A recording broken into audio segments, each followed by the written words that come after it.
Well, hello everyone and welcome back to the VCO Esports Racing League, where the train to the Esports Racing World Cup makes its penultimate stop and will wave goodbye to all but 12 of our teams. Today on rFactor 2, we get set to confirm our lineup for the Esports Racing World Cup 2023, and to do that, we put the dream team back together. My name is Arjuna Kankipati, delighted to have your company here on VCO Esports. Alongside me, Luke Crane and Lewis McLeod, ready to watch some crazy racing with some stock cars. And Luke, I know we've been waiting for this one for a while. Officially confirmed, 12 teams are qualified for next year's Esports Racing World Cup in person in Germany. It certainly is great to have them all confirmed and done and dusted, but we've still got the matter of money, haven't we? So we've still got the Masters, still got today. Every single leg of our championships have money individually involved here, so there's always a chance to indeed do something. So a team that could be right now the 29th ranked team, they could go out and win some money for their team today, enough for them to go and have a nice good booze up this weekend. So yeah, there's still lots to play for. Lewis, we head to the sim that you're the most familiar of the three of us. We go to rFactor 2 and we're racing the Stock Car 2018. We talked a little bit about this a couple of weeks ago. Plenty of power, and drivers, it's fair to say, are looking forward to some great speeds here tonight. Yeah, and how it's built in the rFactor 2 platform has got maybe a bit more downforce than you would expect from a car of this type. It can go around corners plenty fast enough. Still struggles a little bit on the brakes, and then of course 900 brake horsepower going straight to the rear wheels. It's going to be pretty tricky, especially in that tight section around turn 1 and 2, then through the hairpins, the horseshoes, and whatnot. It's going to be a little tricky out there, but I think we're in for some pretty handy racing. As you allude to, the VCO social media community has had their say. We're going racing today at Daytona. It was by a landslide up against the Portland International Raceway, and much to the chagrin of Luke Crane, it is unfortunately not the oval at Daytona. Instead, we go racing on the road course. Of course, before we talk about that, let's talk about the format for today for those news to this Esports Racing League, and we've got a long evening of action up for all of our teams, and it starts with the heats. Lewis, walk us through the format. Yep, obviously we know where we begin now, straight into the heats. All teams bring 3 drivers to the event, and all 3 drivers will be split across the 3 races. The lowest points scored from the top 2 drivers in that will move into the quarterfinals. We'll move to 14 teams in the quarterfinals before the top 3 from each of our quarterfinals A, quarterfinals B will move on to the semi-finals, and then the top 2 will progress their way into the final, into that 2-race, potentially 3-race shootout to see who's going to win round 3 of the Fall Cup. But it all begins here in the heats, and it's going to be I think it's going to be super tricky out there. 29 cars of this kind of power. That's a lot of brake horsepower on the track all in one go and funneling their way down into the first corner. It's going to be very difficult with cold tires, cold brakes on lap 1. You've got to stay out of trouble. Let's talk, though, about the ERL Overall Standings. We break it up, of course, into 3 individual cups where we focus on different platforms. The Fall Cup is, of course, focused on iRacing. But, Luke, the journey that started at the end of January as we got underway with the very first Esports Racing World Cup now sees 12 teams locked in and confirmed to head in person to Germany next year. And it is the who's who of the sim racing elite. Yeah, cream always rises to the top, right? But again, anyone from, we've had 33 teams, I think, so far take part this season. Any one of those 33 teams could realistically have gone to the finals, and you wouldn't have been overly shocked about it. We have got every single best sim racing driver, team, anything you can imagine within this championship. So yeah, there's no real surprises. But wow, the 12 that we have got going next year to Germany is going to be unbelievable. I cannot wait to be, in person with all of these drivers, seeing how they react, see how different it is when they do indeed have themselves a LAN event, because some of them would never have had a LAN event, and there'll be others that will absolutely thriving it. But yeah, in terms of the actual names, it's going to be a real good competition. I think there might be one driver he's really looking forward to meet. I don't know about you, Arjuna. There feels like there's one specifically from a certain team that he's desperate to meet. Red line. I've already met him. Okay. Oh, that's true. Yes. But I want to meet him more and more times. And they've chatted for an upcoming edition of VCO Send It. We'll talk more about that in a couple of moments' time. Let's talk about expectations for today. Remember, like Luke mentioned, prize money still up for grabs, even though spots in the ERWC have already been secured. It's really about the Masters in a couple of weeks' time, when we'll pay out $10,000 in that unique one-on-one format that delights us all. And most of the teams locked in for the ERWC have found their way forward here, but it is that combination of the Leo Racing and Ballas Esports teams that has risen up into 3rd, that have shocked many, and the newcomers to the series as well in Race Clutch currently sit 12th, tied with GTWR. Plenty to play for here. But of course, Lewis, as we get ready for this full cup in a car where we're expecting chaos, anything can happen, especially if you're Race Clutch or those in that bubble. Yeah, can't wait. I literally cannot wait for the Masters based on what we saw earlier on this season. But yeah, focusing on securing the position. A few teams that are a bit further down there, like Race Clutch, who are on the bubble there in 12th. I would suspect they should do quite well today. A few teams that I'd focus on really being obviously them, Team Redline, RHG. We know how well they go on the rFactor 2 platform. Williams Esports should be fairly strong around here, but Race Clutch would be one that might be an outside chance to progress maybe a little bit further than we'd normally expect. Outside of that, towards the bottom, it's pretty tight for those that we might see in the Masters. Of course, you can see 40 points for our large competition, just 5 points ahead of Aspar, and there are a few behind that that's also very, very tight. It's going to be a thrilling fight. It's going to be almost impossible for us to keep up with, I think. I definitely get the sense that this is one where Race Control is going to be on their toes. We are delighted as well to welcome Formula Sim Racing, not just partners with our VCO community. We've had the Formula Sim Racing World Championship live here on the VCO Twitch before, but helping to run our event today, courtesy as well with our friends at SimGrid and P1 Gaming. Predictions, and then we'll go racing because qualifying already underway for the first of their 3 heats. And Luke, I'll come to you first. Redline, of course, so dominant, but it's been getting increasingly competitive as we've worked through the course of 2022. Yeah, I think for me, this is the first time where it really will be an rFactor 2 specialist team that will go all the way. I think RHG, for me, are going to be the favourites to go out and win this because it's just a car that people don't use. Like, before this car was announced, I can almost guarantee you that maybe 90% of these sim racers would never have even touched it on this sim. So, yeah, for me, RHG are my favourites to win the whole thing today. Lewis, how about yourself? I think RHG will go to the final. I think we've seen is a few times go in that far. I think RHG will go to the final. I'm thinking it's going to be RHG versus Team Redline in that final. I think it'll go. I'll go opposite to you, Luke. I'll go and lean a little bit more over onto the Team Redline. I think we'll see them back at the top. So one of us will definitely be wrong. So at least there's that. Well, I think either or whoever loses then, okay? Yeah, exactly. Yeah. I think all 3 of us are probably then on the same page that it's likely to be Team Redline versus RHG. I just think after how things went with the Apex Racing team last time out, Redline likely to come with a vengeance. I think we are ready to catch the very end of qualifying and then watch the very first of the heats. I'll be stepping aside to watch with you in the VCO community. Let us know where you're watching from, but let's head to the World Center of Racing for the first of our 3 heats for this ERL Fall Cup finale.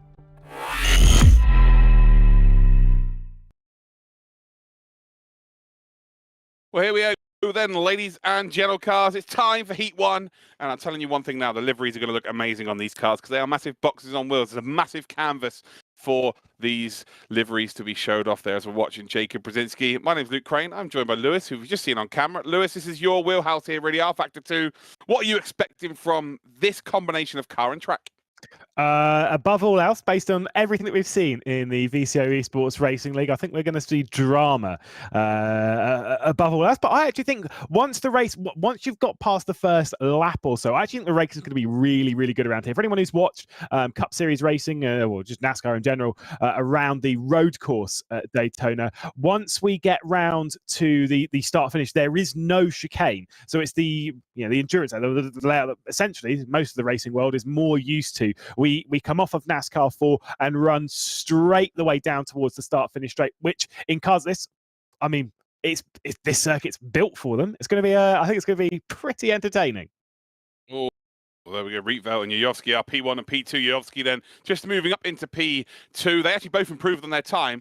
I think the one surprise here is how big the gaps are from, between the top 10. Normally it's a couple of tenths between everybody, but here we're already at 0.6 of a second, which again lends to the more specialist within this sim, within the physics of this sim as well. But it is the usual 2 teams at the top then, isn't it? It's Redline versus REG in the first round. Will we see that in the final round as well? Well, our predictions are coming true already.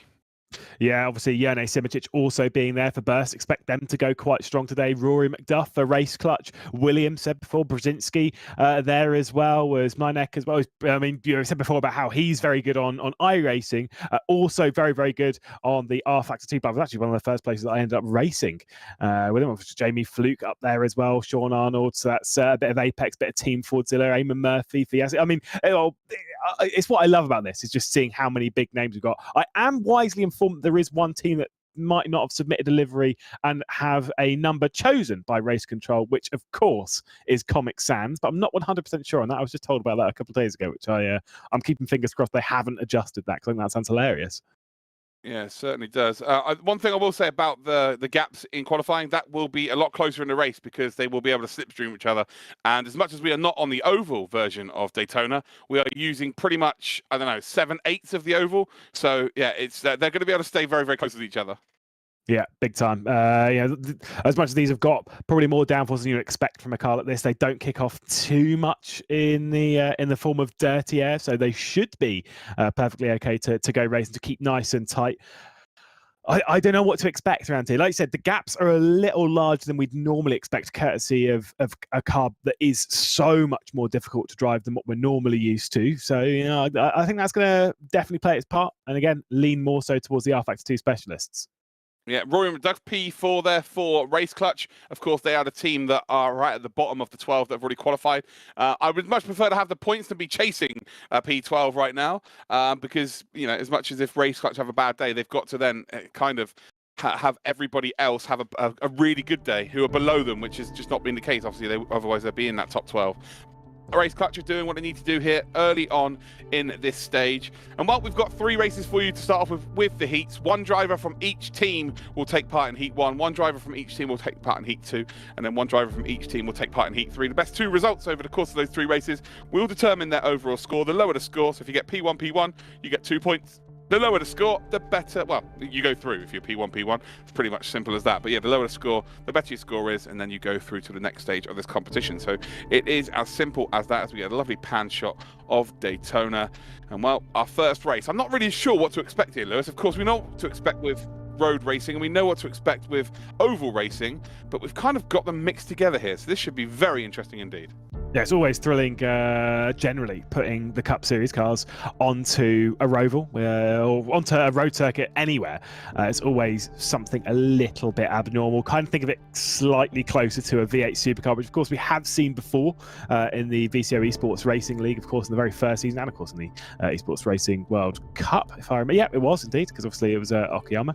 I don't know what to expect too much either. For anyone who's also asking as to whether it's going to be a standing start or a rolling start, this is a rolling start. They will grid up on the backstretch, and then they'll come around NASCAR 3 and 4 and then begin the race as a rolling start, as you would expect in this style of racing. But past that slight formation lap, I have no idea what to expect, and I think that's what we've kind of grown to get with the VCO Esports Racing League. We've got a lot of these, a few races to build up to then know what we should expect for the semis, quarters, and of course the finals later on.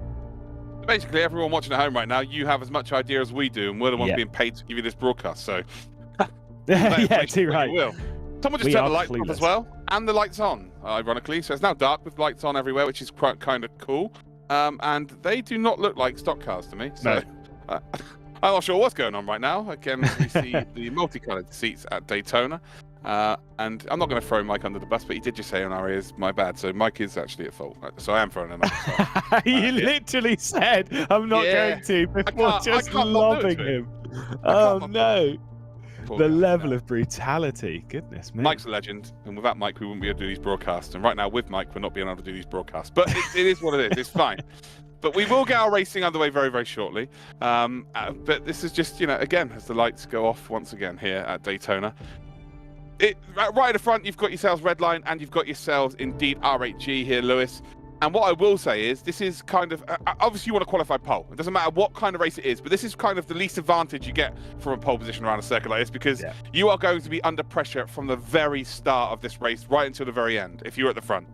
Yeah, I'm not 100% sure as, again, on a rolling start, whether the rolling start on pole position is inside or outside. I'm pretty sure it's inside, and I hope so as well. But like I say, you're doing a rolling start. You're lining up. You're essentially lining up alongside. It's about reactions and whatnot. It's all done within rFactor 2 itself. The rolling start system kind of holds your hand a little bit less than elsewhere, and it's very easy to actually get a jump start on this rolling start as well. So there's going to be that to play. And I think a couple of teams might fall foul of that one, especially if they're not experienced on rFactor 2. But I think that race down towards first corner, like you say, it's about getting through that cleanly. No matter what position you've qualified, whether it's 25th on the grid, or even if you are starting on pole position, getting through the first corner and really the first sector cleanly is going to be important. I think that's one thing that we have learnt over the year that we've been doing this. It's crazy how long we've been doing VCO Esports Racing League so far in 2022. We had so many of these that a lot of the drivers are learning that you don't need to win the first race. Two top fives, as you were saying before, a first and a first, you get 2 points and you move your way through. 2 top fives. You don't need to win these races. You don't get any prize money for winning these races. Two top fives, you're going through. That's all you need. At this stage, I don't think anyone's ever not gotten through with 21. I think 21 points is the benchmark, right?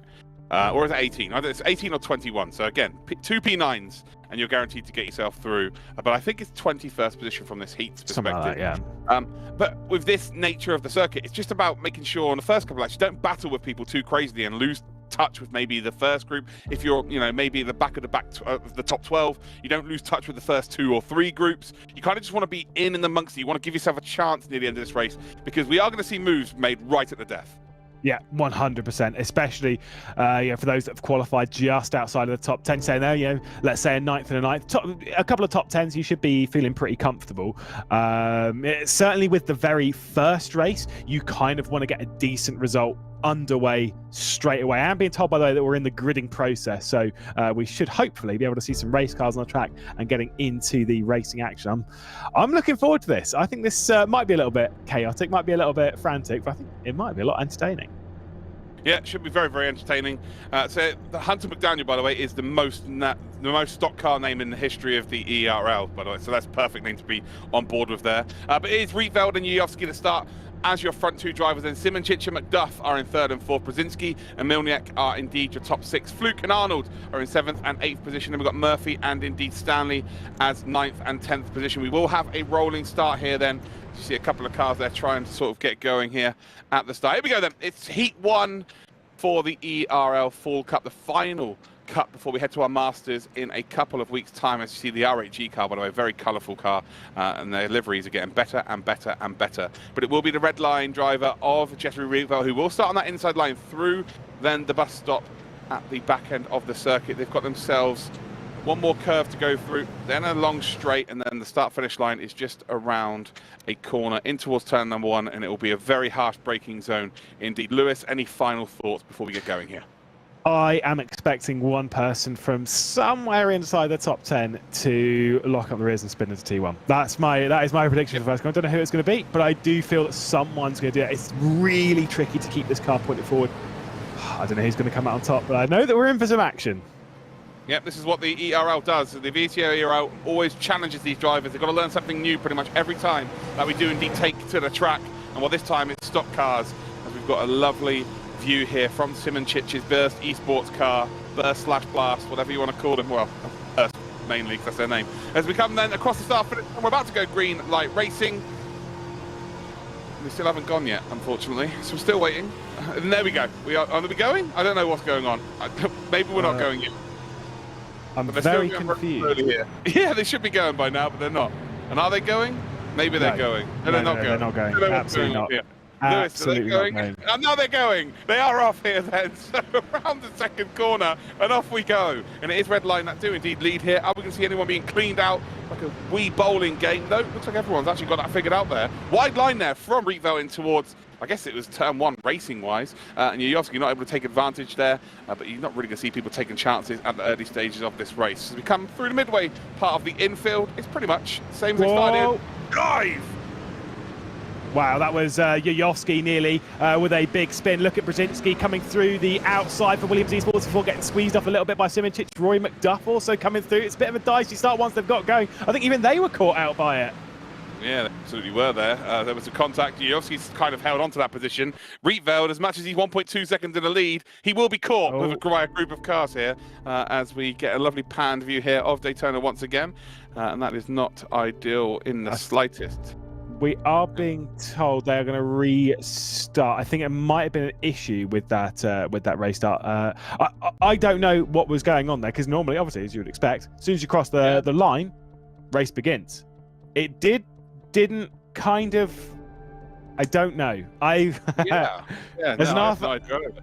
as the rFactor 2 expert in air quotes among us, I have no idea what just happened. I reckon we should ask Arjuna. I reckon he knows exactly what's just happened there. Let's bring Arjuna back in here and have a little discussion between the three of us. But yeah, I'm being honest with you there. I have absolutely zero idea as to what's happened there, and we're restarting. So officially, we are restarting this server and the race, and we should be good. So yeah, again, me and Lewis, of course, brought in for our expertise. We have no idea. Arjuna, please fill in the gap. I'm the software engineer, and I have no idea as well. Sounds like there was one car that had some technical issues, and I think that threw everyone, including the server, for a loop. So hopefully we'll go racing the second time around. Now, Lewis, correct me if I'm wrong. Don't think we need to do qualifying again, because we should be able to just reuse that qualifying order. 100%. Yeah, the way the system works, essentially, it's almost like literally filling out like a text document. You can do it. There are plenty of systems that will basically just do it for you. It writes it out, and then you just go, "That's the grid," and then it just goes, "Yeah, okay, cool," and it just puts everyone in the correct positions. Sorted. So that shouldn't be a delay. Certainly won't have to go through qualifying again, and so. Hopefully, the delay shouldn't be too much. Well, we are ready to go racing, so we'll hand it back over to Luke and Lewis, hopefully ready to go racing for heat number 1. Here we go then. Rolling start once again. Reveld versus Yuyovski at the front end. I'm sure we're going to get going now. We'll have some pretty cool racing there. And actually, Yuyovski's kind of got away with one there, hasn't he? Because he probably got damage from that as well by just making a little bit of love to Reveld's rear. And so had sort of lost 1.2 seconds. I don't think that would have affected the race actually by any stretch, because the group would have caught Rietveld maybe within half a lap or maybe half of an oval. To be honest, that's just kind of the nature of the car on the circuit. But yeah, everyone's now got a clean, fresh car once again. And well, hopefully we're going to get going. Damage shouldn't be too bad in this car. As again, you'd kind of expect with a vehicle like this that you can drive it a little bit bumped and scraped. That's perfectly fine. Think of it like a V8 supercar in a sense. It's a big, powerful, basically a glorified touring car that's going to go racing around one of the fastest racetracks on the entire planet. Well, we'll try for a second time and see if we can get this one underway. Yeah, here we go then, ladies and general cars. It is time for our first race, first heat here. And again, all of these drivers looking to just get as minimum amount of points as possible by finishing in P1. I love the fact they've got their names on the front as well, which is always nice to see. rFactor doing a good job with that. Here we go then, towards the start-finish line. And they will indeed make their way down towards turn number 1. And again, they haven't quite gone here yet.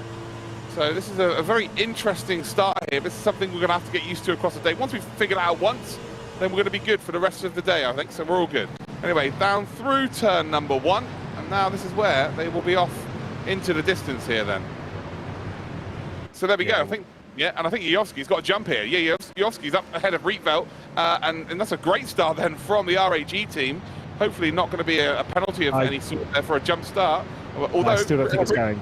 It's coming back. Oh, it isn't going. No, you're right. No, it still says second place on Yuyovski. So we're having clearly some form of issue, unfortunately. I'm not sure as to what it was. I was told that there was one person that was lagging on the initial race start, like as Arjuna was saying. One person was having a bit of a connection issue that then basically, essentially had panicked inside the game somewhere, and clearly the race start did not happen. So we'll keep our fingers crossed that issue is rectified. Aaron Wen's going to be starting from the pit lane. I think that might be the car that was causing the problem. I'm not 100% sure.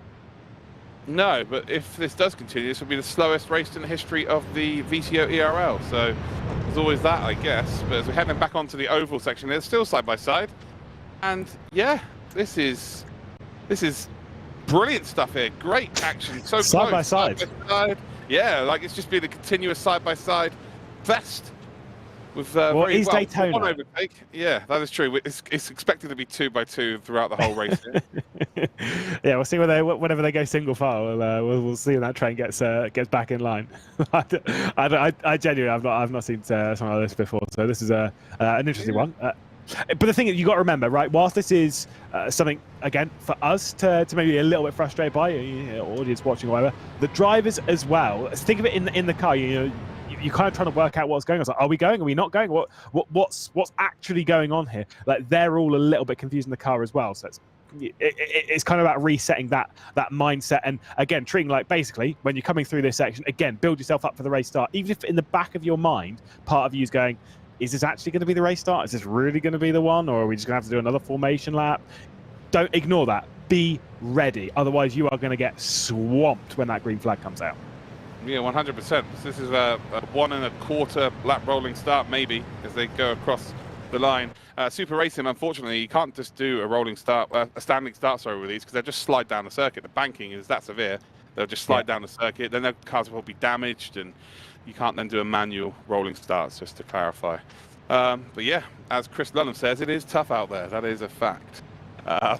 Revolt Yayovsky, again, to anyone watching at home, zero idea what's going on right now. Well, we're going, I think. So there we go. Lorenz Herzing, well, he's going, that's for sure. Around the outside, probably going to make up 4 or 5 spots here. Catches everybody napping. Yayovsky, I think, has actually got up into the lead of this race here now. Revolt in second, Simičić in third, and, well, an incredible start after waiting a lap and a half for it.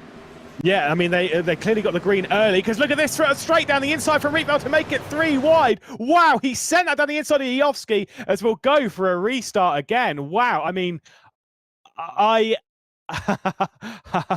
feel really bad for race control and whatnot, because this is certainly not ideal. Oh, this is incredible stuff right now. The Ferris wheel, they're the real winners right now. People on the Ferris wheel, they're having great fun there. That's for sure. And I'm wondering whether we could just bring Arjuna back in again and just have a little chat with him. And we need a chinwag situation. Yeah, let's have a little chat. Let's bring Arjuna back into the equation here then. That beautiful, beautiful man. Woo. Wow. Kicky panties. How's it going? Are we going to start talking about OnlyFans again? We'll go down that road no. to fill all this time that we're going to have. Like I said, I agree with Lewis. I feel very sorry for Race Control trying to figure this one out. Hopefully it's just a service setting that we can tweak.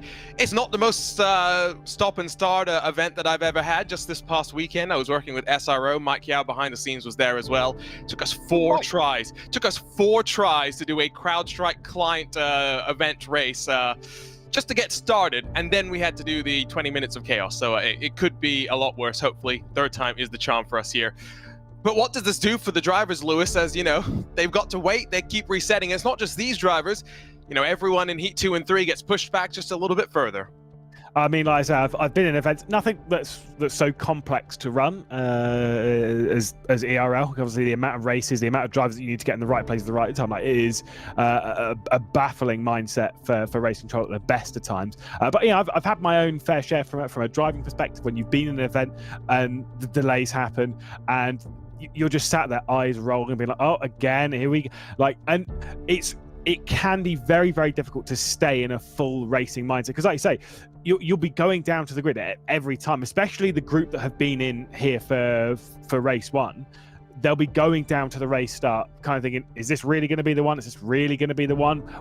You've got to be ready all of the time. You have to be ready to just go. I mean, look at Lorenz Herzing. I know obviously that race start didn't really stand, but he was ready for the green flag. As soon as whatever, clearly he saw something in game that was like, we're going racing now, and boom, was straight on it, right up to the high side, making it 3 wide, going around over the top, was ready for it. No one else really was.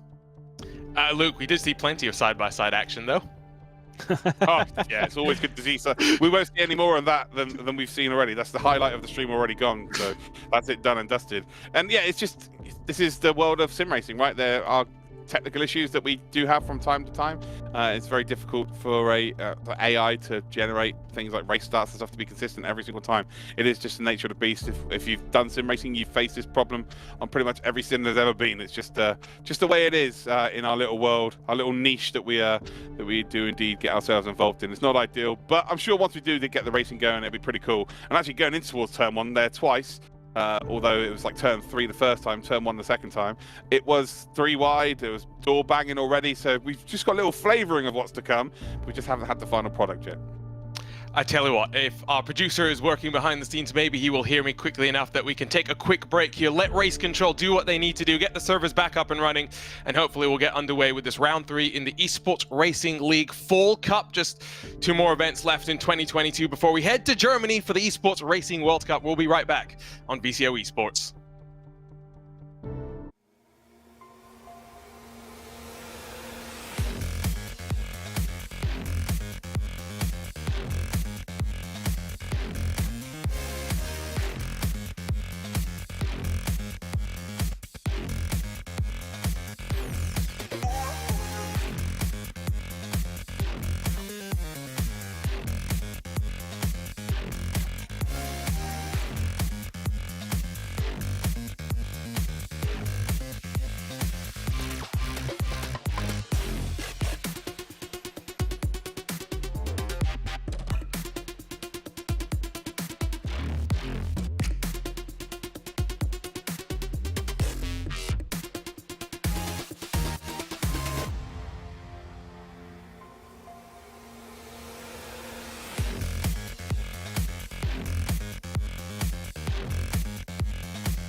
all three of us have been very fortunate to be part of the second edition, and Luke Crane for the first time joins the VCO content crew. Yeah, it was good. Got to talk to Enzo Benito and just basically sat there salivating over the mountain that he is. Delicious looking human being. And I've met him before, but every time you meet him, just the love becomes stronger. That's how it goes. Yeah, no, we do just talk about his career and how much he's pioneered the world of sim racing really, and sort of legitimized it, I guess is probably the right word to use. And it was good. But you guys get to read about it, or you can even just listen to it if you like me and don't really particularly like reading. So yeah, great. Or can't read like me, south of England. It's all these audio clips are on the VCO podcast feed, along with the VCO Esports Studio. That also includes Arjuna versus Lewis, where we basically get paid to sit down and argue with each other for about 5 or 10 minutes. Which is most broadcasts. Let's be real. Let's be perfectly real. We do frequently. Are you guys? Quarrel. No, actually, no, we don't. We just love arguing so much.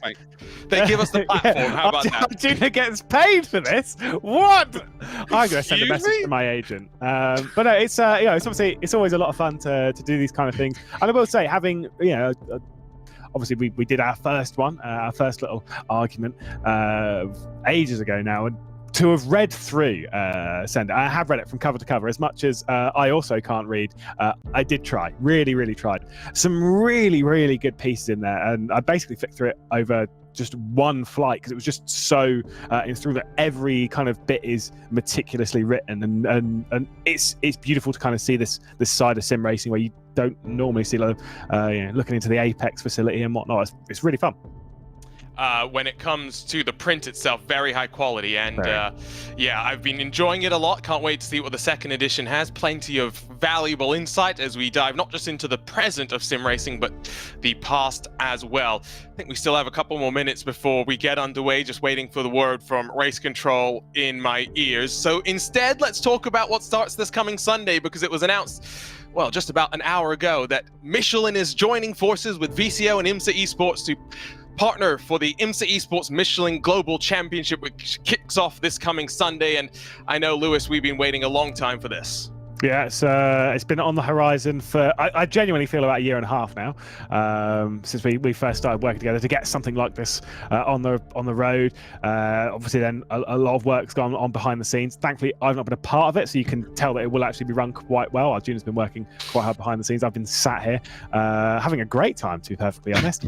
But I'm really looking forward to it. Have an official partnership with IMSA like that. It's going to be an incredible series. It's going to be hard fought with some of the very best names in the world of sim racing. I know I've been working hard to build up for the first round, which, like I say, is on Sunday. It's not far away. Twitter.com/IMSA if you want to see the press release and the entry list as well, which is enclosed in that one. Luke, of course, 2 hours and 40-minute races with Grand Touring Daytona GTD and then touring car machines as well. An interesting class format, but a familiar race length at some familiar venues that many around the world will know. Yeah, it's just, again, with the classes, it's a little bit different, isn't it? But it's a bit more what we're used to seeing on the television. So it's a bit easier to prepare, I guess, for the drivers. It's very different. It's completely different, actually, to what we're doing today. Well, first of all, the cars will actually go out on circuit, I would imagine. But second of all, it's a longer format, right? So there's more time to prepare. They're also going to be, looking at what the tyres are doing after a certain amount of time. They're looking at what strategy they can do that can help them win the races and stuff like that. So yeah, it's actually nice that we're doing something so different today. And then kind of, in the world of sim racing, we can do whatever the hell we want, like I keep saying. But then motorsport and sim racing can indeed go hand in hand, and you can do something that's a bit more replicable of what we do indeed have in the real world.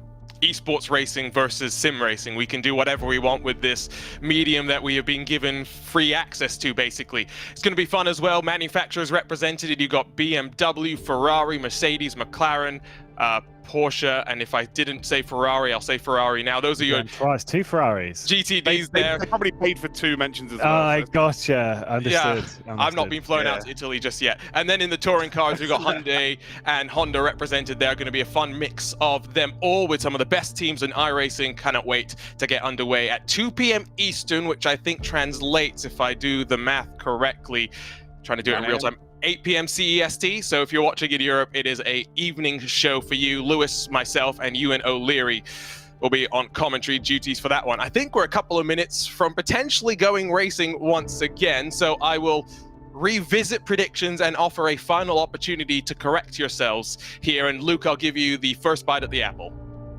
Yeah, I can't. By the time we get to the end of the day, I think it'll be those two teams still. It'll be RHG and it will be Redline. But if there is a car and there is a track that we go to that will spring a surprise, it will be this one. And it can happen, you know, semi-finals. There could be, it could be a massive crash to start off with. That's kind of the nature of stock car racing. But also, just people just sticking in and amongst it. If you've got 8 or 9 cars, we could see a team that are maybe 3rd going into the final couple of corners of this race end up being 9th or 10th or outside those semi-final or final spots later on. So yeah, anything can happen, but I will have to stick with the red line and indeed RHG prediction. Lewis? Yeah, I'd agree with the final prediction being RHG versus Redline. And again, I still think it'll be a Redline kind of day. This seems like a Redline kind of car, and it certainly is a Redline kind of sim, like all of them, because they are quite good. But you know, other teams to keep an eye on. Like I said, Burst are right up there, Race Clutch are right up there. Then, of course, you've got Williams as well. These are ones to really kind of keep an eye on, because, like I say, with this point in the process is about getting through. It's just about getting through, getting top 5s, whatever, to work your way through. And even when we get into the quarterfinals and semi-finals, it's literally about just kind of getting quarterfinals, getting top 5s consistently or whatever. Then you move your way through. Once you get to the semi-finals, though, I think one of these teams can spring a surprise. Well, we'll see if it is indeed third time is a charm, as I will step aside once again and leave you in the capable voices of Luke Crane and Lewis McClade. Let's see if we can finally go racing here at the World Center of Racing.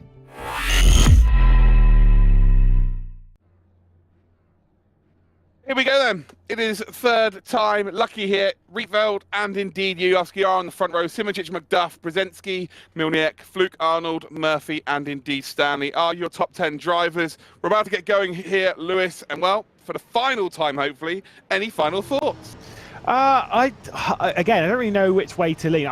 Focusing on the race itself, making a prediction for the race itself, I think that Yujovski is going to go full on the attack on this one. I think the Macedonians want to take over the lead pretty early. We saw how quick he was in the initial starts and whatnot. I would suggest that that's probably going to be the car that I might see taking a victory in this one. Rietveld understands the game, doesn't need to win this race, obviously wants to, but still, if those two come together, it'll open the door for Simic to come through, and that is classic Jane Simic. Around here in the Formula Pro series earlier on in the year, he was fist bumping with joy about qualifying in 4th on 10 kilos in his car as he was trying to battle with the championship lead. I don't know what to expect. They've all got plenty of experience around here, but it's going to be a thrilling fight nonetheless. Yeah, I agree with you on that. I think the two front drivers here, and Rietveld and Yujovski. Yujovski's kind of the all-out driver for RHG. It's kind of win or not. And then you've got Rietveld, who's more of the team player, if you like. He's more of the one that keeps everything going together. But it's going to be fascinating all the same. Simic is just in behind. We're about to go green light racing, we think, here, as we come across the line. And are we going to get going this time round? No, it looks like we are still going to indeed chill out going down towards turn number 1. So once again, I still have zero idea as to what might be going down. Yes, I don't think they do either. We'll talk their way through the first corner because they might get going. We've seen them before starting around this point of the track and see if Rietveld can hang on down into the horseshoe. But again, they are remaining side by side. This is not racing. This is still under the formation lap. So yes, I do not know what is going on behind the scenes. And trust me, as much as we're idiots in the commentary booth, we don't know. I'm sure Race Control basically pulling their hair out at the moment, trying to figure out what is going on behind the scenes, because they're not just doing this for the banter. We all want to see some racing, them more so than anyone else. Is why try and not apply too much pressure, because they've clearly got a lot on their plate right now. Yeah, I do. I've just seen a few people going, let's go Erhan in the Twitch chat right now. And it just brings me back to one of my friends, Graham Carroll, who always refers to him whenever they have a race together as Ethan. And it cracks me up every single time. He calls him Ethan Yujovski. Ethan Yujovski. Yeah. He goes, oh yeah, they've got Ethan Yujovski in our race. I'm like, what? Isn't he a Red Bull Racing esports driver? He certainly is. Graham Carroll. No, he's a Mercedes now. Yes, I know. Every time I see him on the broadcast, I'm like, should I try and should I just gotta get it right? Gotta get it right. You have Ethan after you. Yeah. No, I'm terrified of Ethan. I did meet him actually not that long ago. He poked me on the side to say, "Oh, you are actually a real human being," which I thought was bit rude, if I'm honest. My evaluation of Ethan's gone down. Oh. That's what I mean. Maybe he was like in awe of meeting you. I see. You've got that voice that is, godlike.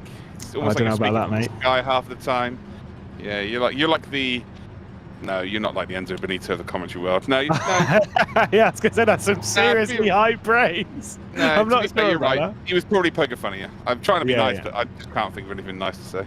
We're not very nice in this commentary booth generally, so I would have been genuinely quite You called us shocked. idiots a minute ago, and It's because we are really. Yeah.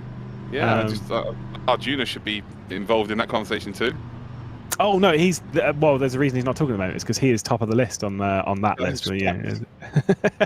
I will say, by the way, another driver to kind of keep an eye on this, Team Fordzilla as well, 8th position. Sean Arnold had actually a really good day on Friday. Now, probably one of the most unlucky drivers in the entirety of sim race, but had a really good day on Friday because actually won around Monza in the Le Mans Virtual Cup, which ended up being the season opener. Keep an eye, because it only takes 1 or 2 races to build that kind of confidence to then really start attacking. And qualifying in 8th position, Team Fordzilla's looked pretty strong on occasion.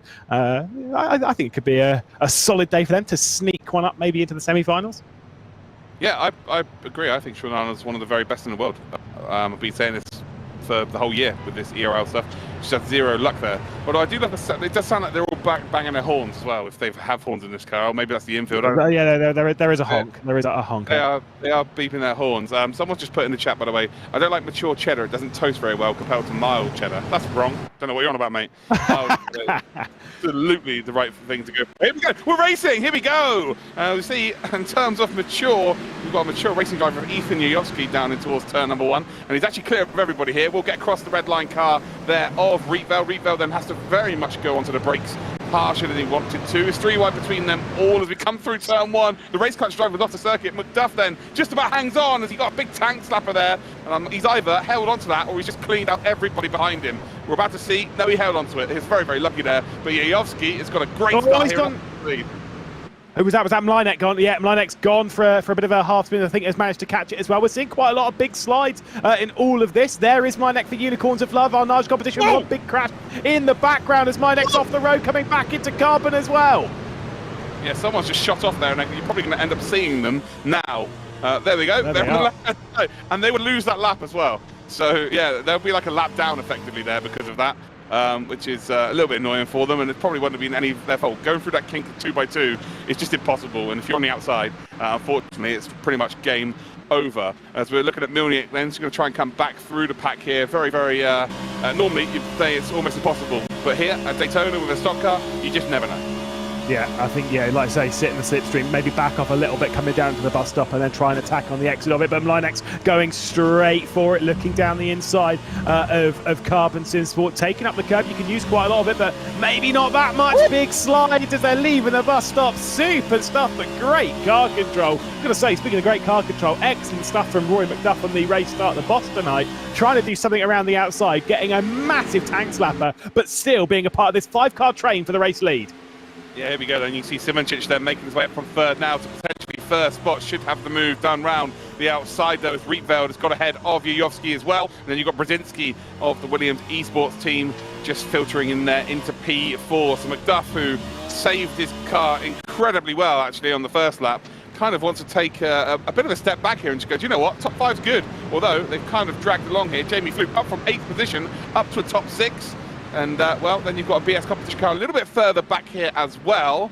And, wow, things are very... It's Philip Dinez, actually. He was racing in the DTM Trophy this weekend, quite incredibly, and actually managed to get himself a points finish in the second race. So, yeah, hats off to him.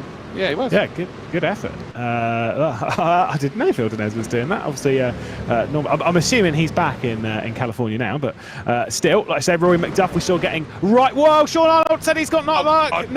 No luck. And away he goes.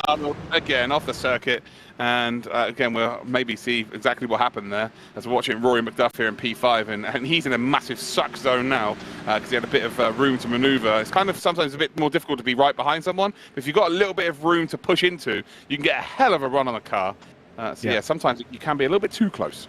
Yeah, absolutely. Like you say, just kind of sitting in the train, trying to keep hold of it. Same with Jamie Fluke behind. This is... we've said before with Jamie Fluke and the Apex Racing team, this is not their chosen sim. They've actually started doing really well last season in the touring car around Donington. They actually looked really, really strong. Certainly a team to keep an eye on. We know how strong they are. But right now, sat 6th in line, right behind the leading train, though, Jeff Rietfeld and Jone Simičić. Simičić was right on the rear end of Rietfeld. I don't think it's going for anything. Meanwhile, a bit of a lock on the rears from Rory McDuff going into T1. Managed to catch it quite nicely. Yeah, they've caught up nicely here, and actually the front train of 5 becomes 6 now, with Jamie Fluke joining in. A bit of a gap then to Eamon Murphy. Need to work with Whitehead, Dinez and Lorenz Herzing as well to potentially move up in towards the sort of fight for the lead here. With 6 minutes to go, there's still plenty of time. So if you can work together and maybe catch up, you've got a chance. We'll see a replay here then. This is what happened with Sean. Oh, not yet. For me, that's on Sean. Yeah, he cuts across. Number 32. That is the Koana car, I believe, number 32. Herzing. Yeah, so it's Lorenz Herzing, drove across the bonnet there, and there's not much you can do. Is Ethan Yuyovski nearly taking Simičić out there, very close, and the brakes will be very hot near the end of this race as well. So yeah, expect to see people locking up, expect to see some nudges, some argy-bargy near the end of this race. Where also will be quite high, you knowing how heavy these things are. Whilst look at Absolute Motorsports trying to make something stick here with a bit of side-by-side. Might even be 3 wide, because guess who's coming? It's Sean Arnold, looking inside, outside, trying to find a way through and back into the top 20. Well, he's going to be a man on a mission right now. Yeah, 100%. You can't take too many chances, though, because one more sort of incident here and it's race over. You're 100% done and dusted, although there's a driver in front here, Erdrup, who's got a penalty, I think. So that flashed up there. I didn't see exactly what the penalty was, but I'm pretty sure there's a penalty. Sean Arnold then looking to try and indeed make some advancements here and make up a couple of positions. Got Mika Hakimi as well directly ahead, one of the drivers who races fairly frequently in the Le Mans Virtual Series. Yuyovski's dropped down a few positions now to 5th spot, because he's dropped back behind Brzezinski and McDuff as we ride on board with Dalla Valle just pushing Mika Hakimi around the outside. Meanwhile, you've got the 127 that belongs to Pignataro. There's contact, see ya, and they're all going sideways. Yeah, Sean Arnold just had a 109 hood ornament there of Hakimi, and unfortunately Arnold gained a couple of spots but lost them straight away because other people were taking that inside line. But yeah, once you lose a car into turn number 1 here, you're not saving these, I'm afraid. Oh, there's a nudge! Oh, race clutch there. Just having a little nudge from Erhan Yuyovski, and it's not the first time we've seen it, and this is NASCAR Racing 101. Oh yeah, like I say, basically big touring cars. They're going to use the bumper. There you go, Erhan Yuyovski right onto the rear end of Rory McDuff at the moment. McDuff losing the slipstream of the 3 ahead. Yuyovski almost alongside. Don't risk too much. There is a car slightly alongside. And in the same sense normally with oval racing and cars like this, essentially any overlap's an overlap. As here comes Jamie Fluke to make it 3 wide, push below the double yellow, coming up towards the bus stop chicane. Super stuff. Oh, great move there by Fluke, but I tell you what, Yuyovski's missed out there, because Yuyovski doesn't have to let him back over the yellows. You can overtake going down below the yellows, but Yuyovski does not then have to leave the room. Yeah. So right there, he probably should have squeezed Fluke, and Fluke has to back out of the situation, or he causes a massive, massive crash there. So, yeah, Yuyovski's missed out on one there, all just being nice because it's a heat race. Doesn't really need to be that kind of driving, I guess. But as Rory McDuff now gets involved, finds a little opening here. These 3 are trying to push up towards the top 3 as well. Brzezinski, Simičić and Rietfeld have all kind of got away. But Yuyovski, again, P6 is not the worst result in the world here. You just kind of take your medicine and move on. A couple of 6th place finishes will be more than enough, and I'd say the same for race clutch as well, as Yuyovski still tries to find a way through. Yellow flag out in the 2nd sector. We join the battle. Whitehead, Stanley, Ferris Stanley, who's our focus of attention at the moment. Eamon Murphy straight behind. You've got Dinez, who's moved up inside the top 10 as well, as we've got Lorenz Herzing at the rear end of this little train as well. We're seeing trains 5 or 6 long, really. I think most of them are 6 long. It's actually kind of what we saw in the IRO4 back in Fuji as well. At 6 seemed like the magic number. Yeah, it certainly is. With this, I think when we get sort of towards the final, like the sort of quarter-final, semi-final, I think every car's going to be like very, very close to each other. We've got now a penalty here for Absolute Motorsport. Dalla Valle has got a 3-position penalty for the team for causing a collision. Down at P18 right now, so that means that their score is 21. If 2 drivers do better than P18, it'll be added to the score regardless of the team. So yeah, not a good start then for Dalla Valle and the team. Oh, Simoncic has just taken over the race lead as well. So Jerne Simoncic has hit the front with 2 laps left to go, getting ahead of Jeffrey Rietveld. That would have come down into the bus stop. There he is, skipping over on the exit. You've got Brzezinski as well on the rear end. He'll just push Jeffrey Rietveld. These are 3 of the absolute best drivers on rFactor 2 right now, going toe-to-toe at the front. I've seen them battle so many times. To see them potentially going 3 wide, I'm all over this. Yeah, you can see he's actually trying to push here. Simoncic forwards. He can then go and take 2nd position. Brilliant stuff there from Brzezinski. Very clever driving there, and actually trying to isolate the red line car and push them into 3rd position. Questions coming in about what is the rules in terms of the apron. You can go down on the apron, but if you are side by side with another car, they do not have to let you back in. It really is as simple as that. So you can use it, and you'll see across the, you're going to see actually here exactly what went down. So going through the bus stop chicane, this is the battle for the lead. And well, nearly loses the car there. Actually, it's a little bit further. No, this is the battle for the lead, right? Yeah, it's battle for the lead. Sun there glazing onto the cars. Yeah, it's brilliant stuff then from those 3 drivers. And right now, the red line car of Rietveld, he knows what to do. Although he's very much lighting up the wheels there. And actually, he's going to maybe be a bridge here for Yovski to get back involved for the potential run here on the last lap of winning this race. So don't count Yovski out right now, because he's got Rietveld and he will be in tow range. But yeah, back to the Brent Herzing's having a go here. He's going for P9 behind Eamon Murphy. It's just crazy to see these names running in this car. I never thought I'd see it. Like, this is phenomenal. I love it. I think it's absolutely brilliant seeing all of them racing around. I just wanted to say, I'm not sure if this is the last lap of the race. It's going to be very tight at the line. We'll have to keep our eye on Jerne Simoncic. He'll be coming through in that 2nd sector to the 3rd sector now. Yeah, he will be. And there's a mistake there from Eamon Murphy. He runs off then. Lorenz Herzing says thank you very much. And I think it might be 4 or 5 spots there for Murphy. But also because of where he is on circuit, it's going to be, well, it's going to be 1 more lap remaining. Oh, no, it's going to be the final lap here, isn't it? So as we come across the line then, it is going to be, who's going to get the job done here? Simoncic is not quite going to get it. I think it's going to be Williams. It is. Brzezinski then takes it at the death, picks up that checkered flag, and that is indeed job done there. Lorenz Herzing's going to lose a spot here from Pinches as they come up towards the line as well. Sean Arnold, we got back up to P19. Wow, what an incredible ending to this race. And it's all about putting yourself in the right position to take full advantage near the end of this race. So if you can be in that top 5 and close to the leader, there is a chance you can go out there and win. Ooh. So there's a whole different ball game in terms of strategy.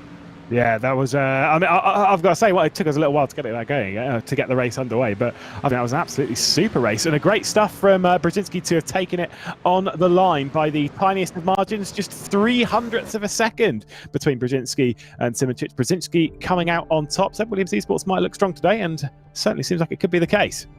I think what we're definitely seeing, though, is it is, like Luke, you were thinking, rFactor specialists that will rise to the top here today. Yeah, you've just got to figure out the physics of this one. I think it's just it's so unique, the car.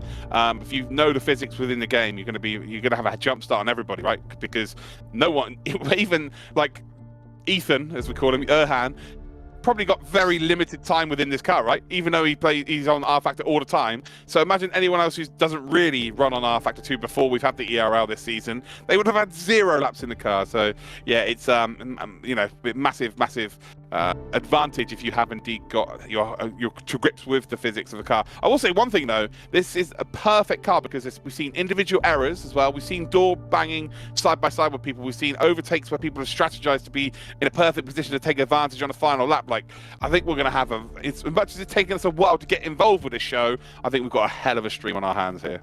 And it was a very fun race. And one thing that I did note though, Lewis Race Control is going to be busy today. Oh yeah, they have got a lot to deal with. Of course, we only saw the incident coming out there for Della Valle, but we know there's probably a few other things to be dealt with.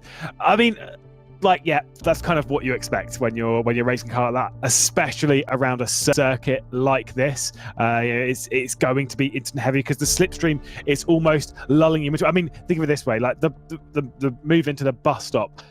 Normally, 9 times out of 10, it's kind of like, yeah, it's a risky move. We know it's a risky move. It very rarely is a guaranteed easy pass. You kind of need to work with the guy on the outside to kind of lift out a little bit to kind of give you the room to really attack it. Now, later on in the event, especially if you're on the cusp of moving through into whatever it is, whether it's to the quarterfinals, semis, or finals, you're not going to lift out of that one if you're on the outside. And I think that is going to cause a few incidents later on.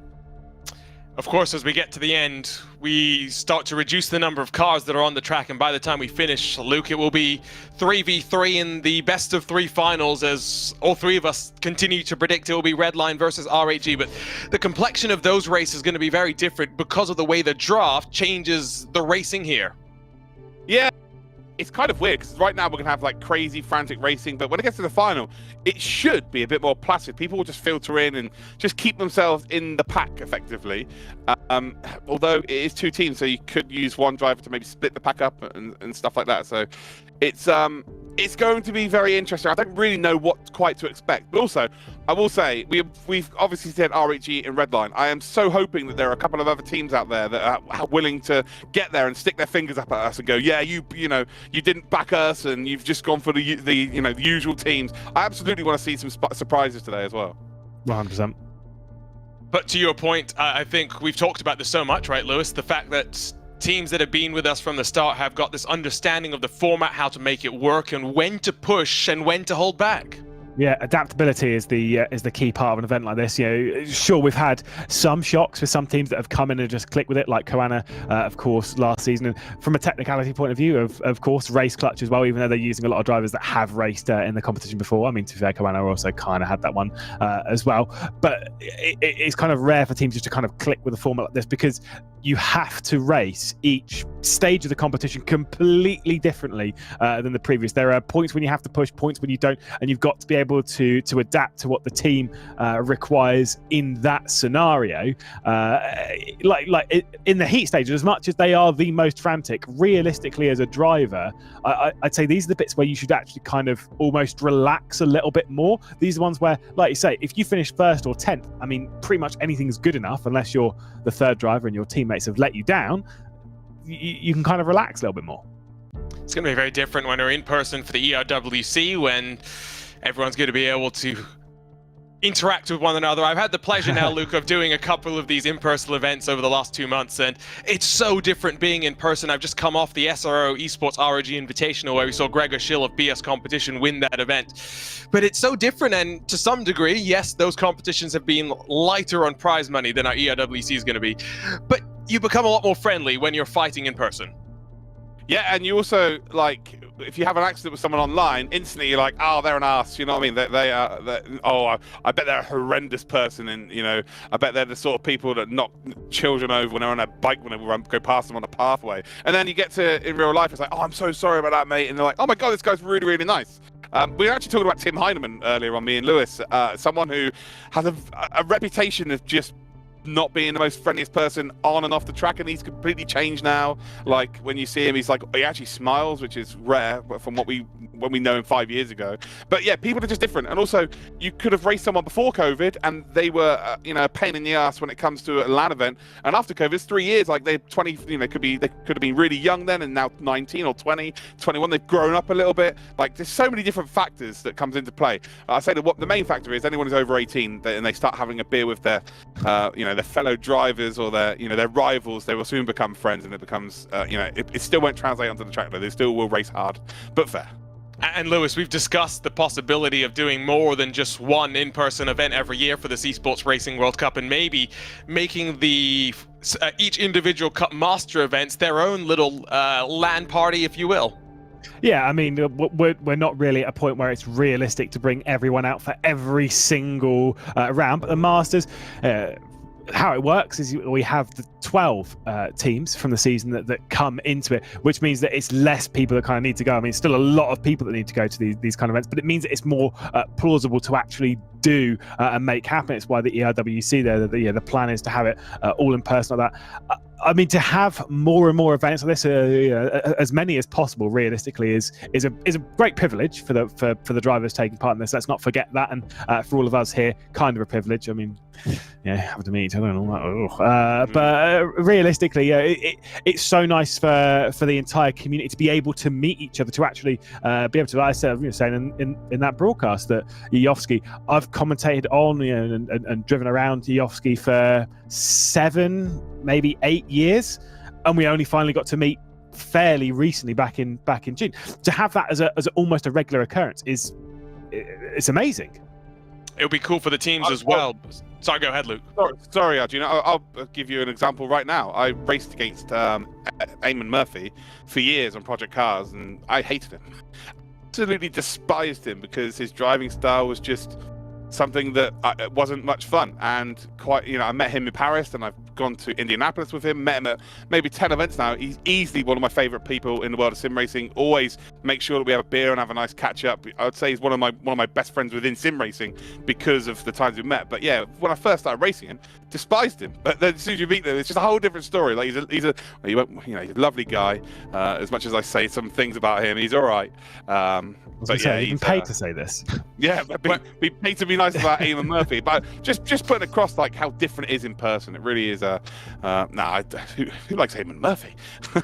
It's important for the teams as well, right? Because even though, yes, over the last couple of years, there's been an increasing push to get members out to the racing more frequently and to have boot camps. Even the likes of the Unicorns have loved getting their team together to get ready, but it's always nice when you're being able to, when working remotely, interact with each other in person a little bit more frequently. We are rolling for heat number 2, so once again, I will step aside and leave you in the capable voices of Luke and Lewis. Let's see how chaotic the second heat will be, the Daytona International Speedway.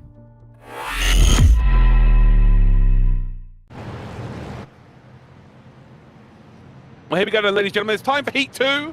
And while it was a bit of a slow burner in terms of Heat number 1, but once it got going, it really got going. And we've got some very similar names, or very similar teams, should I say, at the sharp end here. You've got Lemonek for RHG in P3, Fiduci's in P2, Benito's in P1. Lewis, I'll get your thoughts, but really talk slowly because we've got about a lap and a bit of formation here. We do have a fair while. We'll be doing this long formation up all over. We can take a look at the grid order as it all rolls through. Like I said, Benito, Fiduci, got to say, great effort to get up into second. Lamanek, Colin Spork, of course, teammates with Rory McDuff. We'll let them all roll their way through. A lot of great names at the front here. Again, for Fiduci, after the issues for Sean Arnold, it's going to be kind of now or never for Zilla to really respond on that one. Yoltine, 7th place. He's pretty good in these cars. We've seen him before, of course, racing at the highest level of sim racing in oval action, of course, in the NASCAR Coke Series in the fairly recent past. Great to see him in this and see what his take is.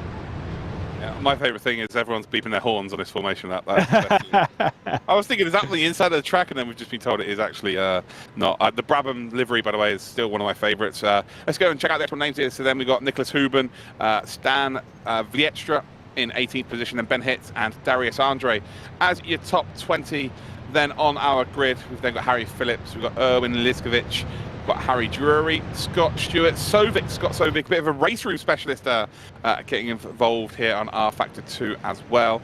We've then got Luis Moreno and Yvonne Hufelar as your top 26 drivers. So we're heading back onto the oval section here. We are going to get going once again, and it was an absolute treat the first race. Something we just don't normally see is a driver error in the ERL. We obviously see people crash together and fall off track together, but individual driver error is something very rare that we see, and we saw plenty of that in the first race. Yeah, and obviously one thing that we didn't see was qualifying, and I kind of think that driver error has been a factor in that as well, which can throw up a few drivers up and down the order. I mean, look at Michi Hoyer, 11th position, of course, of Burst Esports. What that means is that during the race, we would expect them to then use the race to obviously move forward, not qualifying in a position where we'd expect. We can see on board with Enzo Benito, Team Redline, not winning the first race, but they don't necessarily need to. 3rd position, 4th position, something like that, more than good enough. But I think, as we all know about Enzo Benito right now, he's only got his eyes on one thing, and that is taking the victory. That is beating the likes of Gianmarco Fiduci. And it might well be Luke Crane, potentially in an interview later on.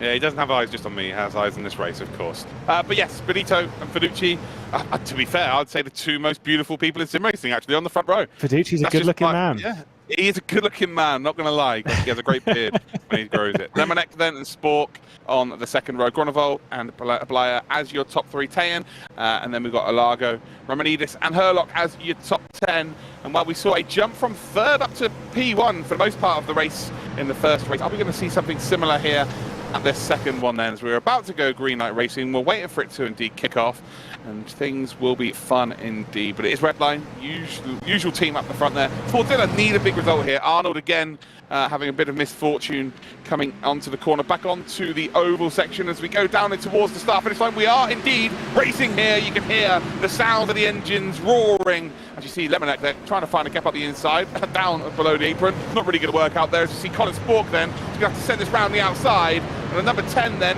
just the middle, has managed to indeed cause all sorts of calamity here. I think that might be Unicorns of Love there. How they managed to keep that car going, I have zero idea here. And actually, was it Mirror? It might be Mirror, actually. It was Grunewald's. Grunewald's dropped all the way back here, but managed to still hold on and be just outside that top 10. Very good car control, but he was bouncing around like it was pinball. Yeah, got into a little bit of contact with himself and Dominic Blyer, of course, Triton Racing, quite with Dominic, well, with the Triton Racing team not too long ago in the last round. And that is Apex that's been sent around. That is Apex that have gone backwards. Big moment. Yeah, there was. Largo that nearly going round as well. A massive, massive save there. And again, just on the absolute limit of the car, especially on the weight transfer. But yeah, the Apex car no longer in this hunt for a top 10. Luckily, they've got a relatively good result in race number 1, so not the end of the world, but puts pressure on that third driver later on. Benito leads by 1.2 seconds, actually. So got a fair old advantage here over Fiducci. Lemonek then right up behind Fiducci. They've got Spork, Tayan, Blyer, Romanidis, Buxi, Herlock, and Adido Largus. So 4 different drivers have moved up into the top 10 outside the top 10, from outside the top 10. So interesting stuff here. They'll all now filter into a bit of a chilled out of this race before we head to the last couple of laps where it goes frantic again.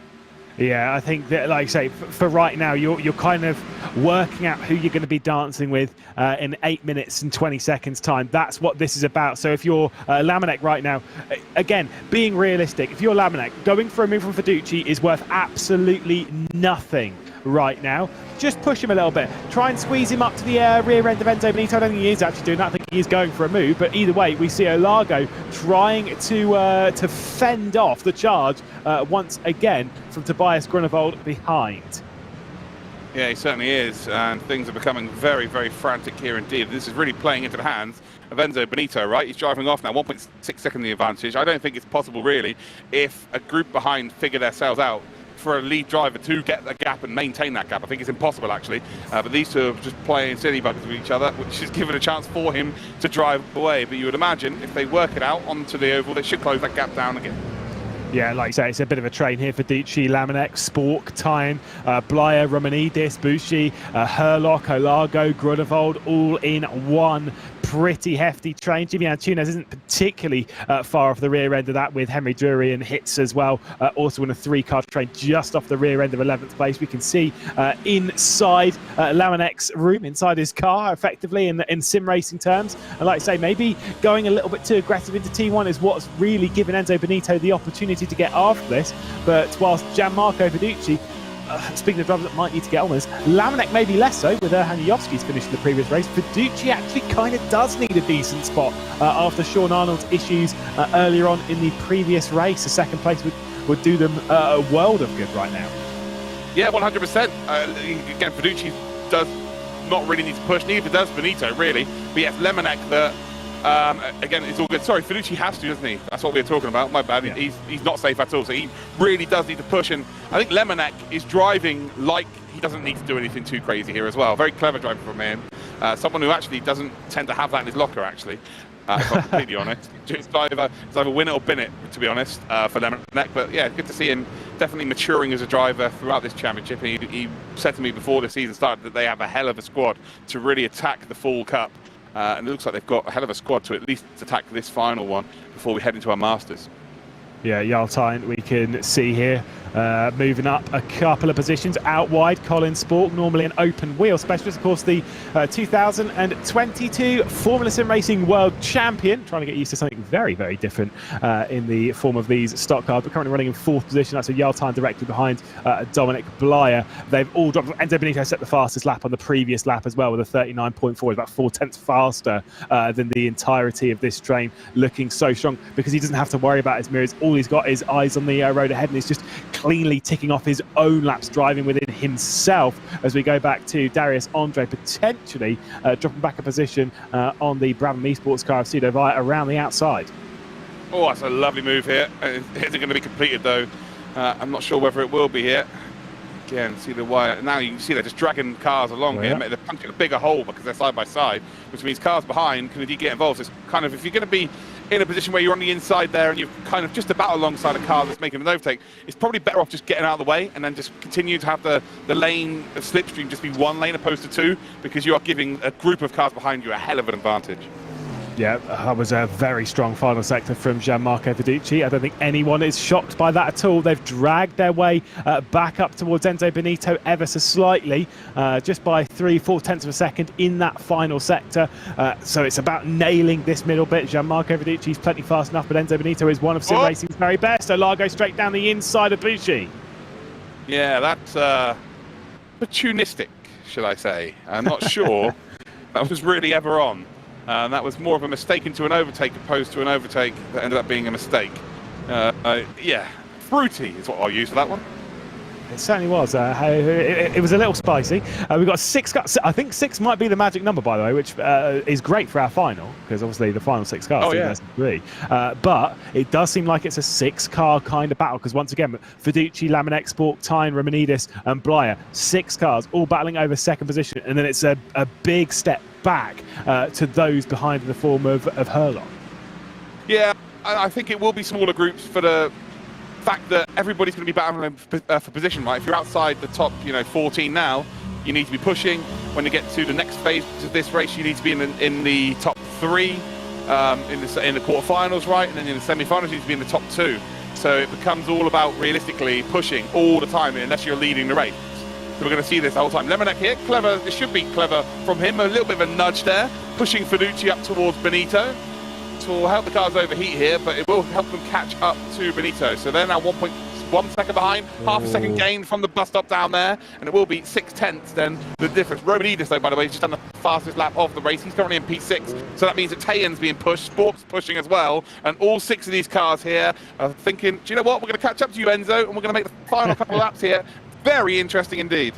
Yeah, this is fun when you're in it. That Spork out a little bit wide. Jarl Tyne will get through potentially just as he was power sliding his way off the corner. Gianmarco Fiducci was a little bit too deep into the first corner, but I think that if they keep doing this, if Laminek, who's doing a fantastic job in this race of just pushing that Team Fordzilla car at the moment, if they keep doing this, they will be with Benito going on to the final lap of this race. Yeah, well, here we go. Patrick Long Esports then, 3 penalty points then for Henry Drury. And that is pretty much, it's going to almost definitely end their day here. That's not been the greatest of days, unfortunately. So that's 3 penalty points there for Patrick Long Esports. Here we go then. It's all about whether we can get Bucci pushed all the way up towards Ender Benitez. We've got a replay here then. And, oh, that's a Largo, right? Yeah. Sliding on the exit of the bus stop into the wall. And again, it's not really just about that incident that you lose so much time. It's then once you've hit the wall, you're so slow on the oval, and you've got to maximize your exit through the final corner of the infield onto the oval, and then the exit of the bus stop. Otherwise, you're just going to get swamped by multiple cars.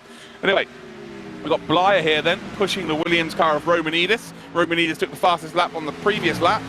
And is he going to be able to catch up here? And actually, 3 of these cars got away here. So that is indeed Fordzilla, that's RAG, and Race Clutch. So these 3 cars have kind of got away, and they really are now pushing up towards Enzo Benito. But has Enzo done the hard enough work here? And again, he hasn't really done. Big tank slapper. If we go then from Fiducci, a little bit too hot into the corner, runs wide. He's going to lose a couple of positions, but tactically, still not the worst position to be in, because there's an opportunity to slipstream along that back straight and maybe gain a couple of spots here as we are now on the final lap of today's race.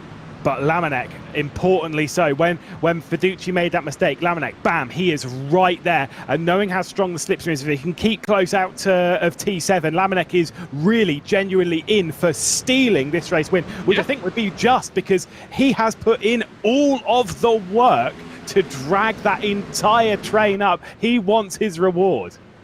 This is like the complete opposite of the kind of car that Laminek likes as well. He does an open wheel car with loads of downforce. This is like the complete opposite.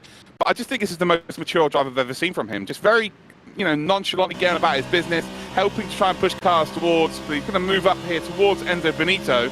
And well, the Pretender might be becoming a race winner here in the VCO ERL. Again, just trying to go for Enzo. I think it's almost let him have that there.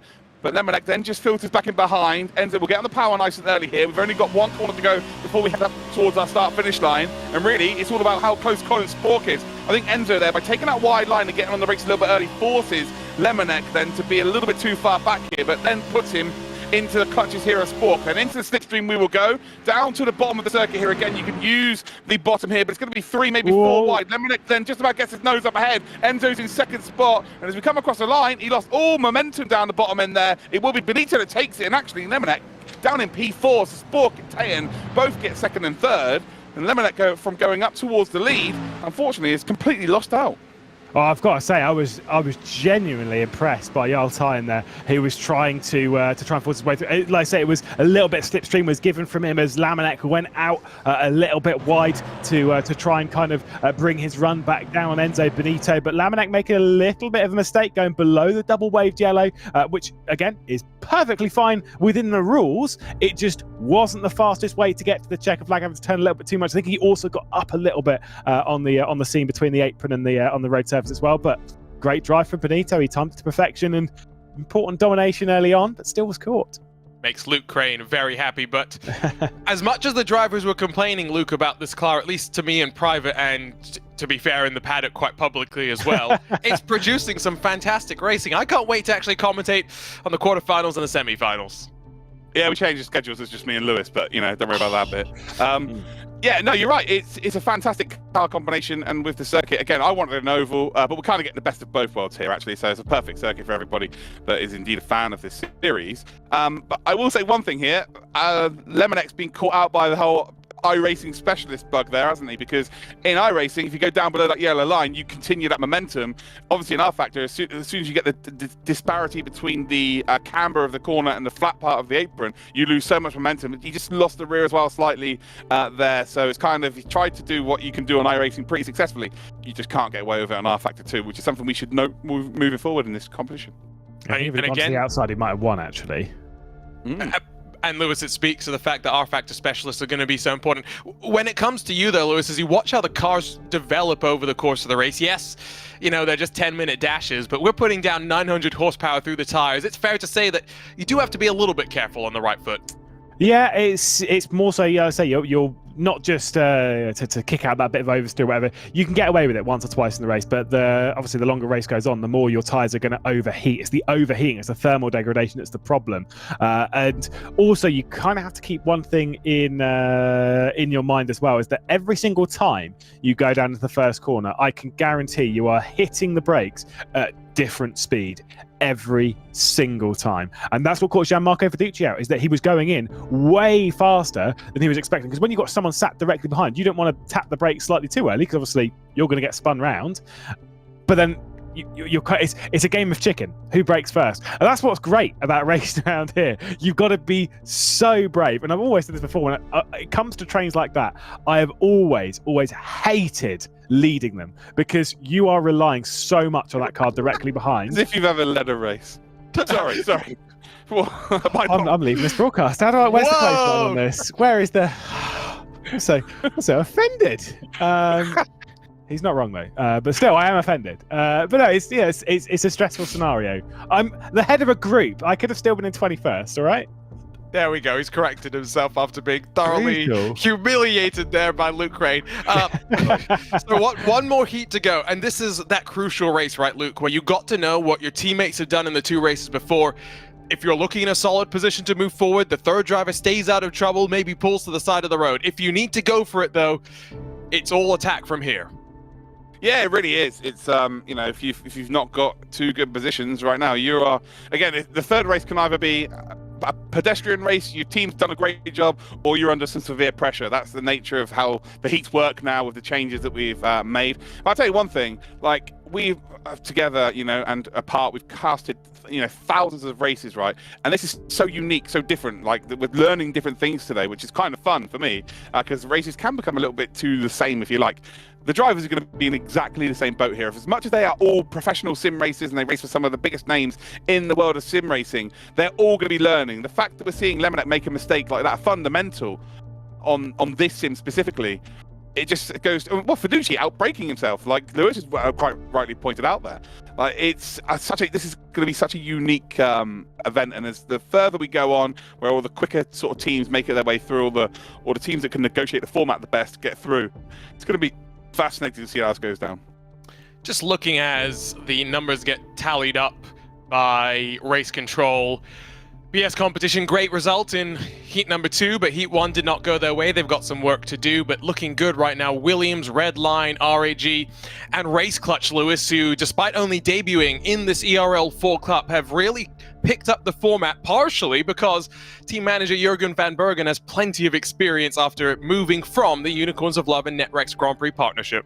Yeah, like I say, he's worked very closely with Colin Spork directly quite a lot over the recent past, so that side is pretty much set. There's already that good bond. Colin Spork and Rory McDuff, again, a fairly new partnership for the pair of them, but they're both quality rFactor 2 drivers, you know, like right up there. Slightly different vehicles that they are right up there in. Of course, Rory McDuff's actually one of the fast drivers in an LMP2 on the platform. Meanwhile, of course, Colin Spork's one of the fastest open wheelers. This is definitely not really in their wheelhouse. I will say Rory McDuff is pretty good in ovals as well. So when you have something like this, it's sort of 50-50 between the two of them. But those two genuinely don't count them out, you know, as well as their teammates. I mean, Race Cuts could go very far today. Race Clutch will be competing in the IMSA Esports Michelin Global Championship. We'll talk more about that in between the heats and the quarterfinals. And I believe Race Control still working on those final incidents. So that final heat just green. A couple of moments. So has it gone green, Lewis? It's just gone green for me. I'm looking at the spreadsheet. They just need to reorganize it and whatnot. But oh, you mean the result? I meant the actual. Okay, the race control sheet. So hopefully, the race is not going green. Don't worry. Yeah, you got me panicked for a second there. Going green. Got to pick your words more carefully. Luke Crane, as we look forward to next year, though, I was having this discussion with part of our community about what we want to see next year. It's not just about, you know, what sims will be part of this, what cars, what tracks. What changes do we want to bring to the format? Because that's something, of course, that we've been flexible with as we've really got the most out of this format in 2022. I like the format. I think the format's. I don't think it needs to be changed at all. Actually, what I would like to see is I'd like to see console be integrated into this as well. I'd like to see maybe Gran Turismo being brought in, maybe Forza bring a new game out soon, something like that. I think. But they also are only allowed to have 5 drivers, so don't extend the driver pool. Make it 5 drivers so that they have to have maybe 1 or 2 console specialists. And I just think it will spread the talent a bit further, of course, which makes the. You know, makes certain teams may be able to sort of stretch up towards the red lines and indeed the RHG teams. But yeah, I think that would be the next step for me. And again, for me, the sim racing is the simulation of racing. Not, you know, people can go, oh, it's not sim enough and all this stuff and whatever. Yeah. Unless you're having petrol fumes blown into your face and grass and gravel blown into your face, or wearing a helmet and a fireproof suit at home, then you're not sim racing, obviously. But yeah, I think the simulation of racing. So I'd love to see that. Brought in. That's just my personal opinion. How about yourself, Lewis? You've been fortunate to commentate on everything basically inside of sim racing. What do you think we can do heading into 2023? Never commentated on an F1 game, so yeah, that's one to tick off. Pretty much everything else, though. I mean, I agree. From a format perspective, there is only one thing that I would change, which. It's only because, like, I think the finals they're very exciting or whatever, but I did actually kind of like the meme that it was having it chance. The full the full 6 switched around. I thought the full 6 switching around was great. That's the only thing genuinely right now that I would change about the format. I absolutely adore the heats that we have. I think the change to have it like this, having all 3 drivers spread out so that we kind of see all the teams on track at the same time is great. Maybe a couple of tweaks here and there to the semis and quarters, like, fair enough. But the only thing that I would change is that 6 to the final. I don't think anyway. To be honest, even reversing 4, I don't think it's changed anything. I think it's exactly the same as it was. It just, I think it was, it was easier for people to manipulate it, I guess, with the top 6. But that was the whole point of the format, right? Strategy, yeah. You want to be able for a team to be able to manipulate it so that it goes to the 3 races. Like, that's part of the strategy. It's part of the format. And people can argue, oh, it's not like this is not the real world of racing, is it? This is our own little format that's been cooked up. So I agree with you, Lewis, 100%. I think that some of the teams may have thought that bringing it, didn't like the idea that it can be manipulated with the 6, and they changed it to 4 because that was kind of the main complaint, wasn't it? And it's made 0 difference. People are still manipulating it, so I have no reason why it shouldn't just be 6.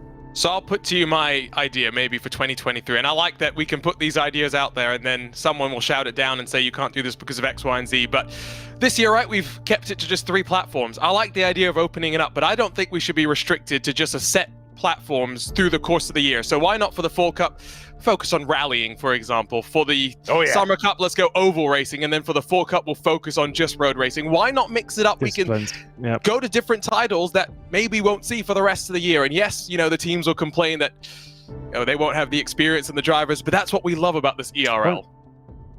That's entirely the point. I think, especially when it comes to ERWC having that kind of integration, like say throughout all the season, let's say through the season we use 7 simulators, and then when it gets to ERWC, and this is really throwing a lot of Florian, sorry mate, but ERWC 3, of course, way in the distance. But then having all of the simulators that we've used over the season, even if we've not used them in every ERL, having them all there, and like you say, then only bringing 5 drivers, because everyone then the whole thing of like, oh, I don't own a PlayStation 5, I don't own an Xbox, that's out the window, because it's all just there. You're all prepared there, and then you've got to battle your way through. I love that idea.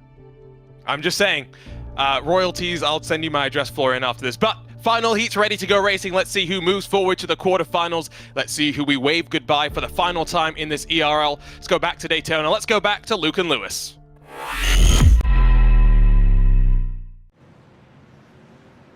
Well, welcome back then, ladies and gentlemen, to the final race of the heats. And I love what Ethan's just put into the chat, by the way. Live for speed. That's, fair play.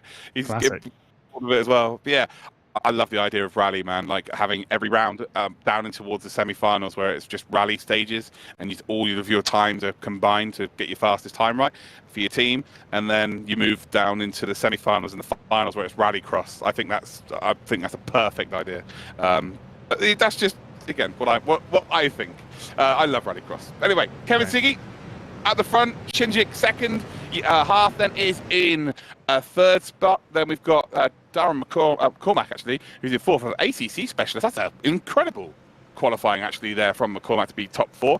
Tom Lartaloo, not seen that guy for a long time. TX3 Storm, you guys may remember. I think he's racing, I'm not sure who he's racing for. The logo's just disappeared here. But yeah, he's had to concentrate on his studies, and now he's racing back, I think, for Race Clutch, actually. So, yeah. He largely around. He used to race some project cars back in the day. So yeah, he then went off to uni, and now I guess he's a fully grown adult, now back racing for some sim racing. So good to see him. Then you've got Payev, Boldy, Terzic, and Schuniger.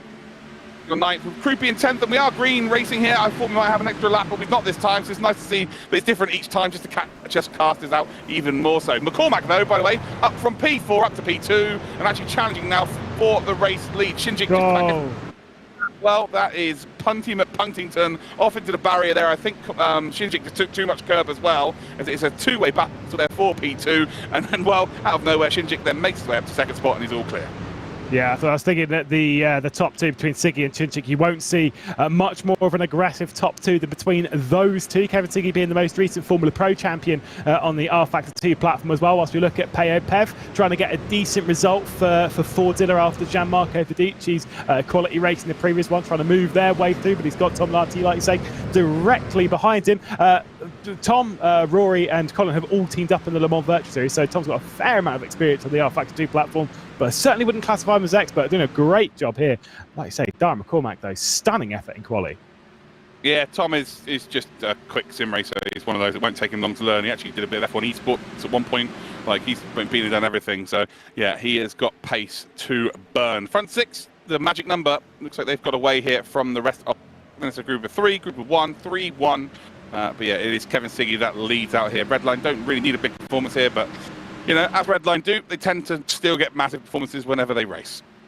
Yeah, this is going to be a tight fight once again. I say you just want to hang in the train right now. And again, the top 6 clearing away a little bit from Dennis Schuniger. Look at this, though. Darren McCormack trying to get below the double yellow. This is going very early on the attack. He's trying to take over second position, brings it up before the apron, really differentiates itself from the racetrack itself massively. But that is Marcel Chinchik losing out of position. He's on the outside line. He's door banged just an ever so slight amount into the side of Darren McCormack whilst Johan Half comes through. Yeah, brilliant stuff there. Johan Half taking full advantage of that situation. And, well, as you can see here, Shinjik still not giving up. Round up the inside then of what would be turn 3, and job is done there. And what was clever there from McCormack is that he used Kevin Siggy there with the slipstream down in towards turn number 1. So with Lemonek, he had no one in front of him when he was trying to make a move for the lead in the previous race. So he basically just hit a brick wall of air, right? Whereas this time, the hole was still being punched in front of him, which indeed gave him the opportunity to make that move stick there. So great move from Darren McCormack up to P2. Kevin Siggy, though, hasn't really been put under any kind of pressure yet as it stands. No, like I say, just hanging on to the race lead. Like I said, 4/10 to arrears to the car directly behind Dara McCormack.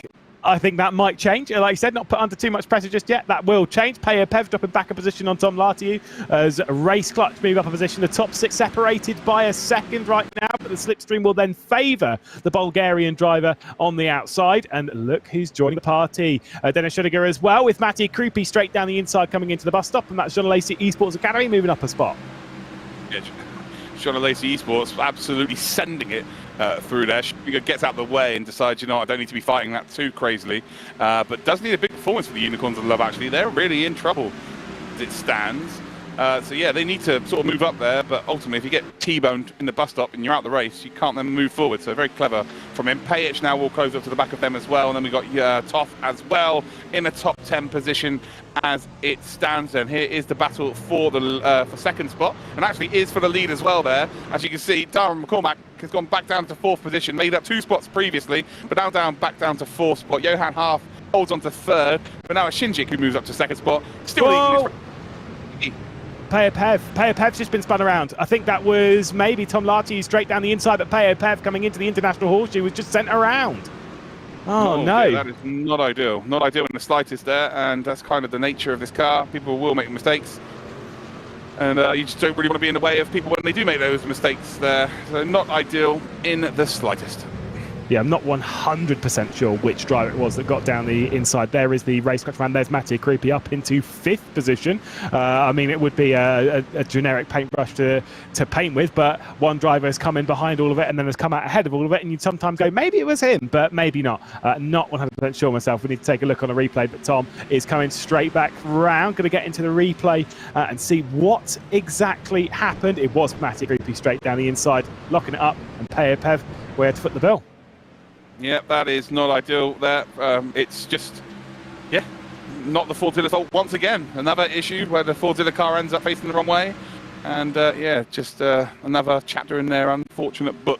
Pajic, by the way, is just being absolutely mugged off here by David Toth. So David Toth saw the Veloce car go on the high side and says, you know what, I'm not going to follow you and push you. What I'm going to do is I'm going to take your position and I'm going to help the race clutch car move forward in this race. That was, well, that was yeah, interesting to say the very least there. He must have a favourite driver. The thing is, when you're in those battles, when you do lose out like that, and he's just lost an extra position to Alan Terzic as well, I know he'll probably be quite enjoying this one, whilst he sends one straight down the inside. Does Pajic, P1 Esports by John Lacey Esports Academy, get a penalty, of course, for that contact on Pev? So 3 penalty points to Matty Krupi. But you've got to keep your head clean. If you lose a couple of positions, it's no big drama. Just hang on to it, keep in the race, keep your mind in the race, and don't lose out too much. And for those Team Fordzilla fans, don't worry too much. I still think the result they're getting right now should be enough to progress them further along in this tournament. It's got Jeffrey Reevelt in the chat going, what a combo. Now, I'm not sure if he's being sarcastic here or if indeed he is telling the full truth. But I will say this competition has challenged these sim races like they've never been challenged before. I feel like there is a massive space in the industry for them to have something like this. Of course, you can race GT cars and LMP cars all day and twice on Sundays, you know? But to have something like this where there's still money on the line, I just think is pretty cool. Yeah, absolutely loving it when we go racing like this, and it kind of proves it's a half oval, but it proves that when we go oval racing, it's pretty entertaining.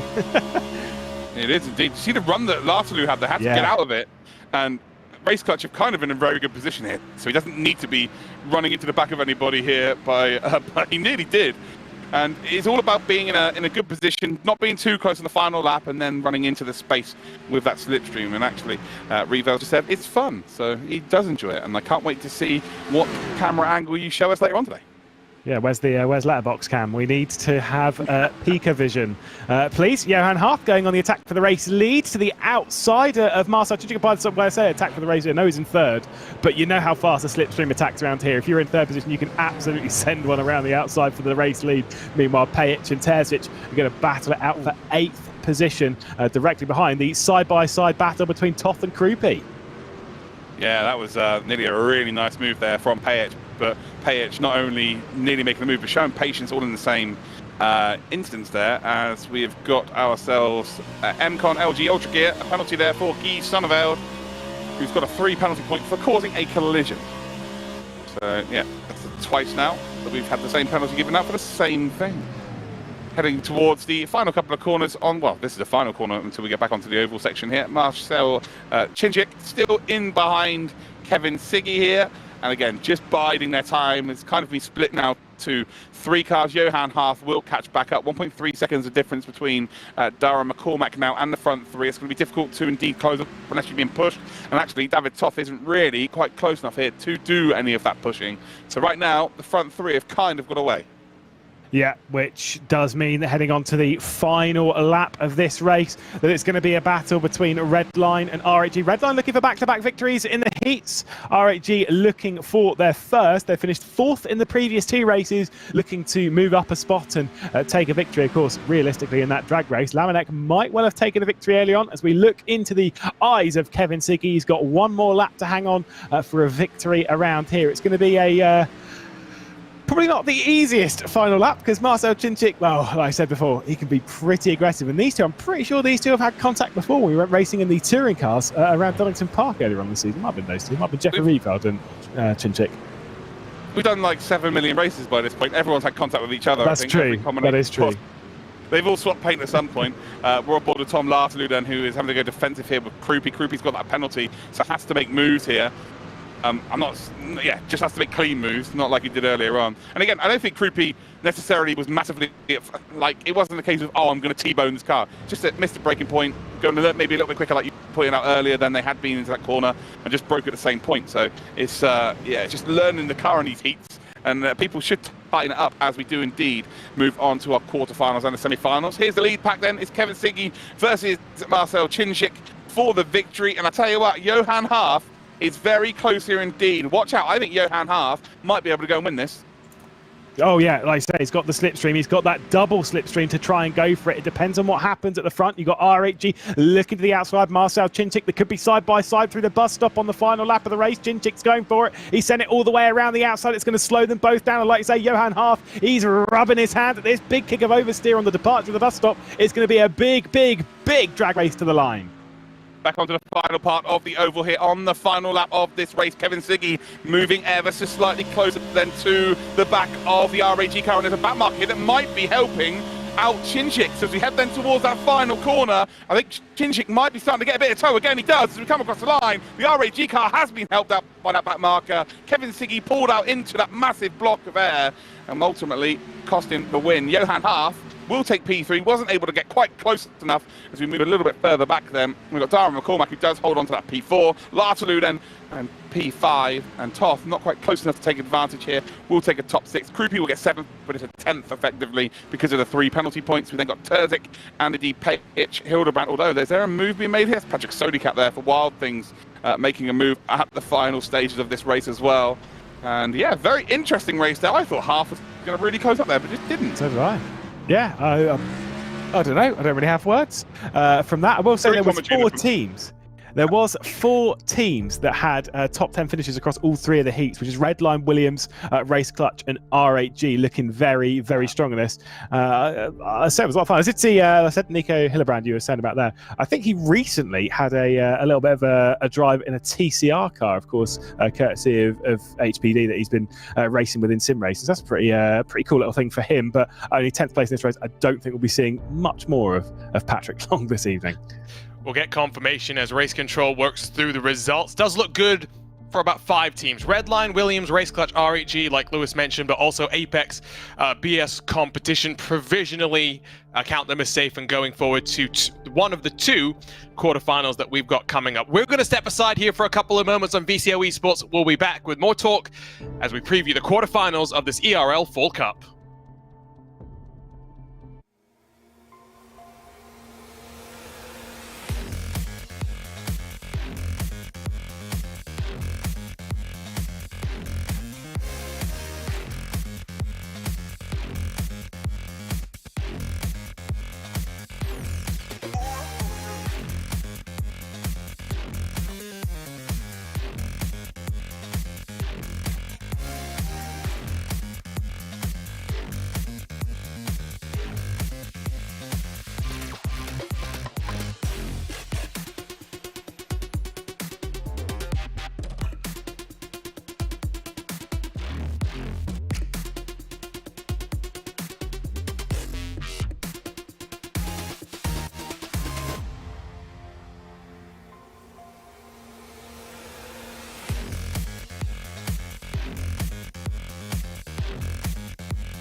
Well, welcome back to VCO Esports and the Esports Racing League. My name is Arjuna Kankupati, along with Luke Crane, Lewis McLeod, and Mike Yao behind the scenes. The heats are done. We're getting ready for the quarterfinals, getting just final confirmation of which team is going to advance, because there was a tie between Veloce Esports and Koana Gaming, tied on 23 points. It will come down to the best finish and the team that took the least penalty points. But it was a close one till the very end here, Luke. Yeah, as we're going to see for the remainder of the championship, right? That's just how this car and this circuit is going to be. I think it's going to be about people figuring out the final part of the track, really, because we've seen a couple of people try and make a move at the end. It's just not worked out. A couple of other people have made it work. The back marker there's just saved R8G, right, for the final part of the race. Like, there's so many different factors here, but it is all about strategy. Today is just about putting yourself in a position to maybe be able to win it at the end. You've got no guarantees. Well, you know, most races we've seen, if you've got someone who's driving particularly well and they get a couple of second advantage, that's it, they're done, right? If they don't make a mistake, they're gone. It's just not the same today. Like, you cannot, you know, rest on your laurels. You've got to be on it from the start to the finish. It's been a fun evening of racing so far, when we managed to get the racing actually started. Let's talk a little bit about this weekend, though. We've talked a bit about the IMSA Esports Michelin Global Championship that kicks off this Sunday in partnership with VCO, but we're delighted to be able to talk a little bit more about the entry list at this time, and we'll work through each of the manufacturers in turn. Each manufacturer gets a set number of cars. Let's start with BMW. Lewis, you and myself have commentated on many a BMW esports event, and none of these names are a surprise. Of course, two of the manufacturer works teams with BMW BS Competition and BMW Team Redline, but then additional entries for BS Turner and Redline, joined by multi-time race winners in BMW esports Kova in the black and red. Yeah, Cobra are going to be strong. They know how to get the most out of that car. I'm seeing there is that. I noticed the BS Turner logo. I'm like, yeah, that is a livery that our junior is going to be a massive fan of. But I say, even looking at this, right? If you were just think of a grid, think of 10 great names in sim racing, especially in BMW, what we've seen in the BMW sim racing competition over the last year or so with the BMW Sim GT Cup. There's 10 of the strongest, I can tell you that for free. It includes Bruno Spengler, multi-time competitor in the IMSA WeatherTech Sports Car Championship, and of course the winner of the 2020 IMSA Pro Series, which of course was held on iRacing. It'll be fascinating to see how BMW gets involved. Let's switch on over to another one of our manufacturers. Not sure exactly who we've got queued on up, but logically it would be the prancing horse of Ferrari. And here's where we see the Monaco esports drivers with two of their entries represented another Kova car, Race Clutch and the Aspar esports team. We've seen many of these guys in ERL competition or in BMW esports, but Luke, when it comes to the Ferrari, this is a mid-engine car that always seems to be somewhat difficult to get the most out of. Yeah, it certainly is. You've got to have a real knack to it. It's one of those cars where it's very easy to overdrive and it's very easy to underdrive it. The kind of sweet spot is very, very thin. But if you get it right, there is massive performance gains you can gain. So yeah, it kind of outweighs itself. It's good. Very excited to see Alex Dunn in the car as well, by the way. Just saying, after wrapping up his British Formula 4 championship, that's going to be fun. True, that is a good point. Number in motorsports as well, 88. So. No, it's 10 away. Yeah, unfortunately, yeah, you are wrong. Me and our junior will gang up on you on this one. It is definitely 78. Next manufacturer to talk about in this GTD category, I think is going to start with an M. It should be McLaren and the fire-breathing MP4-12C, which, yes, is a little bit long in the tooth, but it was on pole position at the 24 Hours of Daytona in 2022 here on iRacing, and our Narge competition that put it on the front of the field will enter one of their pink and black machines here. Of course, also we'll see Altus Esports, Triton, Carbon, and Brabham. Lewis, I really like the dynamic that we're going to see between Triton and Carbon, two of the top Polish sim racing outfits going head-to-head. Yeah, again, it's nice to see those kind of representing their country. Fair enough. If there's one that stands out to me on this, Altus, we know they're actually very, very good in the MP4-12C, of course, especially if you can remember back to when Luke McEwen was a part of the Altus Esports team. Really, really strong in this car. And as much as it sometimes can be a little bit crazy to see a BMW M4 on the same grid as a McLaren MP4-12C, it is lovely to see the car back out right at the front of the field, because it is a car that's plenty fast enough. The Brabham name returns to INSA competition as well. That's going to be a fascinating storyline. Here, though, is Mercedes. Just like with BMW, big supporters of sim racing. And this year, they've joined forces with Williams and Urano to put forward customer teams. We'll see them as manufacturer entrants in this competition with 2 of their cars represented. Williams Esports Razor and Urano Data Group also getting additional Mercedes. And then CrowdStrike Racing, a familiar name to many of those around the world of real-world motorsports, joins forces with SRC Movano, one of iRacing's top teams, to put forward another Mercedes. And with the Mercedes being strong as it runs right now with the BOP, Luke, these are strong drivers that will be looking to run towards the front. Yeah, I think Alexei Nesov and Luka Kita are the winners of this whole championship. That's my prediction. I think they have they just look so quick this year, and anything they've done has just looked incredible. So yeah, I think that they will be, especially with this car as well. As cars look very, very good over the course of the special events we've had this year as well. So yeah, I think Alexei Nesov and Luka Kita are the ones to watch out for sure. We'll switch over to the TCRs, but we're not done with the GTDs just yet. This is the Honda Civic Type R, and Roman Grosjean Esports, well, we've seen them in GT3s before, but now part, of course, of the Honda stable at Andretti Autosport. RHE enters 2 of their Hondas into this one. Hopefully, it goes a little bit better than the Honda Civic that poor Roman crashed at Laguna Seca in 2021. Yep, but I think everyone remembers that. This is a TCR class that is stacked with talent. And Lewis, it's not just RHE that stands out here. An entrance from the Honda HPD factory team, Jacob Abel and Carl Whitmer cross from the real to the virtual. Full Send Racing have dominated TCR since it started, along with the likes of Core Sim Racing. And then we get Pure Sims Esports, owned by the multi-time British touring car champion Ash Sutton, who I think will be looking to come out on top against RHE. Yeah, I mean, it's an interesting one to see. Of course, Full Send Racing, it'll be interesting for them because they're normally, as far from memory, do see Full Send normally using the Audi RS3 elements. I mean, I might be completely wrong. I might have got used to using the Honda, but normally for me is in the Audi. So curious to see how they get used to that. But again, more manufacturer support in sim racing. This is what we love to see. HPD getting behind it. Of course, they've had their fair share elsewhere in, on Assetto Corsa Competizione, but still lovely to see them breaking into this kind of stuff. And then RHE, I mean, I'm curious to see how Van Loosenoord does in the car. He's normally an open wheel expert. I think the touring car's a little bit different.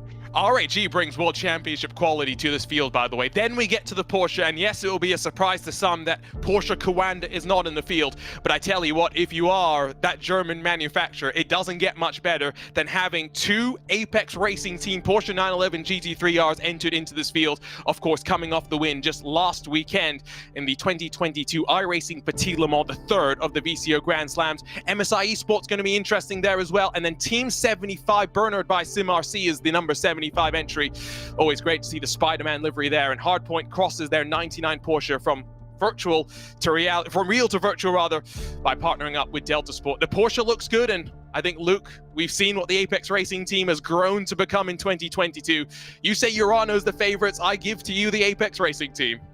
Yeah, you throw them in the mix, and if there's a team, this is their wheelhouse, right? Team sports. Again, they've got very good individual drivers, but when it comes to the team game, you very much cannot look past Apex Racing team. They always seem to have something up their sleeve to be able to get jobs done. So yeah, you can't look past them. This field, this is absolutely stacked. And we're not done just yet. Then we get to the Hyundai Elantra TCN. Of course, we saw Hyundai participate with their own competition earlier this year, and the champion is in a Hyundai. SimRC has captured Kieran Harrison and Corentin Gunes after leaving Core Sim Racing, and at 176, without a doubt, will be the favorite of the Hyundais. But Mirror Esports goes ERL to the IMSA Esports Championship. Guile Valero, Nicole Foggy, 2 of the Apex Racing Academy converts, join forces with the Apex Racing team to deliver. Like we say, this is a field stacked with excitement. We get a Brandon Hawkin, SRC Movano, CrowdStrike entry as well in this TCR field. I mean, Lewis, up and down, everywhere you look, there is quality. Yeah, every single car that we've looked at has been absolutely stacked. Very curious to see how the Mirror Esports gets on. Of course, Goga Baldi, a 2-time Esports WTCR champion. And so, of course, that's over on Racedream, not over on iRacing, but still, he's been racing on iRacing a fair amount. We had a good chat a few months ago when going side by side around. I was going a lap down, that's fine. It's brave stuff. He's a feisty racer along with Attila Bushi. It's going to be a strong lineup. It's going to be a lot of fun. Remember, this Sunday live on the VCO Esports channels and on iRacing Twitch. Follow along with the first round of the IMSA Esports Michelin Global Championship. 2 hours and 40 minutes of racing with live race control and safety cars. It is going to be good.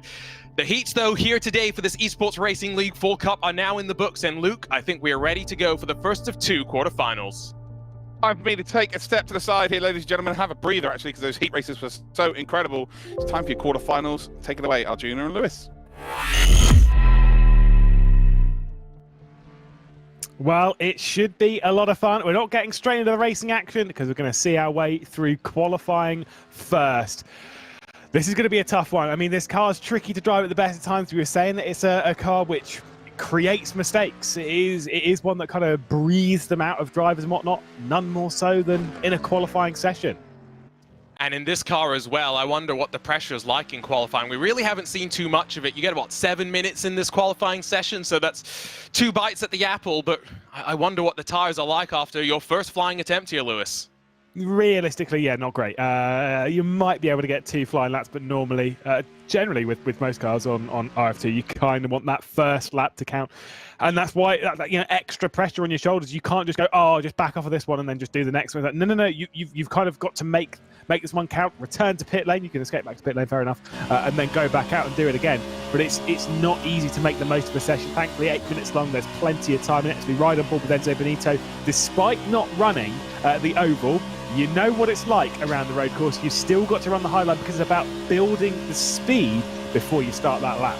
It's a short burst from the timing line to the braking zone of turn 1, but every little bit matters. We'll ride with Benito as he'll work off the banking, transition onto the flat and onto the brakes. So tidy, but look at the line being taken tight to the inside, and that's really what you want to do in these big, lazy stock cars, is not run too far wide. And as he gets through the power and onto the into the international horseshoe, this is where the best will rise to the top. Yeah, so tricky through here. You've got to just get on the power nicely. As you can see, they kick the rear end out as we head towards the King. It's so fast going through the dogleg. I mean, the bravery to attack that curb on the left-hand side before we get to the West Horseshoe. And then this is the most bumpy braking zone you think it is possible to have. You can see basically drifting it out of the West Horseshoe up towards turn 7, arguably the hardest corner on the track. It doesn't seem like that from an aerial perspective or even when you're watching it on board, but trust me, when you're driving it, you're wrestling with oversteer, with understeer, and then the banking as you come onto NASCAR 1 and 2. And as he works through the first part of the 2.5 miles of banking, Benito is currently purple in Sector 1 and about a 10th quicker than anyone else. The next best, guess who? Jurne Simoncic. It's familiar names that continue to impress, but this is that most crucial corner of them all. Through the bus stop, so much commitment, taking a little bit of grass as well, but look at how perfect the line is. If he gets away with that one, he has carried as much momentum through as possible, but that's it done. I thought that was too much. I thought the first bit was a little bit too much, but you got to remember it's a sequence which leads into itself, which leads into itself, which leads into itself. If you mess up the first bit, you're carrying too much speed for the second bit. You're on the wrong line for it, and you get dragged out wide. Frenzo Benito having to return to the pit lane. I believe they're not limited on laps, though, so should be able to get back out there. And the session, again, as far as I'm aware, will be able to continue once the checkered flags come out. They'll be allowed to finish off their lap times, but I need that one confirmed as to how that one's going to work from race controller. Whether Enzo Benito's session might well be done. Colin Spork up towards the line for Race Clutch. Roy McDuff drops it to 12th. Ooh, not a good qualifying session for Race Clutch at all. Well, I was waiting for you to notice who's currently sitting in 3rd is Gal Valero's 15th for the Apex Racing team. Jamie Flukes in 10th. Where did Johan Harth find the speed on rFactor 2 to be half a 10th behind Kevin Siggy? Yes, it's a red line 1 and 2, but I tell you what, it's shaping up quite well for the Apex Racing team if Jamie Fluke can avoid the chaos at the start. Again, to remind you as to what we're looking at. But can we just say, by the way, quarterfinals, we're looking for the top 3 teams. How stacked is this quarterfinal? I mean, when you've got Redline in there, you've got Apex in there, you've got Burst in there, you've got Unicorns of Love in there, you've got Arnage in there, you've got Race Clutch in there. This is a strong one. Didn't even count for Triton as well. This is a stacked, properly stacked quarterfinal that I would not want anything to do with. Have you seen quarterfinal 2? R8G, BS Competition, Williams, Veloce, Fordzilla, P1 Esports / the John and Lacey Esports Academy, and then Mirror Esports. We are in the elite, the top level of sim racing competition, Lewis. It is always the best of the best. I'd still say this one's way more stacked than the second one. Agreed. I would, if I had a choice between quarterfinal 1 or quarterfinal 2, every single day of the week, I would be in quarterfinal 2. No way would I want to go in this quarterfinal. It is brutal. Like, whilst, yes, we know the grids are always stacked in the VCO Esports Racing League, but still. Either way, big lap coming in here for Enzo Benito. I know his teammates are first and second, but still, you want to be up there to assist the team. You don't want them, one mistake from Rietveld, one mistake from someone behind that spins him around. It could see red line out even at this stage. Don't count it out from happening. We've seen big drama before.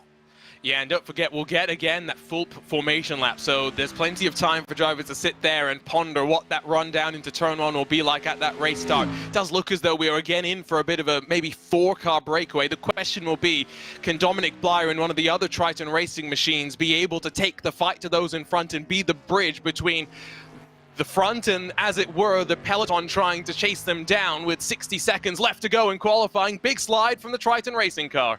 Yeah, expecting to see a few of those through this qualifying session, more so than obviously you'd see in the race. In the race, you kind of want to dial it back just a touch, not to burn out the tyres too much over a 12-minute period. Mind that the quarterfinals are slightly longer than the heat races that we've had, up to 12 minutes from 10. So we'll see an extra potential. I think we'll see an extra 2 laps on top of that, which should be extra thrilling. I think these cars are going to be pretty tricky to drive at the end of even 12 minutes. They should be pretty tricky.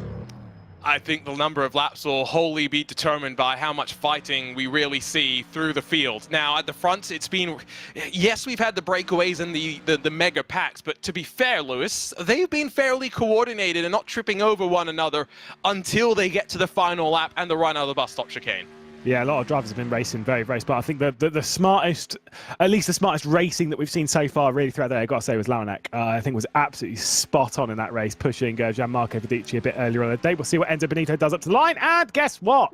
Of course it is. Benito delivers. It's up to pole position. I remember the last time we went racing in cars like this, V8 supercars. Now, I know obviously Apex looked pretty strong. Even the first time I went racing in the Esports Racing World Cup. I know obviously the V8 supercar and iRacing is very, very different to this, but still similar sort of vein. It was a red line 1, 2, 3, through quite a lot of the heats and quarterfinals of that. I see very much the same thing from them out of here. Yeah, no, I don't disagree with the logic but well, I was going to say Luke Crane was going to be happy, and then Jeffrey Rietveld stole the pole away from Enzo Benito. It's still 1, 2, and 3. At the end of the day, that's basically all that red line needs to do, and then fan out and form the world's widest roadblock, and they should be good to run from here. I've got to say, though, we're not going to know exactly how this stacks up. 139.172. We won't know how the speed compares until we see what R8G, which all 3 of us commentators think will be the only team to take the charge to Redline, until they go for qualifying after this. Yeah, here's one team that would not be particularly pleased with how things have gone so far in the qualifying session. Of course, checkered flag is out. These are the final laps. Colin Sporks heading up towards the line. We're seeing the final few laps as a private session, so they're all going around with their own circuit. No slipstream assistance. Colin Spork moves up from 19th to 12th, ahead of the race clutch drivers. Few ones still out there. Leinek in 8th position as well, still out on the circuit. There was an improvement from Michi Hoyer to go up to 6th. Don't count out Burst. They're going to be very strong on a day like this. Tom Latiou goes up in the 15th position, whilst Kazuki Umeshima does not improve and only stays down in 20th spot. McDuff didn't improve, so for race clutch, big drama in there. Redline completely dominant in that session. So Redline looking good for taking one of the 3 qualifying spots to the semi-finals. And then it's a fight between maybe the Apex Racing team, Burst, Unicorns of Love, Triton, Arnage Competition. Basically, we don't know which way it's going to go, Luke. Yeah, it could be absolutely anybody. I think this is kind of the final race of today where you've kind of got to be a bit lucky, I think, to get yourself through. I think we might see, as much as we keep saying Redline and RIG and they're on to get to this final, when you get to the semi-finals, or the semi-final, should I say, I think a team could steal it. A team could, if they could use all 3 drivers to assault another team on the final lap and get around them, then there's an opportunity. But here, it's just you need a bit of luck. Just keep yourself out of trouble, and you may be able to sneak yourself into that semi-final.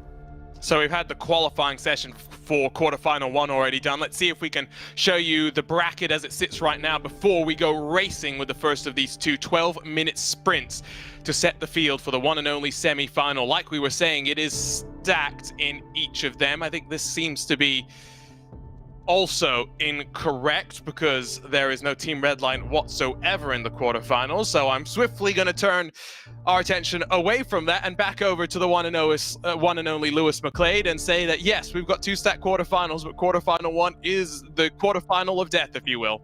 Yeah, I'll just read through the entries because we know the ones that we've just seen: Race Clutch, Triton, Redline, Burst, Unicorns of Love, Apex Racing Team, and Arnage Competition. That's in quarterfinal 1. That's what we're about to see go racing in a few moments' time. In quarterfinal 2, like you said, R8 GBS Competition, Williams Esports, Veloce, Fordzilla, P1 Esports, John Lacey Esports Academy, and then Mirror Esports. It's a very strong contingent in both, but I would say QF1 is much stronger than QF2.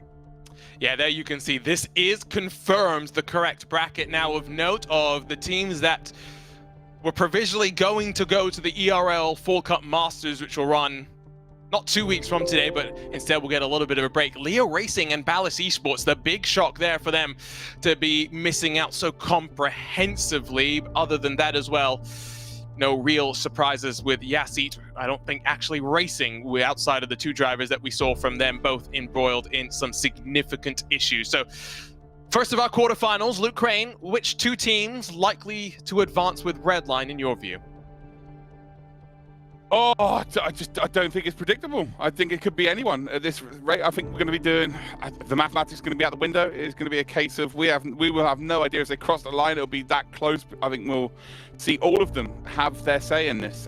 Apex, you would assume, would be able to get through, but Burst have got the ability to spring a surprise. Triton, obviously, Race Clutch have looked good today. Unicorns of Love have won events, and then Arnage Competition, again, a team that can spring surprises. So yeah, I think this is the most wide open one, and then I think for the second semi-final, it's pretty much nailed on. The top 3 in the list will go through. So this is going to be spectacular. And we've talked about prize money, right, Lewis? Yes, there's a little bit on the line today, but really there's a lot more at stake to get to the Fall Cup Masters and to fight for the share of $10,000 in that unique one-on-one format.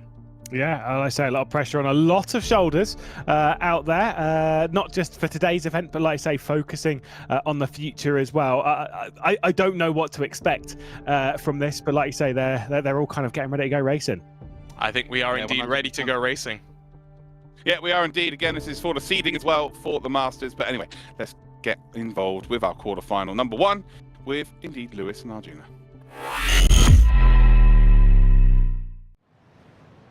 Well, here we go. They are about to go racing. Obviously doing the formation app at the moment. We can see the grid. Rietveld, Benito and Siggy for Redline all up at the front, with Johan Half taking up a pretty incredible 4th place qualifying result. Yene Simic and Michi Hoy lockout row number 3 for Burst Esports before we get to Dominic Blyer and Tobias Grunewald in 8th position for Unicorns of Love. A super qualifying effort as well for Grunewald. Is not exactly an rFactor 2 expert, just ahead of his teammate Maciej Mlinek, who would be more of the rFactor 2 expert within the team. Jacob Charcot looking very good for Triton Racing with a few cars up the order, and then it's all row 6. Adam Pinsessions, his teammate alongside for our Arnage Competition. Got Colin Spork, Jamie Fluke, Tom Lartiu and Jimmy Antunes, 13th through 16th. Like I said, Race Clutch have got to do an awful lot in this one. So does Jamie Fluke, really, because his Apex Racing teammate is right of the order. Meanwhile, he's in the middle of it. Roy McDuff, Garl Valero, Dennis Schuniger and Kazuki Umashima down in 20th position, with one final driver being Mateusz Tuszkiewicz, starting from 21st and final. So Triton Racing looking pretty strong up inside the top 10. Tuszkiewicz's got a bit of work to do to go and assist his team. Meanwhile, look at this formation flying from Team Redline Arjuna. They are very impressive right now. Let's not forget, this is the first time today that all the team members will be racing alongside one another. So now that need for communication amongst them starts to ratchet up. Here we go, Spycam, as always, with the one and only Jeffrey Rietveld. I think at this point he is never going to change it, just to make sure that we continue talking about it. He just likes to be spied on. Yeah, maybe it's a fetish, whatever.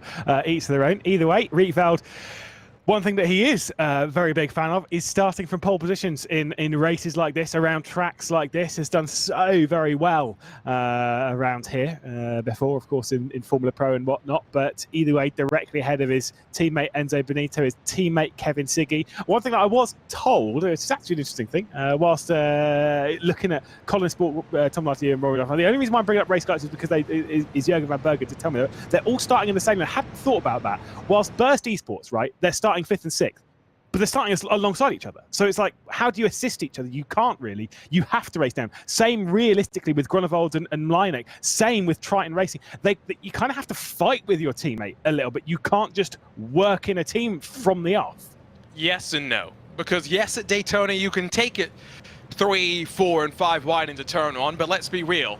There is an inside line and an outside line, and apart from that, every other line is compromised. So if you're side by side and you're able to effectively block together, by the time you get to the horseshoe, you will hope to try and sort yourselves out without tripping over one another to try and hold on to track position.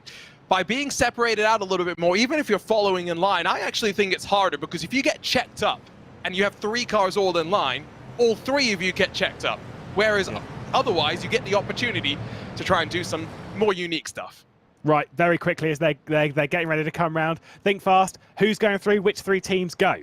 Burst, Unicorns of Love, and Redline, of course. Yeah, yes. That's fine. That's fine. I'll allow that one. I don't know which way I'm going to go. I'm going to back out that one because the race is beginning. That is the easiest way to sit on the fence, ladies and gentlemen. Jeffrey Reeveld is going to get us underway for the first quarter-final. Enzo Benito still to the outside, but of course Johan Hart. Look at the big send though from Jerne Simicic. I think straight down the inside coming into the first corner. Burst Esports going on the attack. Kevin Siggy going backwards. Was not expecting that from the Slovenian, who absolutely charged his way through as they head up towards the international horseshoe. Straight to the outside, Dominic Bly is trying to make something stick, getting around the outside of Michi Hoyer and potentially even Kevin Siggy as well. But what a start from Jerne Simicic, going up to 3rd position, potentially on the inside of Johan Hart. I think for the first time today, we've gotten through turn 3 at the horseshoe with no cars having issues. Now it's the second bottleneck, slightly different. You can run a little wide and V it back in if you want to, but we'll fight side by side and continue to go safely through. Yes, the car dances with the gravel. But now back onto the oval, this is where the runs start to begin, and Colin Spork tries to bully Pinchess out of the way. Yeah, did indeed get a little bit elbows out there. Pinches up into the barrier as well. Got Tom Lartigue straight to the inside, who gets a little bit of an elbow himself. So a little bit of a race clutch versus our Nudge competition battling, as well as a little bit of assistance coming from Jamie Fluke as well, directly behind 2 our Nudge competitions. Either side of Jamie Fluke on the outside, he's got assistance from David Toth as well. Back up towards the front as Johan Hart sees very much what's happened on the rear end of the Burst Esports man of Jerne Simicic, taking 2 very different lines going through the exit of the bus stop. And crucially for Rietveld and Benito, while they've been separated from Siggy, at least for the time being, they'll be able to push one another along and try and build up the advantage to Simicic and Hart. And at this point, if you're the Frenchman in the Apex Racing Team car, you've got one job. Be the pusher. Let's not fight until we try and close with still 10 minutes left to go. Yeah, look at all of this. I think, like I say, we're going to see this basically all the way up until the checker flag. With where they were on the line, I'm not sure if we're going to get the extra lap that I was talking about. I said it might be 2 extra laps comparatively to the heats. Might just be 1. They're running roughly 1 minute 40 lap times. And like you said a little bit earlier, it depends how hard they battle. Lartigue to the outside of Jamie Fluke, heading into the international horseshoe. He's going to have a nice, smoother drive off the corner and then pick up a little bit of slipstream as well from the Arnage competition car and Pinchess directly ahead. Trying to calculate right now. Burst definitely look good. 3 + 7 means 10 points for them. They would comfortably sit 2nd. It's Grunewald and Mlinek in the Unicorns of Love cars that currently 8 + 9 works out to 17. 6 + 10 for Triton is 16 points. Basically, outside of the top 3, it is still wide open for these drivers to get valuable positions to try and figure out who is going to work their way forward. Yeah, we'll be keeping our eye on what's happening points-wise between these lot. Like I say, Redline at the moment are an almost guarantee. It would, like I say, Burst up there, then Triton, Unicorns of Love, Apex, they're all going to be pretty close. But trust me, this order right now, take a picture of it, because I can guarantee you in 9 minutes' time, it ain't going to be that. It's going to be totally wide open. What does Kevin Siggy do? We say this time and time again, when you're the 3rd driver right now, we'd almost be like, just don't race him, just kind of sit there and wait for things to happen. Whilst Jakob Charkot's had an issue for Triton Racing. Triton Racing delivered a big hit there that'll be going down into the bus stop. So he's dropped back now into the final position. And Dominic Bly, the sole Triton Racing car inside the top 17, because Mateusz Duszkiewicz in 18th, the next one of them. And it blows it open, because there goes Triton out of the equation. So now it's Redline and Burst still looking pretty as into turn 1. They're 2 wide, almost 3 rows deep. And that's Jamie Fluke. That's got to be careful. He lost out at the start. 3 wide. The 2 Arnage competition machines trying to sort it out amongst the 2 of them. This is very treacherous as they dive into the horseshoe. Yeah, this is not the wisest part, really, because they're all, I mean, I get it, they're all fighting over track position and whatnot, but you've got to be focused on those positions ahead. If you're Jamie Fluke, you want to be attacking further down the order. Right now, this train doesn't matter, but you've got to work your way up bit by bit. These are short races. There's so much strategy going on behind the scenes. Whilst we're going to see what's happened to Jakob Charcot. I think it's going to be a solo error. Yes, it is. Just took too much of the third curb. It threw him over the fourth one, and then sent him up into the barrier. It's going to be rear-end in first, right in front of everyone else, and thankfully, everyone managed to avoid him, but Charcot, solo error. So easy. Do you see how much commitment and how much of the curbs these drivers are electing to use through the bus stop? And that's basically because if you don't, you are slow. So it's mitigating risk versus reward, and unfortunately for Triton, it's not paid itself out nicely. So to go back and revisit the point situation, because for Redline it's comfortable. Look at Benito just riding behind Rietveld. Right now, I think it's the battle between the Unicorns of Love and Race Clutch, because Jamie Fluke lost out significantly on the race start. He's gained a couple recently. So Apex Racing Team sit on 16 points. Yeah, so at the moment it would be Redline, Apex, and Burst by my maths. I did get told that it was Redline, Burst, and Unicorns of Love, but that was about 3 laps ago. And everything changed 3 laps ago, 3 corners ago, and everything's changing by the second. Johan Haas picking up 3rd position on Jene Simičić. That will help Apex Racing Team out massively, but into the rear end potentially. Jene Simičić is going to go out wide. It opens the door for Dominic Blyer to switch it 3 wide and take over 3rd position. Wow, what a switch up that was. Yeah, and Johan Hoth racing from the Apex Racing Team facility, almost tries to fire it back down the inside of Dominic Blyer. And you got to be careful right now and wonder if Johan Hoth is maybe flirting with a visit to the race control office, because penalty points, well, we don't want to talk about them, but they may change how this race shakes up. Yeah, they can be the deciding factor as to whether you're going through further on in this competition or whether we're going to say goodbye to you at this very point. Once again, I will remind you, it is 6 cars in a train for the race lead. Benito, Rietveld, Blyer, Hath, Simičić and Siggy. That seems like 6 is the magic number. Meanwhile, Michi Hoyer holding up a train of literally everyone else as Hoyer goes ahead of Grunewald, Mleinek.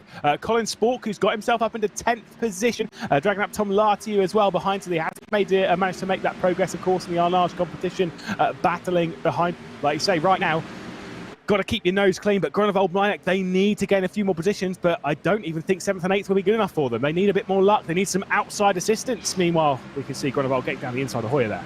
Well, yes and no, because Harth is now in 4th and Jamie Fluke is 13th. So that's 17 points between the two of them. Grunewald has moved to the lead of the peloton, so he's in 7th, Milnek in 9th. 9 plus 7, 16 points. Basically what we're saying is it is a single position that is likely to determine how this race ends as we come towards the line. The Unicorns of Love trying to work together, but there comes Colin Spork too.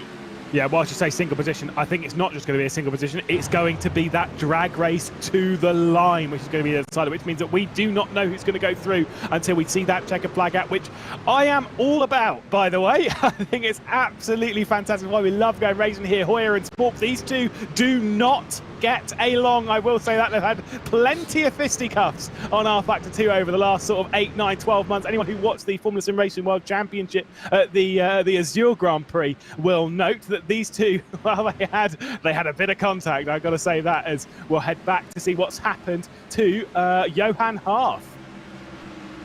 So that's where he lost a bit of ground. Yeah, he brushes the wall as well. So that's why he's now slipped even to 5th position. So it's really now as well. I wanted to point this out. Michi Hoyer falling backwards is starting to open this up totally once again. Triton Racing may not be totally out of this one, with Blyer in 3rd and then the other best of their cars down in 15th spot. Wide open, like you say, drag race to the line. This is where it would be great if we had an artificial intelligence that was telling us where exactly we sit right now. The total lack of confidence to say Mateusz Tashkovic was yes, unreal there. The other driver from Triton.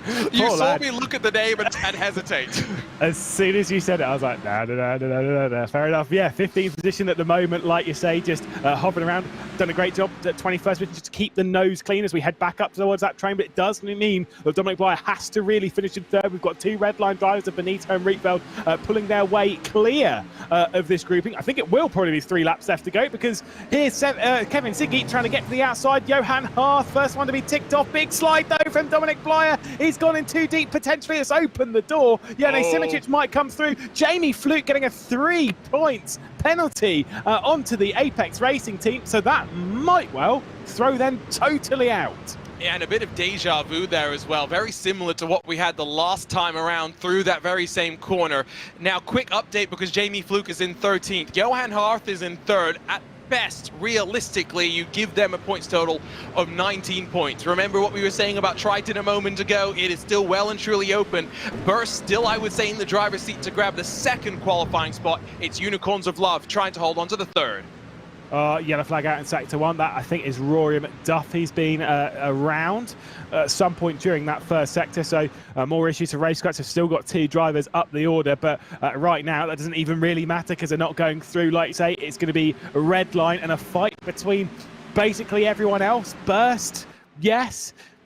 Question mark to who's next? I really don't know. Absolutely thrilling scenes through this race. I was a little bit concerned about this car, I will not lie. But this car track combo, I agree with Jeffrey Revel. This is ace. To be fair, there's not much that you can't throw the way at the Daytona International Speedway and deliver excitement. Remember VCO Infinity when we threw the Formula 3 cars here, and then we had, I think it was one of the R8G ones, like on its upside down, rolling across the line. It's always fun. Yeah, I think I was asleep at that point for the brief 3 hours that I got that weekend. Absolutely incredible event with VCO Infinity. Jene Simičić to the inside once again. Johan Hath trying to take over 3rd position. Kick of oversteer from the pair of them off the corner. Whoa, big up on the 2 wheels goes Jene Simičić. Still 4th position though, because Hath's got the inside for the International Horseshoe. Drives it off brilliantly, and Kevin Siggy's still not been able to muscle his way back to the front of the field and making a team red line 1, 2 and 3 as we are on, I believe, the penultimate lap of this race. So we are going to get those 2 extra laps I was talking about. Benito and Rietveld, well, these 2 aren't going to fight, are they? Going to be a nice, might be a little bit of a drag race between them for a bit of banter. For the bants, we are used to seeing red line drag races here at Daytona. That's Usually true. it's at the start of the year for whatever the first race of the BMW Esports season tends to be. Yeah, I got a little bit worried there for Enzo Benito, who's wibble-wobbling his way all the way to the wall as he rejoined NASCAR Turn 1. But of course, as we look forward to this ERL as well, these teams who are not qualifying for the semis, not just looking for prize money, but seeding as well for the ERWC. So there is stuff to fight for, and well, yeah, that's what we talk about when we talk about too much curb and it biting hard. Yeah, Dennis should have got sent into the barrier. I'm going to be, I said it earlier, back when we were racing, I think even at Fuji, when we were racing with the IRO4, not actually a fan of the current Unicorns livery. I kind of preferred it how it used to be. There's a slightly more contrast between the colours. It's now just flat out pink. There was a bit darker in there. I kind of prefer that. I miss that. Just a bit of a thing. Unless you want to give me a t-shirt, at which point I'll tell you that your livery is amazing. But either way, final lap of the race. Benito and Rietveld well clear of this for the quartet going at it, but it might just be 3 now because Dominic Bly's just dropped off the rear end after that big slide through T1. And confirmation, it is the final lap of the race as it runs right now. It is Burst Esports and Unicorns of Love that look good. It's Simičić that tries to go down the inside and now might get a push from Siggy as they come into the kink. You definitely don't want to be side by side by here, and that's why Simičić backs out of that one. Yeah, so precarious to try and make some of these attempts. You know, coming through that fast kink, that it's a very risky idea to try and look to the inside. But this drag race could decide everything if the doors open for Blyer potentially. If Hath doesn't hang on to 3rd position, who knows who's going to go through into the semi-finals. Just 3 teams progress to the semi-finals here in round number 3 of the VCO Esports Racing League. Wow, it's getting a little bit dicey as well because I think Siggy had Simičić up his inside. It's all academic right now. I'm just trying to work out some of the various permutations based on the gaps that we have and the drag races out of the bus stop, but I don't think we're in for too many changes, whether it be at the front of the field or in those that qualify for the semi-finals. Benito with a decent run, but here comes the momentum from Rietveld. Yeah, this is going to be a big moment as well. Is Jeff Rietveld going to steal the race victory? They've both gone to the high side. It is going to be a drag race between the two Team Redline drivers. It's academic for them too, because they're definitely making their way through to yet another VCO Esports Racing League semi-final as they keep their record up. It's going to be super close, but who's it going to be? It's going to be Jeffrey Rietveld just about to the line ahead of Enzo Benito. With the drag race behind that sees Johan Half ahead. Did Bly move up in a fourth just at the last moment? I think he did, just ahead of Jene Simičić and Kevin Siggy. Super stuff between them, could be big for Triton. I don't think it's enough. As more drag races behind, I think it might have been Tuskovic to 15th. Kazuki Yumashima, by the way, great job up in the 14th after starting from 20th. Colin Spork dealt with an issue later on, so we won't see any more of Race Clutch. But wow, what an event. I think it's Team Redline, it's Burst, and it's Unicorns of Love. Wow. Yes, doing the quick math, and we always say never trust the commentators' math. It does indeed appear as though it will be the Unicorns of Love and Burst that advance along with Team Redline. Apex will be slightly disappointed, but the way it would have worked out without those 3 penalty points, Lewis, is the Apex Racing team would have been tied with the Unicorns of Love, and then would have had the tiebreaker by best finishing position. It shows just how important those penalty points can be as well. Yeah, that describes how the Apex Racing team day kind of ends. Yeah, I mean, I did see that car on fire. Not sure where the fire was coming from as he was driving around. It did seem like it was coming from the rear of the car, maybe the middle of the car. That certainly looks like it's coming from the middle of the car, so the engine's placed very odd, clearly, in these stock cars. But no, I'll allow it from that angle. But yeah, there was clearly a lot of drama in that race, and clearly a lot late on, because there was a few drivers moving up and down the order in those final moments, as we would expect. In a race like this, you've got to get your elbows out of it. You can't, if you don't try and go for one of those moves in the final lap or so, you'll be sat there thinking later on, what if I'd have just gone for it? Very fun quarterfinal though, Luke, and we called it the quarterfinal of death, and maybe it is a bit of a surprise to see the Apex Racing team, who really resurged after a disappointing Spring Cup to be the form team through the summer and the fall, to see them leave today out in the quarterfinals. Yeah, one of their drivers wouldn't have a car for the next stage of this championship, by the looks of the end of there, with a fire everywhere. And you said, where's the fire coming from? I think everywhere on that car, to be honest. Yeah, it was kind of goes to show how important a team is, really, how important all of your drivers are. I'm trying to get words out and they're just not really working. But yeah, how important it is to have 3 drivers effectively at this stage. You need to have 2 that are going to get those positions, and the third is not going to get themselves into trouble or potentially takes advantage of other people making mistakes and takes points away from them. And Apex, unfortunately, has just fallen foul of that. And it's very unusual for Fluke to be in that situation. Fluke normally is, the more composed driver, finds himself a little spot, works out what he needs to do in a race.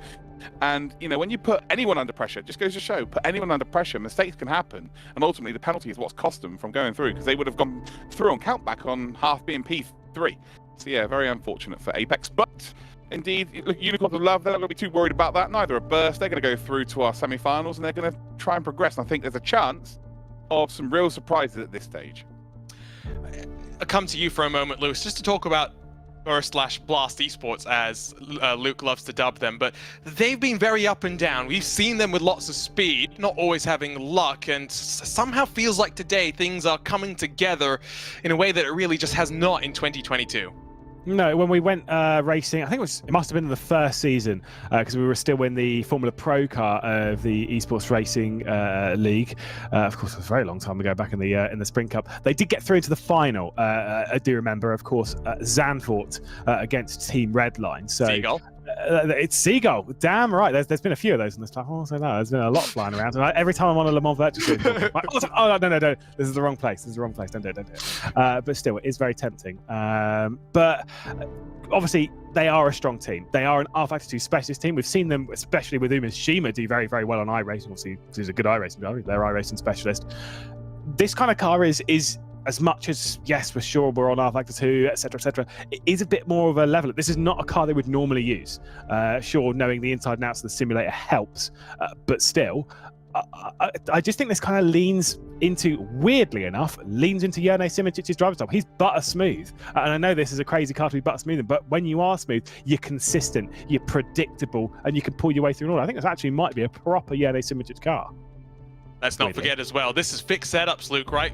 The only platform that we don't have fixed setups is ACC, but it always means that for the teams and drivers that specialize in one platform, when you have fixed setups, you got to make the most out of it in driving, because you can't do those little tweaks and setups to find those tenths and well, seconds in some cases. Yeah, normally with a fixed setup, they're kind of geared towards having more grip than being quick. So the hole in the air will be punched by these cars is massive, which means that there can be a massive surprise if you can just keep yourself in and amongst it towards the end. As much as Redline looked dominant there, in another race, the front six, especially when we get to a final when there's only 6 cars, if someone can surprise Redline and RHG and get to that final, that's where anything can happen. Genuinely, anything can happen. So the car's getting gridded up for the second of the quarterfinals. Before we go there, Lewis threw me under the bus and tried to get my predictions literally right before we went started. So this time I'm going to at least give you guys the benefit of a couple more minutes. I'll list out the teams, excuse me. RHG BS Competition, Williams, Veloce, Fordzilla. Right there. Should I stop? No, the top three is very strong. Yeah, today specifically. I'm not saying like over the course of our championship, but those top 3 have looked, as you would put it, buttery smooth, Lewis, today, to be fair. So yeah, I think they might be. I think yeah, just stop there. You're good to go. I will say what I will remove BS Competition. No, sorry, Florian. I will remove BS Competition and I'll put Team Fordzilla in there and say those 3. I think it'll be Fordzilla, RHG, and Williams. Well, I think we're about to find out, Luke. I think we're ready to go for the second of our quarterfinals. Yep, second quarterfinal, the last chance to get themselves involved for the semis. And well, you boys can take it on. Well, here we go. Formation lap territory, and it is R8G at the front. Marcel Chinchik, ignore this order. That is not right. It's Marcel Chinchik at the front from Erhan Yayovsky, Yaltine, and Dara McCormack, who once again has done a great job in qualifying. There we go. Gergo Bowdy. I think we might restart that once we can actually we can see what's going on. Marcel Chinchik, though, starting from the pole. Erhan Yayovsky alongside before we get to Yaltine and Dara McCormack, who's done once again an insanely good job in qualifying, up to 4th position. Gergo Bowdy in 5th, Gianmarco Verducci looking very strong as well for Team Fordzilla in 6th position.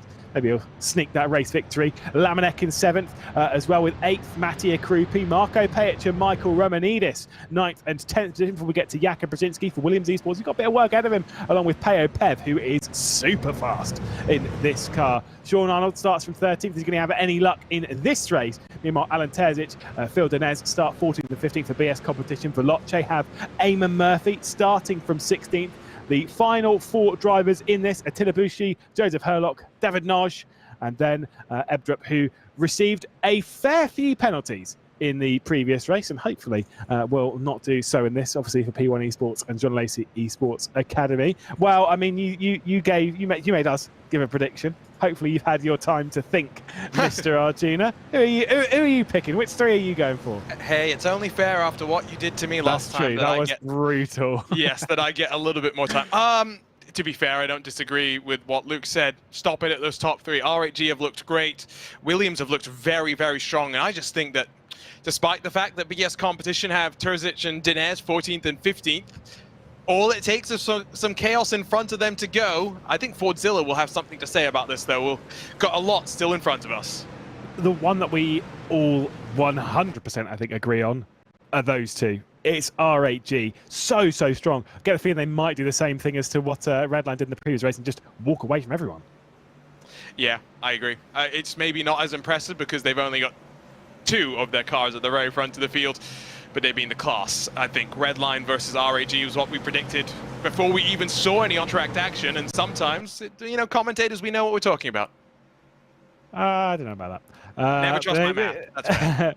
No, I just don't trust anything that any of us say. But either way, the second of the quarterfinals, the final quarterfinal, so to speak, is about to get underway because Marcel Chinchik has the control. He leads us away from pole position. Yayovsky drops straight back in behind him, but Dara McCormack aggressive already down into the first corner. It wasn't Dara McCormack, sorry, it was Yaltine. Dara McCormack was getting around the outside, and Yaltine properly sent that one in for BS Competition to take over. Yep, it's second position. Super stuff for Dara McCormack. Straight down the inside once again. Yayovsky's gone right around the outside as well for RAG.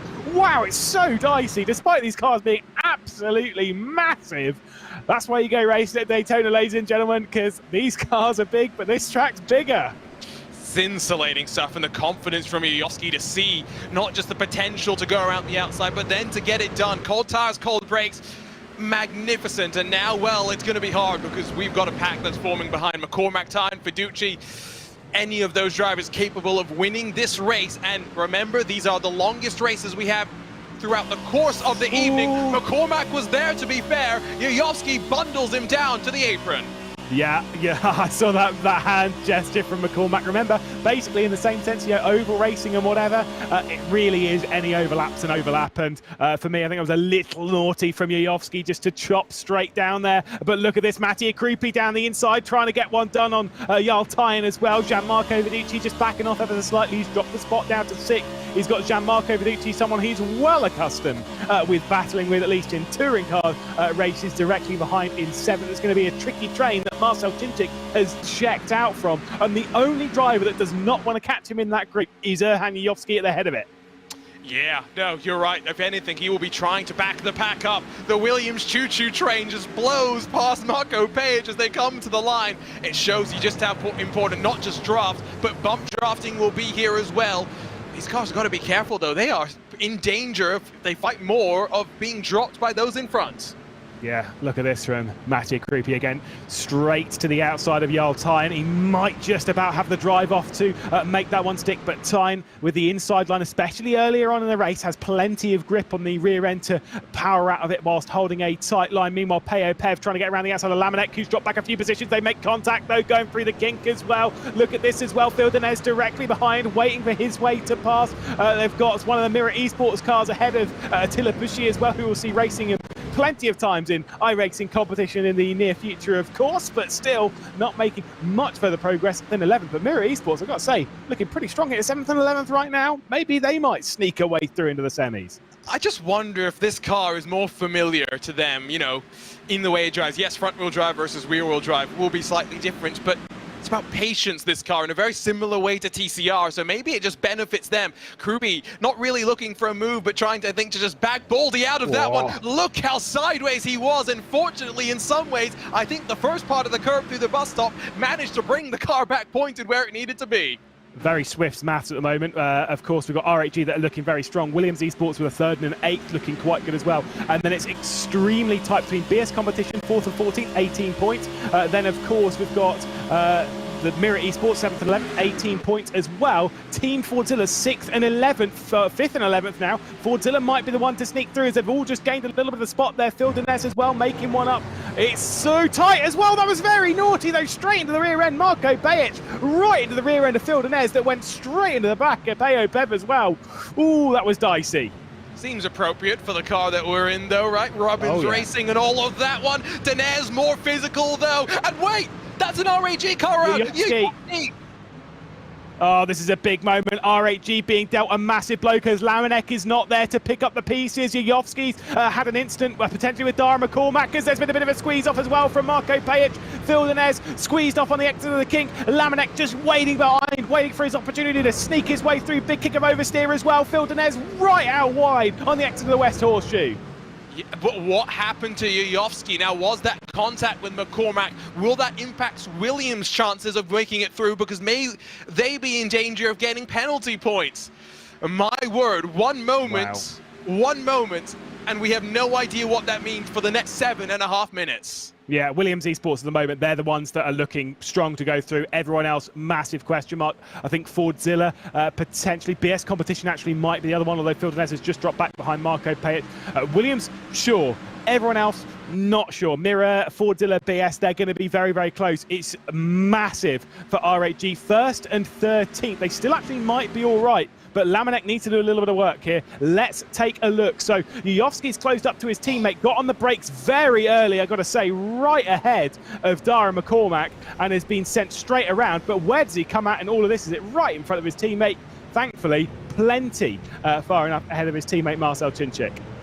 So now it sounds as though Fordzilla and RHG are tied amongst the two of them as Luke Crane tries to quickly recalculate this point shuffling. Fiducci in 5th, the best of the Fordzilla cars. Of course, Marcel Cinchik continues to lead at the front of the field. We haven't seen separation build up like we did see in that first of the quarterfinals. It does mean, I think, though, you know, we were discussing the possibility of drag races to the line changing things. Well, I think maybe we're in for that this time around. I'm just once again baffled by how crazy it is. But this is the thing. This is crazy. I know there's probably been a little bit too much contact this, but I'm almost, part of my brain is like, because of the car we're in, I'm almost like, I'm okay with it. Like how we had it on the ACC, of course, it was older. I was like, this is unacceptable. This is awful. Whereas I'm like with this, I'm like, this is perfectly fine. I'm loving this. Sat back and watching race control, stepping in, Team Fordzilla 3. Whoa. On Arnold, that's going to throw it right up into the weeds, because it's going to be 18 points at the moment. 5 plus 10 is 15, plus 3 is 18 for Fordzilla at the moment. That could be a big change for Fordzilla. Now, is it Mirror who find themselves in a great spot? I think potentially as well. Still Williams looking good, of course, 2nd and 7th for them.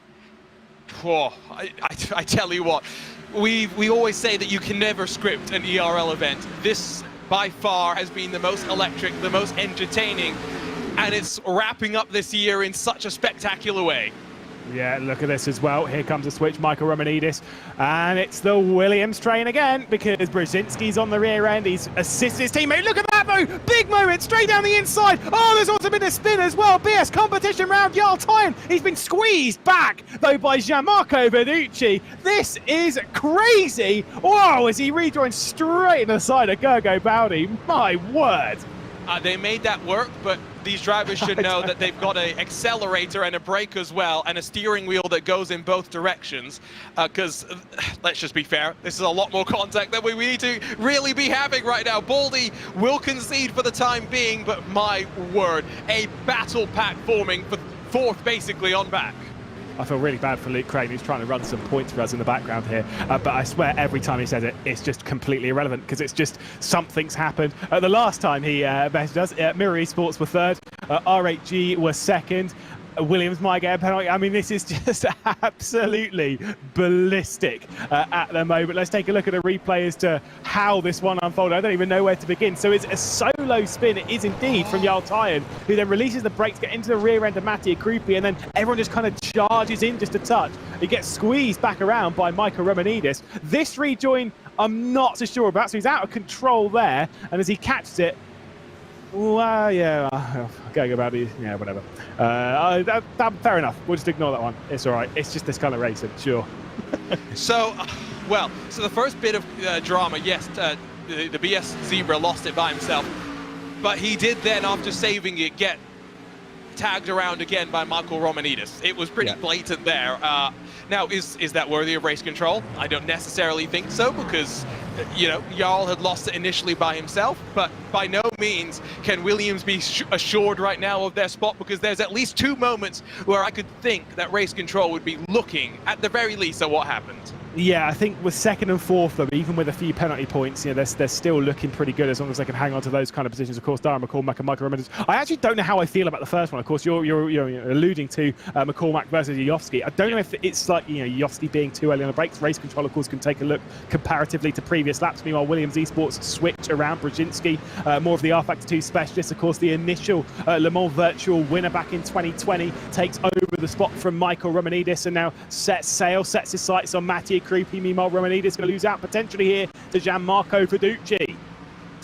To your point on that first incident, I do agree, and it's not the first time that we have seen a car coming back onto the banking trying to pinch a car below the apron, and well, he gets it done, but yeah, there's going to be frustrated drivers, I think, on either side of that little squabble as they exited out of NASCAR Turn 2. But again, I think it's just watching the pace right now from Williams. Yes, they've been involved in the contact, and to finish the point, McCormack, I think, racing incident, but I don't know exactly where Jovski's traditionally braking, so race control will look at that.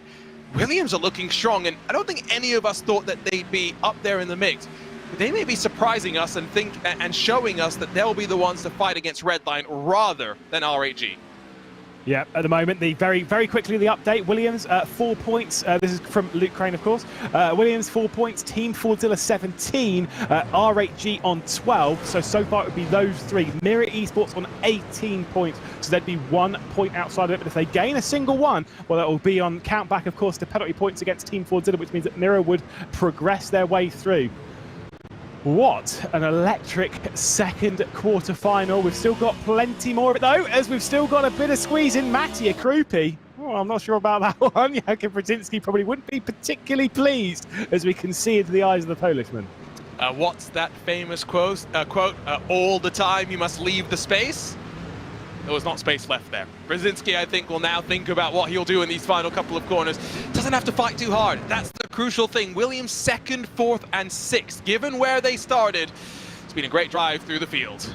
Absolutely incredible. And I say Mattia Krupi, not really something for any of them to really worry about. Almost sit there and push with there being 50 seconds left in this race. As I've said before, we're expecting 2 extra laps comparatively to the heat, so we'll get this one plus 1 more because Marcel Cicic's comfortably ahead of this. He's got 40 seconds to get round to the line. Matty Creepy taking a slightly defensive line up towards the bus stop as they head their way through, taking over a lot of the first curve, taking over a lot of the second, third and fourth, because you've got to abuse him in this car. Big moment there from Matty Creepy. Brzezinski, he might well try for something down into T1, but I agree with you. Just doesn't need to risk it. I'd almost just sit behind the car and just push them. Just let them take it, as Alan Terzic for BS Competition gets themselves a penalty for that'll be for track limit excursions. That'll be in-game, a drive-through penalty for exceeding track limits too many times through this race. It's okay for BS Competition. They enjoyed enough champagne this weekend with Robbie Foley having a great drive in the first part of the SRO Esports ROG Invitational, and then Gregor Schill winning it on Saturday, and then Robbie Foley got the podium in the Indianapolis 8 Hours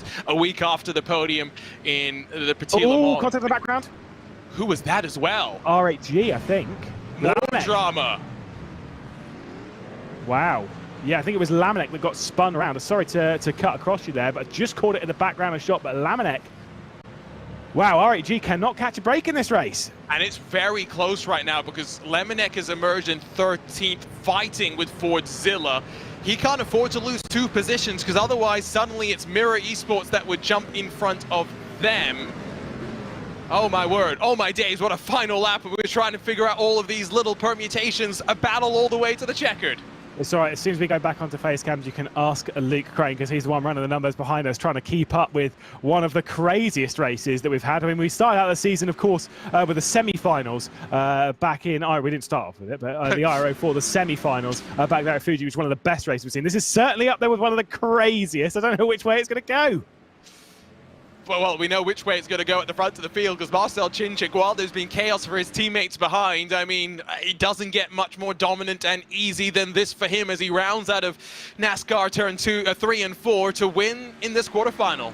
Yeah, super drive from Marcel Cicic, the Hungarian, whilst his team has basically exploded, whether it's through their fault or through someone else's. R8G, we might see the end of them now, but Marcel Cicic's going to take victory. Bit of an issue there from Gianmarco Viducci in the middle of it, though, because we've got Dara McCormack and Jakub Brzezinski coming through in second and third. There's Marcel Cicic, your race winner. The drag race to the line, Matty Creepy loses out. Michael Romanidis directly behind, and Gianmarco Viducci with a curious problem up towards the line. Maybe he blew his engine, maybe he ran out of fuel, but he dropped back to 6th. Bushi and Gergo Baldi potentially might well actually be going through here for Mirror. Meanwhile, Lamanek just picked up a single spot on the race towards the line. I think R8G still will be going through mine, but Just. Certainly not as comfortable as they would have wanted. A lot more dramatic, and let's see what happens here to the Fordzilla car coming to the... Oh, it's in front where you can see they're pinched down to the inside, and then we're going to have to keep watching here because as he spins and as he tries to light up the rear tires, that's what happens to Lamanek, just coming straight into a situation where realistically there's nothing he could do. And no one wants to use the brakes coming through. That's fine. Is what it is. But yeah. Very much so. I mean, he certainly would be in these kind of cars. Obviously, T1, that's kind of being a bit rough because T1, you commit so early to the corner on the brakes, and basically whatever line you pick coming into it is the line you're just taking throughout the corner. So fair enough on that one. But like you say, dicey race. That action was probably seen pretty much throughout the entirety of it, with just drama left, right, and centre. And I think the reality is, Luke, even though we think we have a pretty good grasp on who the 3 that will advance is, we're going to have to wait a while because there's plenty for race control to still have to go and work through. Yeah, well, no. To be fair, Williams are good, although there may be something that's looked at for Dara McCormack. But with the, it doesn't matter what penalty they get. I think they could get probably 10, and they'd still be good. And the penalty, whatever happened, wasn't worthy of 10. Mirror they've just kept their noses clean there, and they're going to go through here. And R8G, by the skin of their teeth, are going to go through. From my mathematics, so that could be completely wrong. Yeah, it's frantic. I think I said that there could be 1 or 2 teams that really do surprise us and get through to the later stages, and then anything can happen because of the slipstreaming of this circuit. Mirror are that team, but I will say this: Williams Esports worked together so well during that, and that is going to be key if they get to a final. It wasn't just the teamwork that impressed me though, Lewis. It was the fact that after struggling in qualifying, we saw the 2 strugglers climb their way forward to be inside of the top 6 by the time we got to the checkered. Because, like I say, strong mentality, and as you were saying about how they work together, they didn't waste time. They clicked together straight away. And we saw them come past the Veloce as if they were stood still, because Brzezinski, right on the rear end of Romanidis, just basically sat there. You're dealing with basically a car that's got 2 engines at that point going around Daytona, and it worked brilliantly. And so for Williams, I say that. If I'm, Redline, if I RHG, if I'm looking at a team to compete against potentially in the final, I'm looking at that and thinking, oh, that's a bit scary, if I'm honest, because they looked very strong. All 3 of us were semi-confident in RHG's chances of taking the fight to Team Redline, but wasn't all their own fault what happened in that quarterfinal, but it's by the skin of their teeth that they provisionally will move forward. We're going to step aside for a couple of moments. We'll be back with the confirmed semi-finalists, and we'll go racing to figure out which 2 will battle in the final round of this Esports Racing League Fall Cup. Don't go anywhere. We'll be right back on VCO Esports.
Hello everyone, welcome back to VCO Esports. We were just waiting for race control to confirm those moving to the semi-finals. Drivers are getting ready to go for qualifying, and we have just a handful of races left to go. Here is a look at the bracket. 6 will be whittled down to 2 that will fight in the best of 3, and it's been the question that we've been waiting to see. Who might stop the might of Team Redline? And Luke, we've got a tasty semi-final with many drivers showing speed in a car that might be the great equalizer. Yeah, it could be the massive equalizer here. And again, we've been going Redline and RHE. It's very difficult to look outside of that. But First and Mirror, I think, have got a genuine chance just because of the outright pace. And team-wise, Williams Esport. It's almost like we're throwing Unicorns of Love under the bus. They've won events before, so now to get the job done. That's a strong 6, isn't it? This is going to be a fantastic semi-final. And for Unicorns of Love, they'll be delighted to be carrying forward some momentum here on rFactor 2, Lewis. Yeah, I mean, fair enough. Like, Unicorns love getting this far. I don't think we're going to go any further than this, just purely based on the fact that they're not rFactor 2 specialists. I think them getting to the semi-finals, quality effort. Of course, I say they've won plenty of events, but they're ACC specialists. Sure, they've done well on iRacing as well. rFactor 2, especially with them losing the likes of Colin Spork and whatnot, they don't really feel like the strongest team right now. Semi-finals, big win for them. Mirror Esports, they're the big talk of the town to have snuck through into the semis. But who are the two going through? Team Redline, RHG, Williams Burst. As much as I'd lean on RHG Redline, Williams Burst, they can sneak their way through. Mirror Esports, Well, to find out. So I just quickly point out, Mirror Esports, the only team here that is not going to be racing in the ERWC. And so, Luke, they are trying to extend their ERL as long as they feasibly can. Yeah, 100%, and they've got every reason to do that. Anyway, it's now time for the semi-finals, where it is going to be Arjuna and Lewis once again, and this is going to be an absolute cracker.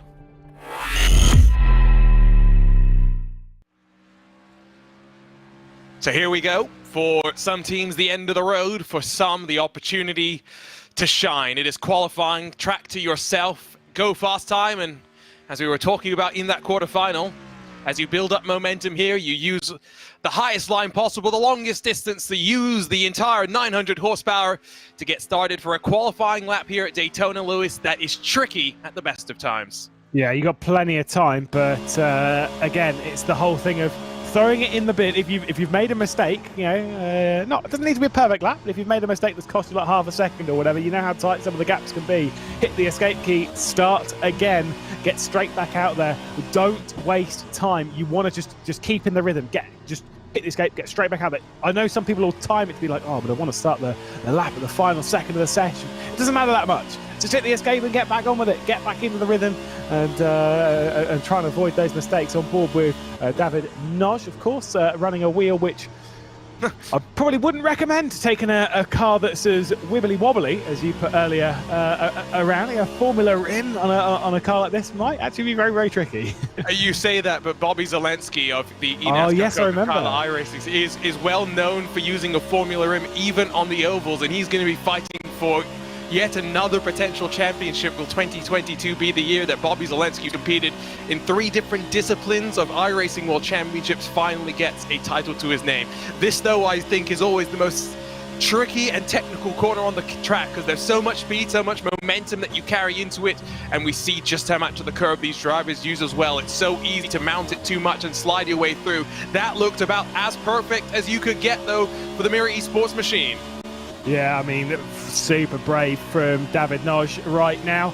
Trying to do something, trying to move his team up. Maybe we could see them into the final. Who knows? I'd still say we'd be hard-pressed to see it.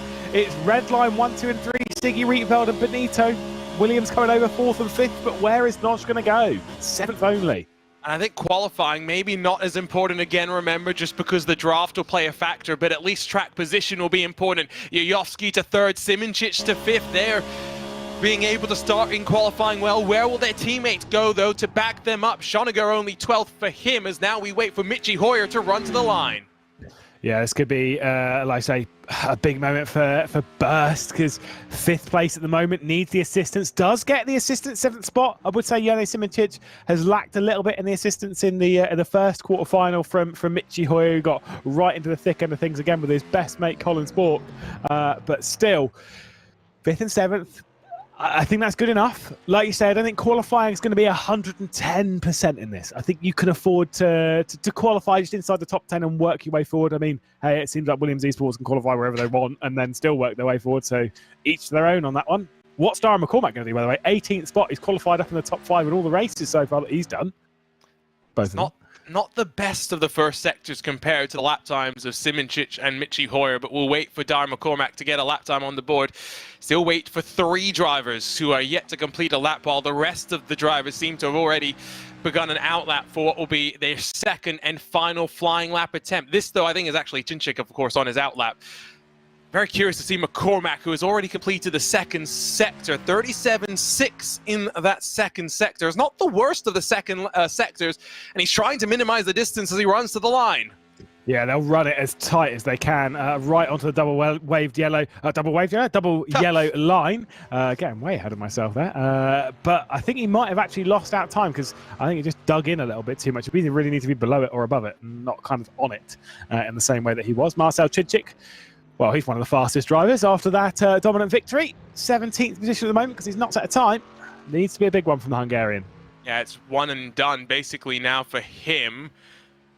See if anyone else is going to go fast on this one. He is the first of the drivers to have pushed. It will be Gergo Baldi, who is the next one to come across the line when we finish up this qualifying session.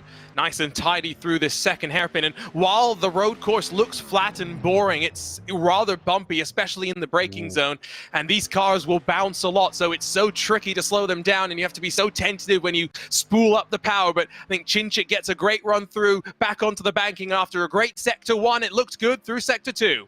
Yeah, 41.112 in the first sector, looking very, very strong. The 2nd sector split is quite late. It's not until comfortably after the bus stop chicane, so we'll see him come through that. Marcel Chinchik, though, looking very strong. His teammate Yayovsky's up in 3rd, maybe a little bit too much curve. We've seen him do that a few times. Has he done it? No, yeah, he's okay. We're okay. And he's gone purple in the 2nd sector as well. 37.338, looking very strong from Marcel Chinchik. Well, sometimes you just need one attempt, and I think Marcel Chinchik is proving that one. After the timing line, it's foot to the floor and minimize the distance. You see the difference compared to McCormack. Chinchik doesn't even think about going below the double yellow lines, and it will be pole for the RAG driver, and by 0.3 of a second.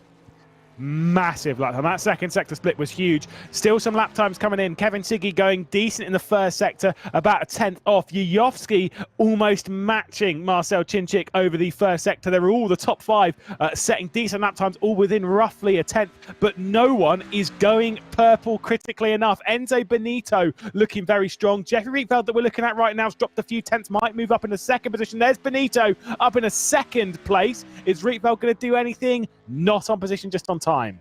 Well, at the very least for Redline, 2nd through 4th, and with no one trending better, they are once again, you would assume, the favorite. For Mirror Esports, they've got 2 in the top 10. So do Burst, so do R8G. Williams with Romanidis, the best of their drivers. Then Brzezinski down in 12th position. My word, this is going to be fun. Lemonek will come to the line. Doesn't look like he's going to improve. And Simončić already, you see, two sectors, has lost almost 0.6 of a second.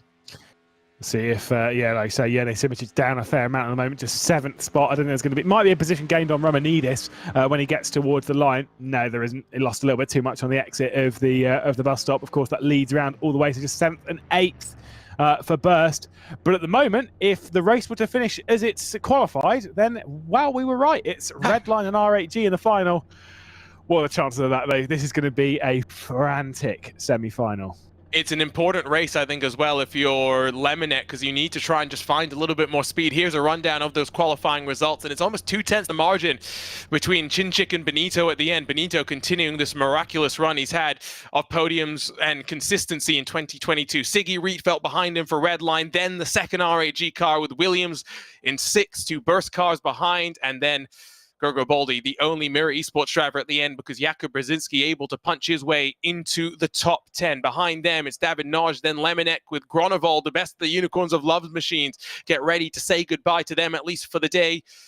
But a big margin through the field, just 18 cars, 1.1 seconds. I think it shows just how weird and technical this car truly is. Yeah, I mean, like we say, a big margin. Yes, you're 18 cars separated by a second. You might think on some fields, you might think, hey, that's pretty good. On this field, that's massive. That's huge. Yes, it's a 1 minute 40-second lap. It's pretty long. But normally with this field, you're literally talking about maybe 0.6 of a second. Sometimes less than that. The IRO 4-round Fuji, I think, was pretty much about 5-6 tenths of a second for the entire field. Maybe with someone being a second or so off.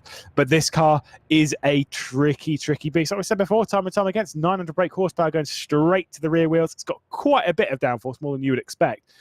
But still, it's a tricky beast to race, to drive, to wrestle the most amount of lap time out of it. Kind of makes sense that the gaps are slightly larger, but in the race they're almost irrelevant because they come down in the slipstream. Of course, the IMSA WeatherTech sports car, rather the IMSA competition and the WEC have partnered up more in 2022. I did note that we have refused to call the chicane by its new name, Lewis. Yeah, because I as much as I like the idea of the shared names between the World Endurance Championship and whatnot, I'm trying to bring that. It's a bus stop. I've said it before. When you can't rename a corner, a corner is a corner, and unless something very specific happens, you can't really rename it. It's always going to be the bus stop. You know, I refuse to believe. There are a couple of exceptions, of course. For anyone who knows, Snetterton, they renamed the Montreal hairpin to the Wilson hairpin, of course, for the late Dustin Wilson. That's a good one. That's a fair exception. Sabine Schmidt curve. Sabine Schmidt curve. That wasn't a renamed corner. That was fair. It was a corner that had no name. That got no name that they had. Which that is. I'm all over that, or naming a straight, whatever. But you can't just rename a corner. Unacceptable. Yeah, you got told off, right, for a broadcast at Monza where you kept calling it Parabolica. Yeah, I did actually, because it is the Parabolica. End of. Yes, I know, Michele Albretto, the hairpin, fair enough, whatever. Great driver, etc., etc. But it's the Parabolica. Sorry. Well, I think Spa's so much of a problem because it's like every corner's got like 8 names. Oh my goodness. Yeah, and it changes like every year as well, so it feels like you're never going to be correct. Well, I tell you what, the cars will grid. Remember, we have the full formation lap, so we've got plenty of time before we go racing. I'm not going to ask for a prediction, Lewis. Instead, what I'm going to ask is, if you're further back in the field, if you're Mirror Esports, you're Burst Esports, you've got a chance, but what do you really have to do to work forward in a shorter race than what we had in the quarterfinals?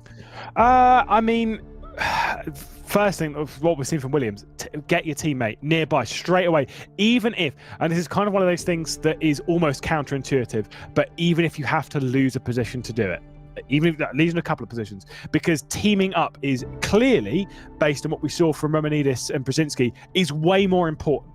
Is even if you cost yourself a little bit, especially when you're doing it early, when the field is bunched up, just trying to coordinate, try and get among your teammate is going to be very important. Yannis Simic and Michi Hoy, they're going to team up straight away. David Naj and Gergo Barry, they're starting on the same line. Again, they'll team up straight away. It's going to be really important for you to find your teammate and basically just lock horns with them and stay with them for the entirety of the race. And hey, we might even see some proper Dega style bump drafting on the with the slipstream, which I'd be again all over. I'd be all for. Correct myself. 12-minute race again for the semi-finals. We go back to 8 minutes for those best of 3 finals.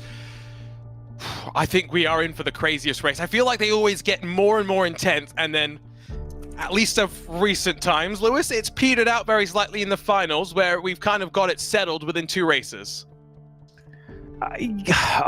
With this one, this is the one. I think this is one that's actually one of the hardest to predict, because I know we said that literally every time, but because of how the slipstream is, it literally is wide open. But I don't know, there's something in me that is still saying 2. It's still saying this is going to be a 2-race final when we get to it. So I don't know. I just, because as much as slipstream, everyone's like, oh well, maybe it's more. Well, not everyone. Some people are like, oh well, yeah, it's part oval, so maybe it's like more luck than judgment. That is utter rubbish. This is a proper skill-based discipline, and tactically, strategically, that is the defining factor. Yes. And that's why I think it probably will come down to 2. If you're with Williams, for example, in the final, they work so well together. Let's just talk quickly about this car, right? Because it is one of the slightly older cars within rFactor 2, 900 horsepower. It's got a little bit more downforce than a stock car maybe should have, and that's what we're 5 seconds quicker than GT3 cars. We'll put it at that. Yeah, it's essentially a GT3 with more power, slightly more slippery, but fair enough. It is what it is. But it's fun to drive. So here we go, semi-finals, 6 teams enter, 2 will walk through to the finals. It's running down through the starting grid. It is, of course, the 1 flying lap, and that's all he needed for Marcel Chinchik. It'll be Benito, not in the Triton Racing entry alongside, but the best of the 2 Redline cars, Siggy and Rietveld behind. Then Yuyovski trying to back up his teammate at the front, but trying to stay out of trouble with Romanidis for company. Simincic and Hoyer in the Burst Esports pair share row number 4. Behind them, completing the top 10, Gergo Boldi, the best of the Mirror Esports drivers, sees Jakub Brzezinski completing the top 10. David Naj and Przemysław Lemonek will line up 11th and 12th, looking to move their way forward. Behind them, row 7 sees the first of the Tobias Unicorns of Love cars with Tobias Gronewold behind the wheel. Attila Bushi, some work to do for him. Kazuki Umeshima struggling a little bit today here on rFactor 2. And maybe not a big surprise. The big surprise is Dharma Cormac all the way back in 17th spot. And without a doubt, Lewis, he'll be the one that's trying to charge his way through the field. Yeah, that's a big one. He's been so fast today to have lost out like that. Well, he needs to march forward as quick as possible, get up with Brzezinski and maybe then work Williams forward. But it's going to be a tough race. Remember, just 2 teams move on to the to the finals from the semis. It's going to be breathtaking, I'm sure. It's been a physical day, that's for sure. Let us know who you think advances to the final, but as the green flag drops, it's Chinchik that leads us into the first corner with a sea of red line behind him in the mirrors. Benito getting a push on the outside groove as they run themselves up the banking into the braking zone, and Benito will commit on the brakes. He'll be forced to compromise for now, back in the pack, inside of the top 10, plenty of side-by-side fighting, but once again, through turn 1 safely, a bit of contact as they work into the horseshoe. Yeah, I think Gergo Baldi received a little bit of a bump, and he has gone round as well. You can see him there just over on the back end of the shot going into the international horseshoe. So for Mirror Esports, this has gone not so great in their semi-final appearance here. 11th, 17th and 18th, unfortunately for them, dropping right the way down the order. David Noj has also had a couple of issues at the start of the race. Meanwhile, we look at Przemysław Lemonek, who's trying to hold off Tobias Gronewold, the first, apparently, of the Tobias Gronewolds, who sat in 13th position. Yes, throw me under the bus there, but that's Again. a send to the inside as they'll work their way back onto the banking. Infield done, and now 2.5 miles of blasting around this high bank Daytona International Speedway. Lemonnick will grab the spot because inside will reign supreme, and now gets the bump from behind from the Tobias Grunewald Unicorns of Love car. RHG popping into our Twitch chat to say they're looking for more success after the Haas Esports team, which of course RHG partners with, came out on top in the F1 Esports race earlier today. At the front of the field, though, it's Benito that piles the pressure onto Chinchik as they start to break away at the front, but we know how this is going to play out, Lewis. It will start to pack up without a doubt. Yeah, I'm actually kind of surprised that Benito hasn't dragged too much of his teammates with him, but I know that's going to change when we get to T1, because look at the overspeed from Reveld. Wow, 3 wide. These two were sitting still, and boom, the Flying Dutchman's done it. He's taken over the race lead. Wow. That was incredible, and it shows what a good exit out of the bus stop could truly do. Chinchik, crucially, though, will hold on to second, not losing out to Benito, so still able to at least position himself somewhat decently. Simonchich runs in 6th. As it runs right now, it is Redline and R8G. Williams still with 2 cars in the top 10, along with Burst as well. With a long way to go, it's anyone's game. Wow, well, yeah, I mean, I still can't get over the overspeed. Like I said, the double slipstream, and boom, Jeffrey Rietveld takes over the race lead at the moment. Like I say, Redline and RHG would be making it to the final. It's Michi Hoy that's got to do a little bit of work to drag himself into this. Romanidis and Brzezinski, though, look at those two, 7th and 8th. Well, we saw how well they worked last time. It was Brzezinski pushing Romanidis. Maybe Williams Esports certainly aren't done with this just yet. It's a big, big train. Basically, everyone down to 16, all in one nice long train. Not 6, just in this race. Yeah, even Gergo Baldi is somewhat, relatively, in contention of staying in drafting range, so very much think we'll have plenty still to focus on with less than 9 minutes to go. A move to the inside. Lemonnick will concede to the Mirror Esports car as Attila Bushi looks to try and work closer to the top 10. And I thought for a moment Lemonnick was going to get swarmed, but if anything, the terrible exit that he had got compounded then because Grunewald had to check up, and now here they come. They're going to end up pushing each other closer to try and work to the top 10. The show about Gergo Baldi, by the way, he's just set the fastest first sector of anyone this race as Tobias Grunewald gets to the outside of Lemonnick, heading out onto the start-finish straight. But of course, the slipstream that they're being received there from Attila Bushi going to be able to keep Lemonnick ahead for now. Grunewald out wide, Bushi out wide, even wider, and that's Lemonnick's opportunity to come through. This is going to slow them down and potentially separate the packs. Whoa, see you, mate. Attila Bushi off the road. Mirror Esports coming straight through the middle, though. Tobias Grunewald, and there's Bushi gone round. I mean, it was already basically done, but now Mirror Esports have all 3 of their cars at the back as Lemonnick goes for a wild ride. Daytona has seen rallycross action, but I don't think that's what Lemonnick really wanted. And now McCormack all over the back of him will go to the outside, the second hairpin. Wow, brilliant stuff. Like I say, great cargo drop from Lemonnick. He was squeezed out wide just a touch from Tobias Grunewald, but managed to keep his hands pointing in the correct direction. Attila Bushi out of the race. The retirement means Mirror Esports 16th, 17th and 18th. They will no longer progress in the VCO Esports Racing League. The semi-final is where they draw the line, unfortunately, but it's been a great day for them to have got this far. At the moment, still Redline RHG because Benito's got up into second spot and he's now pushing his teammate. Look at this, nothing separating them. You know they're going to work together. This could be a big moment in the race for Redline. They are going to put themselves into very, very high security right now with the race lead and second spot. And I tell you what, if Redline pull away in 1 and 2 here in front of RHG 3 and 4, sets the mood. It sets the intention going into those finals. And the reality is, I was trying to put this nicely and bring this up in a kind way.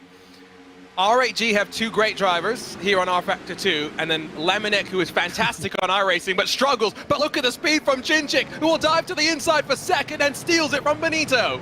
No, I know where you were going with this. Obviously, Lemonnick being down the order, potentially risking something a little bit for RHG, and when every tiny little point matters, potentially backing right out of it could be very important. This is what happened to Attila Bushi, so he's rejoined, but I still think he was slightly out of control on the rejoin into the side of Tobias Grunewald, and then was sent straight over.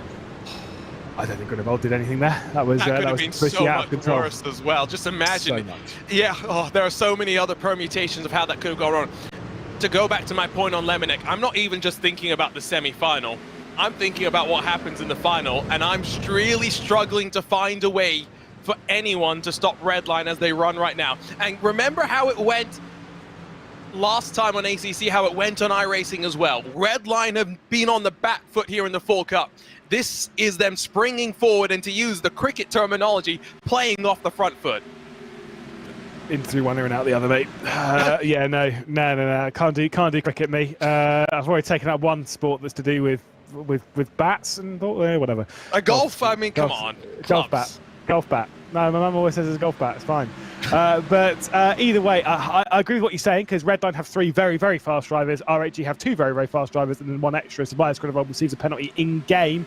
So that will be a drive-through for cutting over the limits. And Schoniger's also had some issues, so it's gone from bad to worse for Unicorns of Love. Yeah, RHG could be in a little bit of a problem coming in towards the final. See what happened with Gogabowdy on the race start. Got pinched a little bit, Przemysław Lamanek, and then straight into the side of Brzezinski, and then straight over the front of both. Oh, the lack of luck there. Straight over the front of both his teammates, Attila Bushi and then David Naj. Yeah, it does not get much worse than that, does it? It really could not. Great that we've been able to cycle back to the race start. Now, 5 minutes left to go, so 3 laps to play for these drivers. Again, remember, Redline RHG, they run 1, 2, 3, 4 as it sits right now. And you struggle to find a way for Simoncic and the Williams duo to work their way forwards, just because they haven't really had a look so far, and time is starting to expire.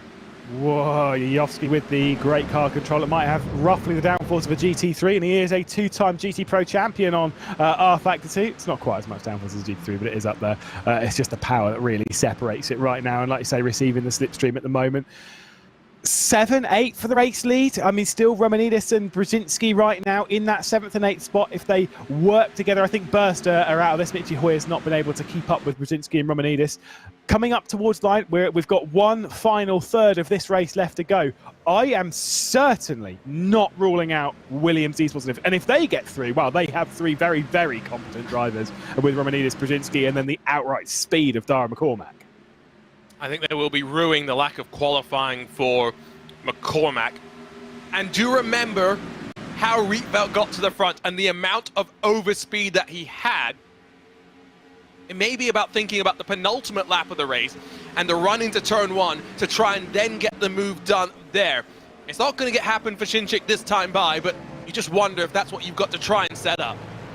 And I'm not saying that they're going through into this much detail. They might well be, but like I wouldn't want this actual detail in the race in my ear. I'd want to be able to focus on what's going on, but these drivers are much, much better than me. But let's say you're Redline, for example. We've spoken about strategy and whatnot. Strategically speaking, who do you want to face in the final, right? Do you want it to be Williams Esports, who very clearly work very, very well together, or do you want it to be RHG, who potentially have a weaker driver in Lamanek? Right now, I'd want to take on RHG if I'm Redline, because I'd have much more confidence of beating them. And so if you're Siggy, as soon as Romanidis and Brzezinski get to you, make sure they do not pass, not just you, but make sure they don't pass the RHGs either, because you want to take on the RHG. That kind of aspect of it that we've not really spoken about too much. And the strategy not just about where you are, but who also you want to be taking on, because it's about the quality of your chance of beating them. That is some pretty big brain thinking right there, if I can be completely honest. You know, I think it's the kind of thing that you probably have to start thinking about. Coming off a weekend where NASCAR has just had a bit of controversy around team orders and stuff, right? But team orders are a part of motorsport. It's the simple reality of how it goes, right? Fernando is faster than you. Chinchik cuts through the chicane.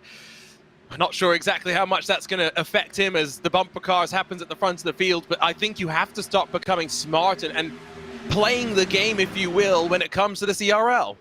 Yeah, wow, what a... I mean, all of those kind of strategic plays behind the scenes, they'll be coming in more and more, especially when we get into ERWC. That territory will be heavy on the strategy, I have no doubts. And why not practice making sure that you can organise those kind of things, that you can, as we used the word earlier, manipulate these things perfectly within the rules. Why not? If you've got the third driver to do so, why not? And like I said, the top 5 at the moment, keeping clear of the pack: Rietveld, Benito, Chinchik, Yovsky and Siggy, clearing up a little bit from Jerne Simoncic. But we're on to the penultimate lap of the race. Do you think there's going to be any major big switches here? Oh, I'm not so sure myself.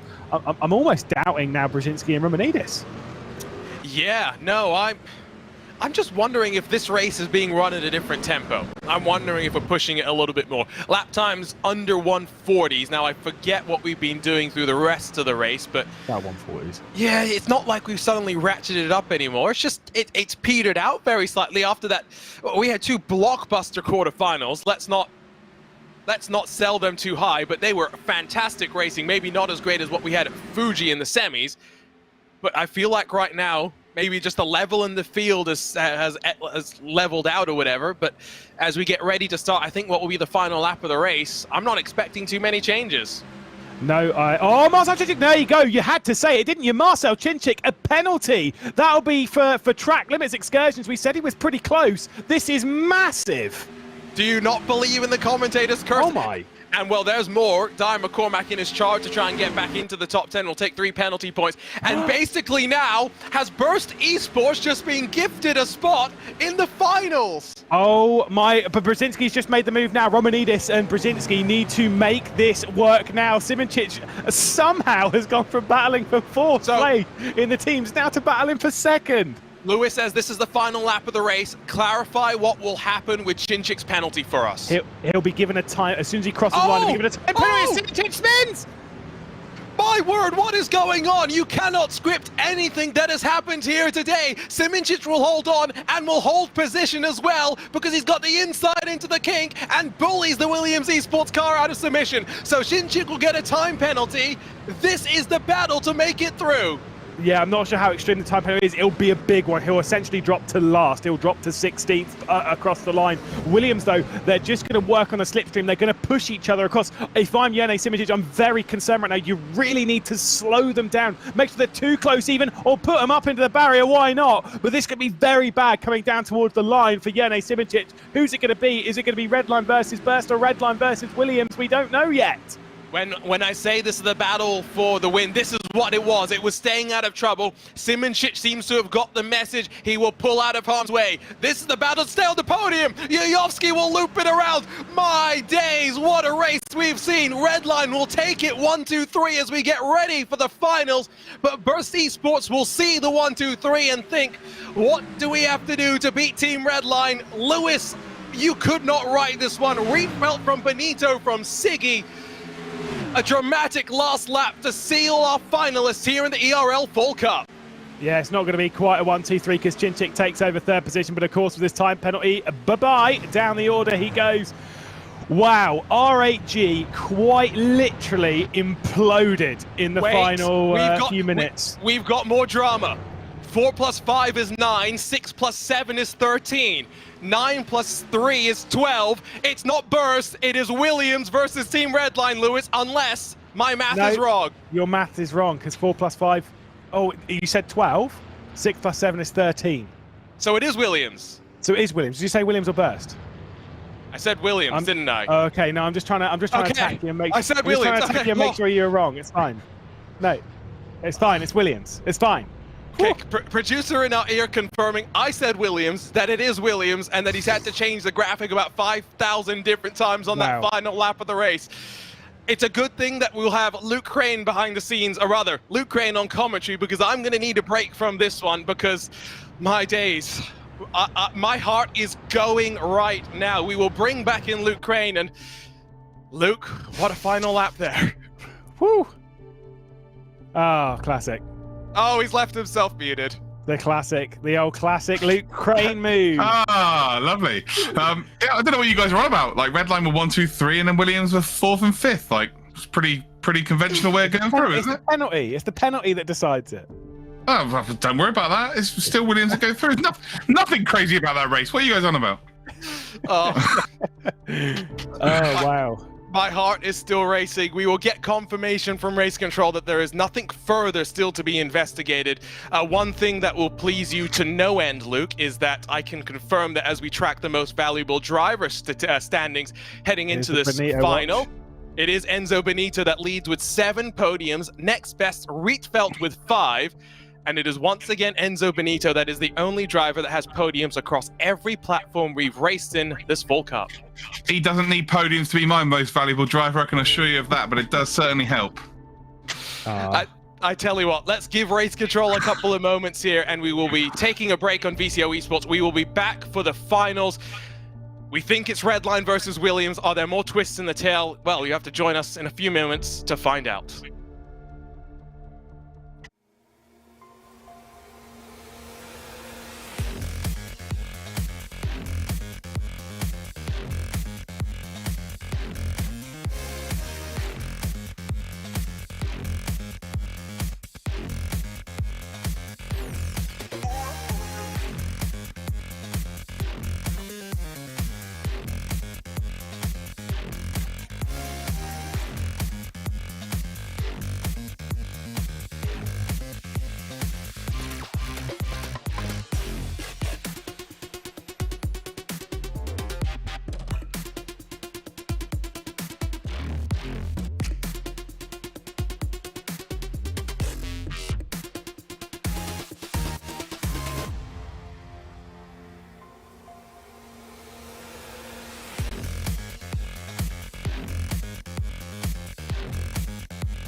Hello everyone, welcome back to VCO Esports as we get set for what might be a dramatic final, but who knows, given what we've seen today, there are still plenty of twists left to turn.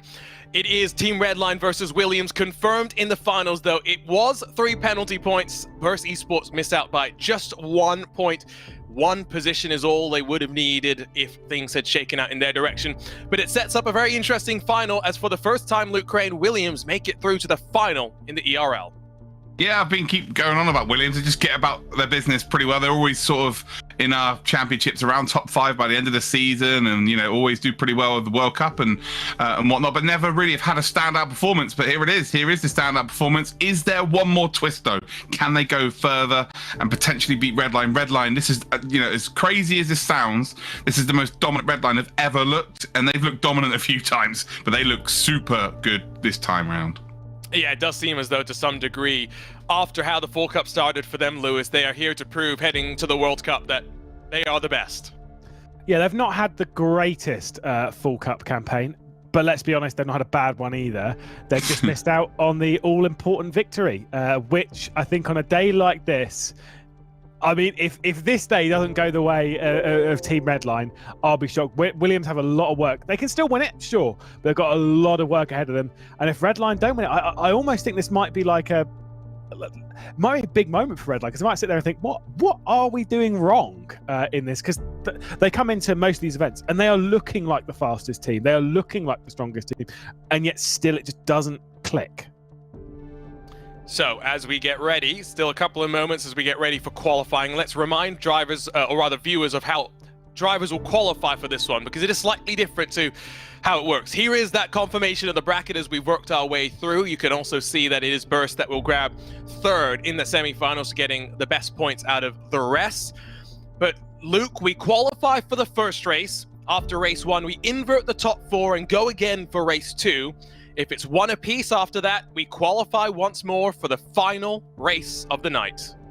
Yeah, that's perfectly summed up there, Arjuna. So yeah, it is a case of getting a good qualifying in the first race. If you get a really good start and maybe even a perfect race, you can also manipulate what the grid could be for race number 2. But if you are in a pretty dire position in race number 1, you can then manipulate the grid for your advantage for race 2 as well, to then try and guarantee a third race. But as Lewis said, I very much doubt that this is going to go to a race 3 today. I think Redline look that good.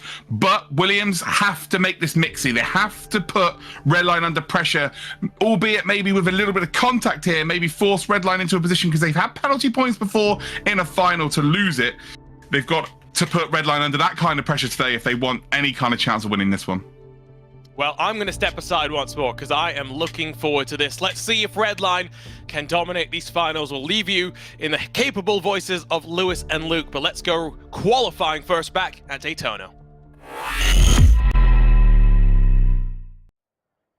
It's final time at the World Centre of Racing as qualifying is underway, and I'm not so sure about capable voices, especially if this is anywhere near as dramatic as we had in the semi-finals, but we both kind of agree. I think this one might be a 2-race final. I don't think we will need that third race, but it all depends on what Williams can do. If they can work together like we've seen them through the day, Luke, I think maybe they might give Redline a run for their money. Maybe that's just wishful thinking. All they need is one driver to get in between the 3 of the Redline drivers and just make it difficult for them and force mistakes to happen. All of these 6 drivers are world-level drivers. Let's make no mistake about it. They are all incredibly talented drivers. Redline just have a knack of, with this format, of being the best. That's the only difference here, is that Redline have got pedigree. And we say that Redline have had a bad Fall Cup. They are still the #1 seed in the Fall Cup right now. Like they've still done pretty well. So Williams have to just think outside of the box here. Do Redline have every single base covered? Qualifying is going to be difficult for Williams to get involved, because in terms of raw pace, they haven't really looked like they're as quick as Team Redline. But when it's come to the team game, during races, the standout team, albeit Redline have been at the front, we haven't really seen them have to work together. Williams have had a knack of being able to put themselves or position themselves in a position to keep qualifying and getting through to the next stage. Now, can they get ahead of that final team? Yeah, I like how we're sat in. Like, Team Redline have had an awful Fall Cup. They've got a 100% record of still getting to the finals. They're just not won one yet. So it's like they've had an incredible season still. Like, realistically, on the level of this competition, to still have that consistency to get that far, knowing how crazy it is still very, very impressive. But now they are very much the favourites of the day. Gotta say though, I want to give a shout out. Whilst we look at these 6 drivers, the most impressive driver that I've seen, or the driver that I've been most impressed with, should I say, on this grid, is Dara McCormack. What pace he has had. This is not his sim. Absolutely not. He's an incredible driver. He's an ACC specialist. But the speed he's had today, wow. Yeah, he's found something, that's for sure. He's been the standout driver for Williams, and he's going to need a very special final here if he is to drag Williams to the top of the rostrum. And, you know, we're talking about, you know, Redline, they've reached every single final. If they get 3 finals out of 3 for the World Cup, you're more than likely going to be the champions, right? They don't even need to win all 3. Just get into the final 3 times, you're going to be good to go, because for another team to be that consistent or more, they have to win 3 times, which is just, I just don't think it's going to happen. So Redline look good, but, you know, we've seen in these finals that nerves can happen. Mistakes happen as well from every team. Every team's made at least 1 mistake in these finals. So it's whether Redline can just keep their nerves at this stage. They've been here many a time before, but I think what could play into Williams' hands here is the fact that no one expects them to win this. Maybe they do themselves. They're always going to back themselves and their own ability, but no one expects them to win this. So the pressure is a little bit off. Yeah, that's fair. Like I say, it's not going to be sat there on the forefront of their mind. I've got to remind you again as well, anyone who's just tuning in to this, obviously we've been running our way through. This is the final part of our competition here in the VCO Esports Racing League. Best of 3 races, so you win. You essentially, if you win 2, you're done. We're kind of expecting that way to kind of happen, but also a reminder they're all on the same setup, totally fixed. It's not about the team, it's not about the hours of practice. I've certainly not had any really. It is about the driver. It's about working with your group. It's about what you can get out of the car. That's why we really love this style of racing, because it's just it's so completely open. Siggy comes up towards the line and makes it a red line. 1, 2, 3. Wow, look at that. Yeah, and look at the margin. It's 0.4 of a second as well. Like, the top 3 Redline drivers are so close to each other. Yeah, but then it's 0.4 or 3 and a bit tenths between them and the whole of the Williams team. Like, that's around this kind of circuit. That is a huge margin. Well, 1/10 of a second separates each team, right? So, like, Redline are separated by 1/10 or less than 1/10 of a second. Really, it's 9 hundredths between their 3 drivers. Williams Esports pretty much in the same camp. Like you say, about 8 hundredths between their 3 drivers, Romanidis, Brzezinski and McCormack. To me, I don't know about you, that tells me that they're on their limit, right? That's kind of how that feels when they're racing around with us. But that is a large margin with the slipstream, though. Does it really matter that much? Well, yeah, from what we saw in the semi-finals, it does, absolutely, because Redline were actually able to pull away. So they found something here, and you know, these drivers are too closely matched for them to be for there to be 0.3 of a second between Siggy, or 0.4 between Siggy and Romanidis. Like, they're too good of a driver to be that far apart. So there's something that Redline have found here in their preparation that is, you know, and that's the whole aim of the game, right? It's being a sim racer, or indeed in the world of motorsport, your preparation is key. If you prepare well, then you know you've got a very good chance of getting the job done. And yeah, Redline have found something here, quite significant, clearly, and that's the 1, 2, 3. I just can't. Can you see any of the Williams drivers finding 0.3? It's almost impossible, surely, around this circuit. No, this does have this this air of, again, I'll pull it back all the way back to the ERWC as we see Romanidis starting his final lap, back to the ERWC, back to the iRacing around there. Now, I know obviously they were challenged quite a lot by Apex in the final, but earlier on through that competition, through the heats, as everyone was trying to figure it out, it was in the V8 Supercar, it was around Okayama, and in the early stages, Redline looked so much stronger. It wasn't even like half a tenth or whatever. Like, they were tenths faster. All 3 of their drivers were tenths faster than everyone else. I can't remember who it was. It was Enzo Benito, it was Lullen. I can't remember who their other one was on that day. But they were just so much stronger than everyone. Who knows? Yeah, was it was Luke driving for them then? Maybe? No, I don't think so. No, maybe it was Jeffrey. Maybe it was Jeffrey. Yeah, this is what I was kind of like. Was it Jeffrey Reaver? But Jeffrey Reaver, I'm not that sure was that strong on iRacing. Certainly not in a VX Supercar. That's not what I would think. I don't know who it was. We'll have to. Well, Benito was like the 3rd driver all day, and then just turned up in the final. I remember that. Lullen was also in it. Who was? Yeah. This Lullen is where we like need to send our junior on a fact searching competition. Of course, it was Holtzman, who's now a Veloce. Yes, indeed. Thank you. Lucas just messaged me with that one as well. So, yeah, that makes sense. Patrick Holtzman, there we go. Yeah, that's it. That's the question. Right, cancel the broadcast then. Right, that's that one done. Mr. Helium himself. Wow. I think this qualifying session feels pretty done to me. Got a Yeah, decent it lap does. coming in from Dara McCormack, but it's not enough. No, it's yeah, this has been a bit of a washout here for Redline. They look strong. They are producing the times here, and again, with the slipstream on this circuit, is there an opportunity for the Williams drivers to move in? And well, they found a little bit of time here. Well, actually, McCormack's found a lot of time there. Actually, he found 0.2 of a second, and that's a bit better.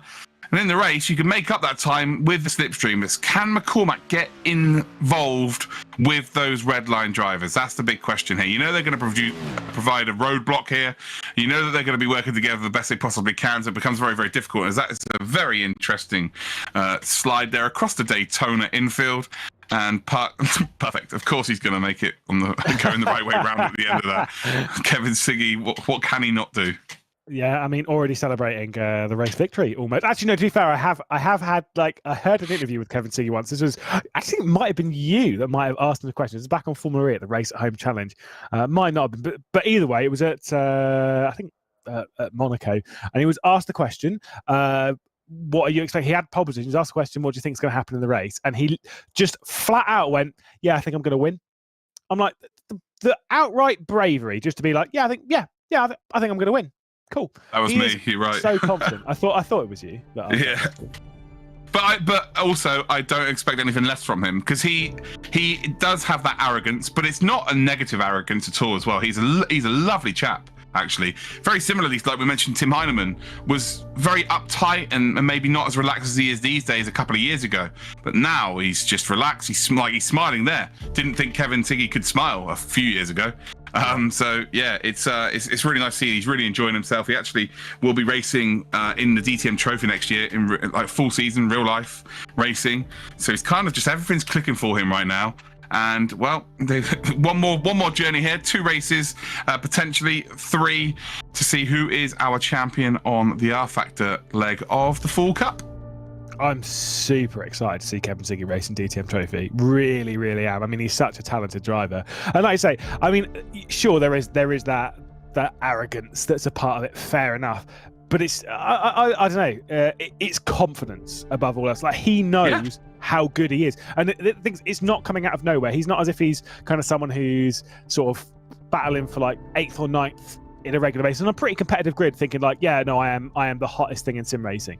Siggy knows how good he is, and he is a damn good driver. So to kind of see him have that attitude, I would be surprised if he didn't have an attitude like that. I think the confidence in the Redline camp would be through the roof right now, especially with that 1-2-3.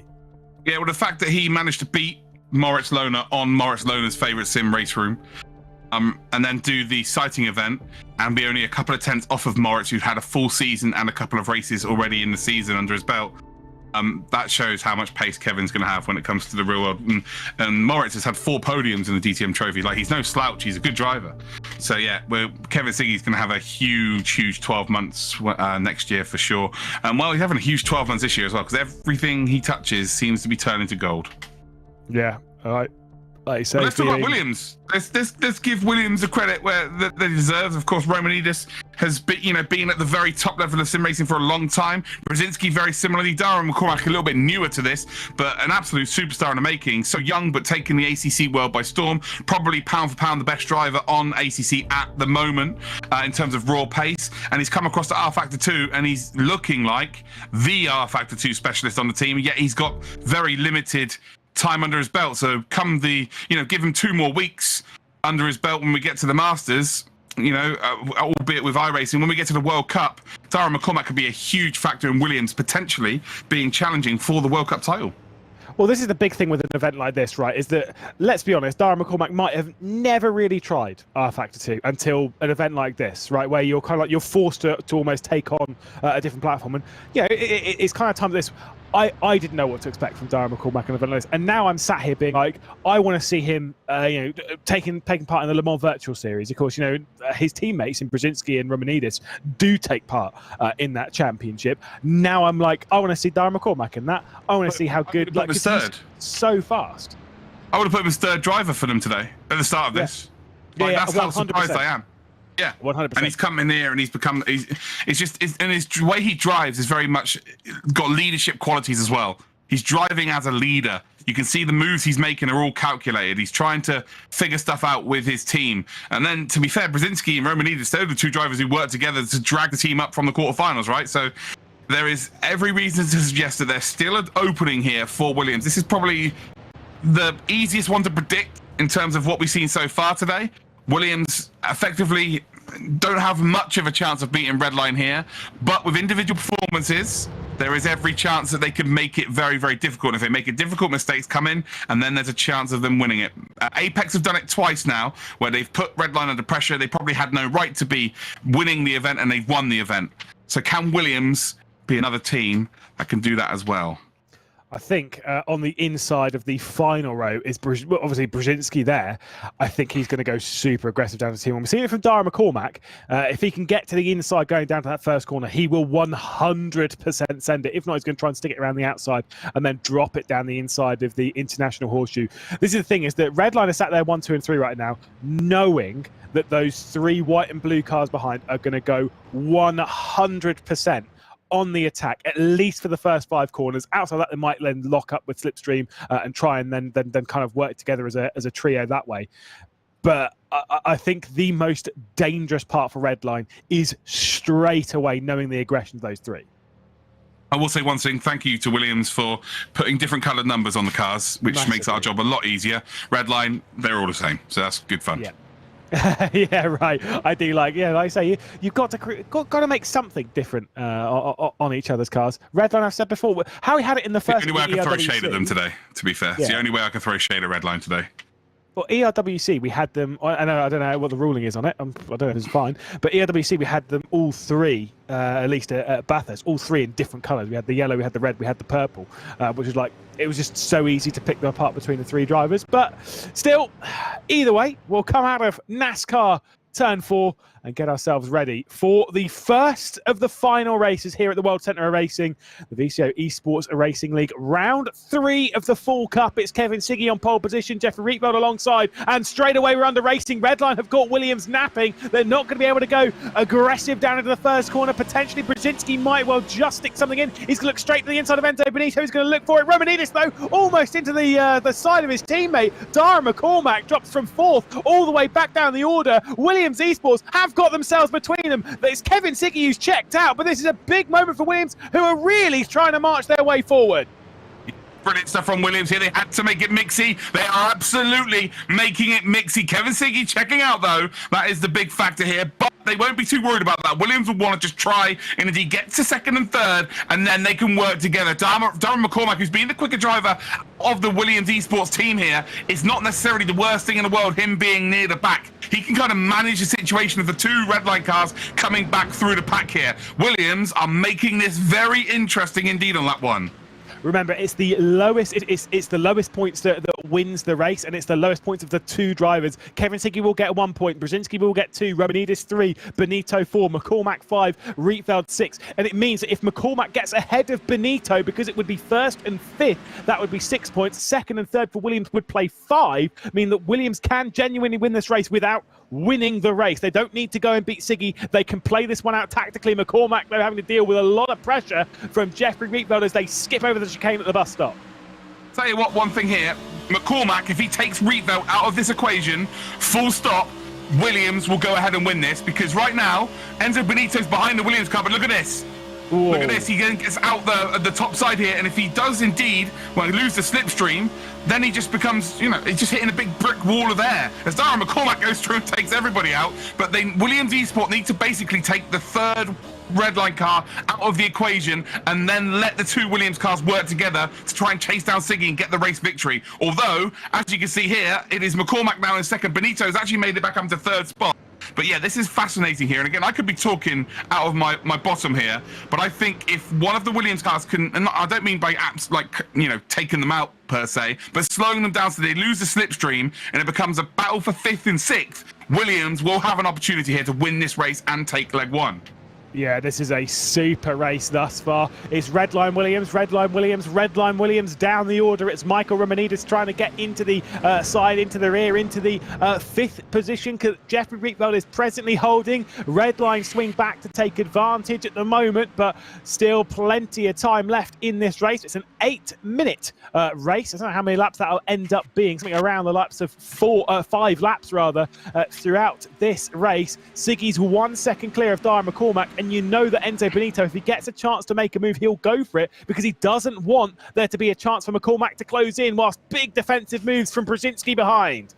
Yeah, it's really good there, really clever from Brzezinski, but he's also got to look to move forward here. Benito, as soon as he tries to make a move on McCormack here, he's going to get hung out to dry. So Benito realistically has to stay in 3rd position, cannot look to make a move here. And whereas Brzezinski can look to make a move on Benito, and McCormack then will follow wherever Brzezinski goes. So I know Brzezinski's going to be the car that's a bit further back, but right now the Williams team are using each other perfectly well here, whereas the Redline team are kind of splitting themselves up. This is not good for Redline. It looks like it's brilliant from them. But Rietveld making a move around the outside is going to get hung out to dry. And I think all 3 Williams cars are going to try and come through here. This is textbook teamwork from Williams, and this is exactly what they need to do. They look absolutely brilliant now, but they have to now chase down Siggy and make the overtake. So Redline have to start working together. They can't split like that along the straight, otherwise they're going to get completely mugged off.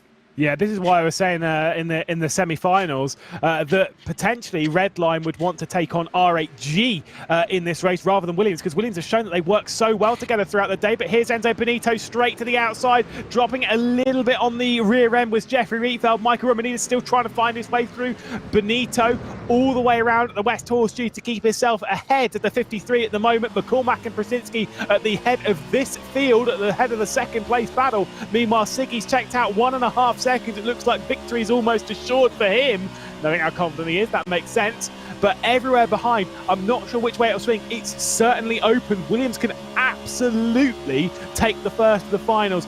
But Redline, they are strong. Yeah, you can see here there that Rieveld's trying to get involved with the Williams drivers, forcing them not to be able to work together. And right now, it's Romanidis. He is the key for Williams. He has to get between Benito and Rietveld to stop them from working together. Then McCormack and indeed Brzezinski can catch up to Siggy. You say that, you know, Siggy's out there in 1.5 seconds. They will gain a second along the oval section of this circuit if they can work together on their own. It will take no time whatsoever here. So they need to try and split basically Enzo Benito here and indeed Jeffrey Rietveld. I know it's crazy tactics. I know it sounds ridiculous, but they have to work from the back towards the front to win this. They have to indeed tactically split the Redline drivers at the back for them to go out there and eventually win this race. This is fascinating. We've never had this scenario before in our ERL VCO Cups, but now we've got it in an abundance. This is fantastic stuff here, and this is brilliant. You see Romanidis is between them right now. Off the track he goes. Oh, he's going to be off. He's completely lost it here, and this again is massively now going to weigh into the favour here of the Redline drivers. I don't think anyone's at particular fault there, but right now Redline is now theirs to lose because you need all 3 drivers to win this. Yeah, I mean, it depends on whether race control feel that Rietveld squeezed Romanidis out wide. Either way, it's happened now. There's no point in worrying about it. McCormack and Brzezinski for Williams Esports, it is down to just 2. Certainly not done yet, but they will absolutely 110% need to win this race. Let's take a look at the replay on the departure of the International Horseshoe. So Romanidis straight around the outside, whether you classify that as an overlap or not. I mean, I don't know. He does get squeezed out a little bit. Yeah, I'm not sure that's a... Yeah, I'm not sure there's anything wrong there in particular. I think if you're on the oval part of the circuit, then, you know, you have to make an actual movement to squeeze someone. Whereas in this is, we've got both disciplines in one race, right? We've got oval and a road race all in one with the oval here. So for me, I'm not sure there's much in that. But look at the gap coming down at the front here. Williams, they have to get up ahead and win this race now effectively. So they've got to be a bit of a roadblock here. Rietveld shouldn't be able to make this move now because they indeed will, he will lose the toe. And effectively, but the closer they get now to Kevin Siggy, it means he's got to start to use himself to drag Rietveld up the order here. So he's got to move and try and help Rietveld try and make an overtake here. But it gets very close now as it's 2 Williams cars now versus the Redline cars. And it's not as simple as we first made out. There's a dive up the inside. That might be it, though. That well could be it. It was a dive up the inside there by McCormack, and he cleans out Siggy. Benito now goes up into the lead of this race. But yeah, Siggy, as you see, looking at the camera there, he's telling everyone that is not good. And while we saw that, it was not good at all there. So I think that will be definitely looked at as a penalty. Redline needs to keep their heads here because it's almost going to be guaranteed they're going to take this now. And they just don't need to do anything silly to kind of even out the performance here. Here's the replay, Lewis. Take us through it. Yeah, we're on board with McCormack here. He's obviously getting a little bit of a push from his teammate. Looks straight to the inside, a bit of a lock-up from Siggy, but let's be honest, he ain't making that corner in a million years. Straight into the side of Siggy. That is a slam dunk penalty for Dara McCormack, and that is a confirmed race win in my book for Team Redline. It is the final lap of this race, and very much a lapse in judgment for Dara McCormack. We'll see if there's going to be any further switches, but it is indeed rFactor who gets ahead of Brzezinski because, of course, Brzezinski wants the pole position for the next race. And if I'm McCormack, I would make a mistake in the final sector and drop back behind rFactor as they're up into NASCAR 3 and 4. rFactor might try and go for this, but if I'm rFactor, no. Definitely not. Don't go for it. But still, it's going to be open because Enzo Benito's at the front of it. Dara McCormack's going to try and get through. He looks below the double yellow as they race their way up towards the line. It might be for nothing. The race goes to Enzo Benito. McCormack in second. rFactor in third. It is Redline that will take victory. Race control will still probably step in and give a penalty per point to Dara McCormack. But wow. That race had drama. I'm going to say I'm a little disappointed with how that ended because I thought we were in for an absolute barnstormer. Yeah. Just saw it there about the race control. I'm not sure what the penalty was, but I'm going to assume it's 3 penalty points to Dara McCormack. Yeah, it's a strange one there. We had two incidents pretty much at the same corner, didn't we? The one where it's a bit of a squeeze out on the exit of the corner. Again, don't think there's too much wrong with that. It was only a quarter of a way alongside the car. You're in a road section of the circuit, so again, it's kind of you're either fully alongside and you make it work, or you've got to be expected to be squeezed off there. But the second one, it was just a punt, wasn't it? It was a push to pass. It was game over, and the penalty point indeed will cost Williams the first leg there. But there's one thing they did show. They showed that they can mix it. They showed they can win this, and they showed that this could go to 3 races. Yeah, I was just going to bring that up, Lewis. I think the dynamic that we had during this race was the first time that we've ever had something like this. I mean, yeah, this style of racing, it leaves it completely open. You can use your strategy. And I've got to say, between the two teams, whilst the pace might look better for Redline, I think the strategy, the way they're working together from Williams, as we kind of suspected from even the quarterfinals, the strategy from Williams, little bit better. The way they work as a team, the way they almost sacrifice themselves for the betterment of the team is remarkable. I think that's the bit where Redline need to potentially consider themselves just a touch more. They did make things a little bit harder than they needed to in that, but yeah, costly mistake from Dara McCormack. Race victory and final round one of the finals victory goes the way of Team Redline, pretty much as expected. But now I'm almost less sure whether it's going to be 2 or 3. I'm still leaning towards 2, but could well be 3. And I think, Luke, the decision from McCormack to continue fighting to the line to try and to hold on to second at the end is probably not the wisest call, because he could have been starting from first. Now he'll start from back in third.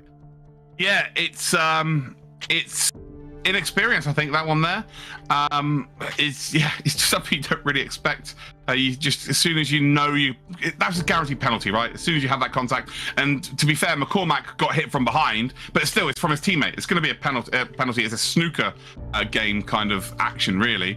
So just drop back, get that front row lockout for the second race, and then move on. We were just talking about Moritz Lohner, wasn't we, a minute ago? He actually just raided the broadcast as well, and he's trying to make everyone laugh. Aww. So yeah, shout out to Moritz. Shout out to Moritz, indeed, who will be part of this weekend's grid for the IMSA Esports Michelin Global Challenge, part of the Lamborghini squad in the Door Esports machine. Of course, just finishing up a season in DTM Trophy as well. I think we're going to need a couple of minutes here, so we're going to step aside and we'll be right back with what might be the final race of the regular season in the ERL. It's Redline trying to secure victory here today against Williams.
Well, it's race 2 of the finals time. They're on the formation lap.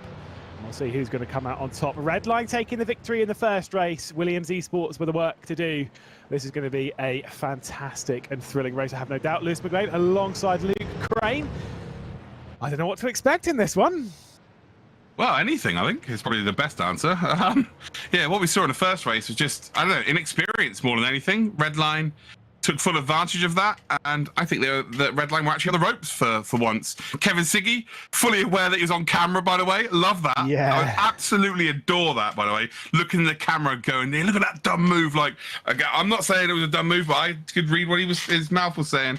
And I like that. A bit of fire in your belly, like, you know, God, just do it. And then you got Jeffrey Reevell, it looks like he's kind of got the sort of, you know, you got the bottom half of the door of an actual real car there, and we're looking through the window of his car. Nice camera. Not just spy cam. It's not just spy cam. It's proper race cam, is what you're saying.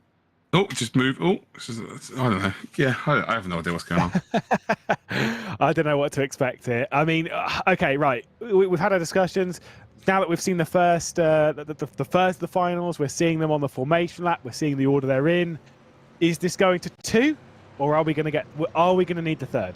What do you think? I think it could go either way. I know it sounds stupid and obvious, but I genuinely think, you know, before we were saying it was only going to go 2 races, right? I think now it could genuinely go either way. I think Williams showed enough in that first race to say that they have the pace, they have the tactical awareness. I think is probably the most appropriate thing to bring up. They were mixing it. They knew what they had to do, and again, this is going to be the key is keeping all 3 drivers up there. This is for the first time for me. All 3 drivers are needed in this race. Yeah. I don't think we've ever had that. So making sure that the other, like 2 of the opposition drivers can't work together and create a slipstream train is absolutely vital here. Williams seem to have figured that out as we go green here, Lewis. Yeah, that was Siggy straight below the double yellow, trying to get past Darren McCormack, who I'm sure he'll want to clear past straight away. Then the second race of the finals is underway. The inside line from Brzezinski, the outside line for Jeffrey Reeveld is out a little bit wide. It's Williams Esports who might scupper their way up to the race lead. Big movement there from Jeffrey Reeveld, who manages to catch it, but Darren McCormack straight around the outside, potentially Williams Esports looking for a 1-2 here. Meanwhile, Team Redline 3rd, 4th, 5th, but still Reeveld straight back through at the International Horseshoe today. Go over 2nd spot. Yeah, brilliant stuff there again from the Williams team. Redline holding it firm. Reeveld nearly checking off the track as there's a bit of a mistake there from Kevin Siggy by the looks of things, but all is good. We'll see them appear. Yes, there's Kevin. And right now, Romanidis has to get in between Siggy and Benito. Front 3 have got away here a little bit. Front 4 actually have got away here a little bit here. It's Williams, Redline, Williams, and indeed Redline. Yeah, at the moment, Williams would be winning it, but let's be honest, it means absolutely naught right now. Talk to us again in 7 minutes' time after we've completed the 5-lap race, and then we'll be seeing who's taking victory in the second of our final races. Darren McCormack picking the slipstream on Jeffrey Reeveld. You know who he's going to pick right now. He's going to drop in straight behind his teammate, potentially giving a little bit of a bump draft, trying to make this a Williams Esports 1-2. Meanwhile, Jeffrey Reeveld straight around the outside, going into the bus stop. There's contact potentially. Darren McCormack's going off. It's opened the door for Enzo Benito and Kevin Siggy to come through. Darren McCormack drops the way down the order. He manages to wrestle it back onto the track, but Jeffrey Reeveld straight around the outside. Meanwhile, he's got assistance from Kevin Siggy, and now Team Redline, they are going to lock together.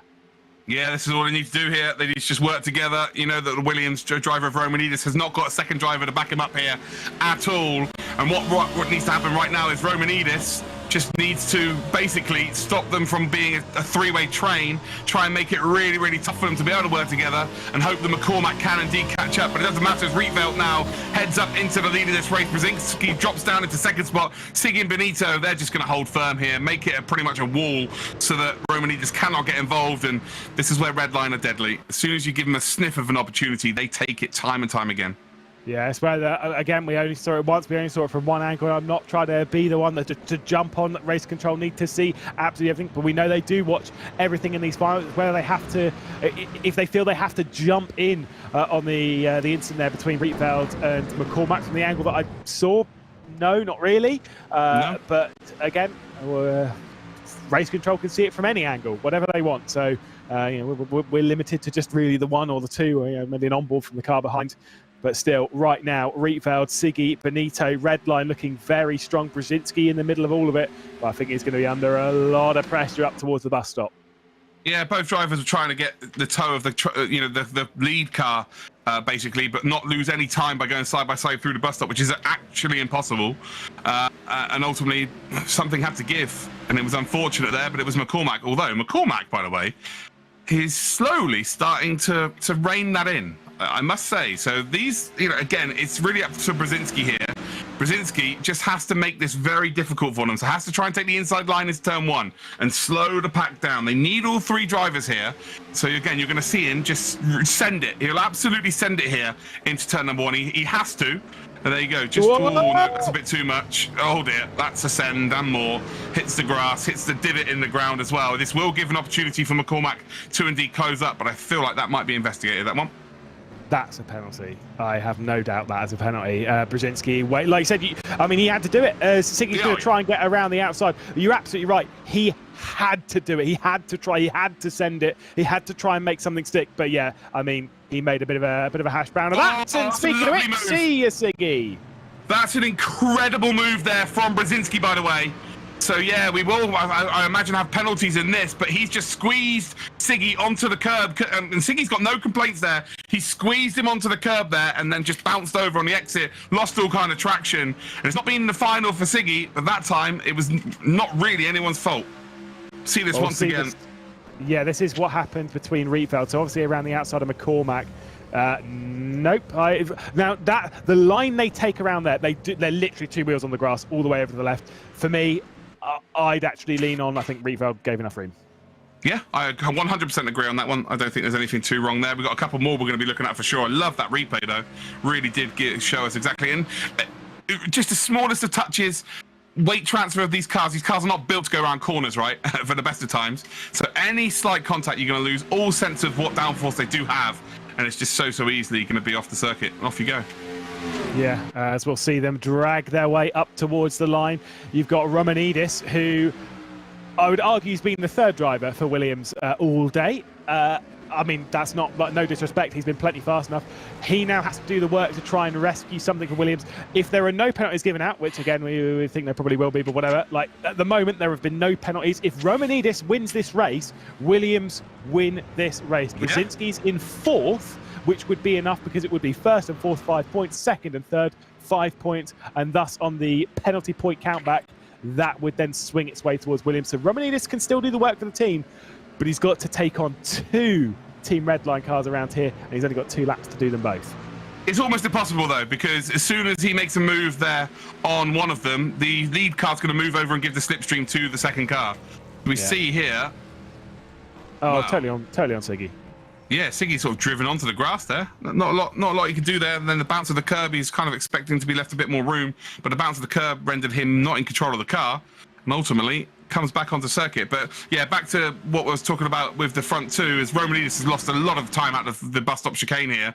And now this is where rFactor and Benito have been at their strongest, when they've been able to bump draft each other further and further ahead. But as soon as Romanidis tries to make a move here on Benito, rFactor's just going to move over and give the slipstream to Benito, right? It's almost an impossible task here for the Williams team, unless they have Brzezinski catch up to Romanidis. So effectively, what Romanidis needs to do is drop back and gather Brzezinski and then work together to catch back up, but it's 3 seconds is impossible to do, so he's got to try and do it now. And you can see already, the red line drivers, they know what they've got to do now. They've got themselves 1 more lap to go, just push each other, and it's going to be a 2-0 victory in today's final. And it's just not been that comprehensive. It'll, you write it on a piece of paper, 2-0 looks like it's been red line's day. But Williams have fought. Williams have been in amongst it, and on another day, I think Williams could have won this 2-0. Yeah, absolutely. You just see it there, just popping up on screen. I was about to say, as much as we didn't have the graphic on the main feed there, where we can see everyone's webcams, there's been 1 penalty point dished out to Williams Esports, so they have been given a penalty, which I think is a shock to no one. That would have been for Brzezinski down into T1. Yeah, penalty point, which does pretty much settle it. Enzo Benito is using our Juno's camera, you can see, as he's turned it off. Yeah, classic. We'll catch up with... I think Enzo should get a penalty point for turning his camera off, to be honest. Maybe 2. Whoa! The double Siggy! Oh, okay, that's scary. That's terrifying. He's so focused. No one wants to see 2 Kevin Siggys in a race apart from Redline. Absolutely super performance. Redline, like we said before, yeah, maybe we'll only need 2. They've been so good in this race. Williams maybe pushed a little bit too hard, do you think?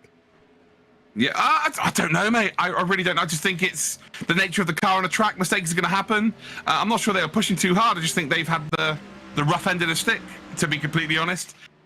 I'm pretty chuffed that they've really come into this final. And again, we did them a bit of a disservice with it's going to be a red line 2-0. It's actually ended up being a red line 2-0. But Williams have looked very good today. This is the best they've looked throughout this whole ERL journey. And again, I've been saying this for, well, since the start. As we come up towards the end of this race, Redline will take this 2-0. But it's just not been that comprehensive, I don't think. But Williams have finally given us a performance here. And I do apologise, Lewis. I didn't have any idea we were on the final lap there. I thought we had one more, to be completely honest. So I do apologise for taking over. But Williams, they've had their event now. How much or how important is this for them to move forward to, you know, not only the Masters, but the World Cup next year? I think they needed something like this. Watch out. Williams are starting to fire. I mean, they've been so strong. Like I said, they've been near enough. Makes a difference. Kind of third in a couple of events. They've looked to kind of challenge for the finals. Just not really made it. They've made it this time, and arguably they've given a very good run. Given Redline a very good run for their money. They could, like I say, even with a couple of small things different in the races, it could have very easily been a Williams 2-0 as well by this point. But when you take on Redline, you know you got to be at your very best, as they're all going to drift their way around on their in laps. Enzo Benito ahead of Rietveld.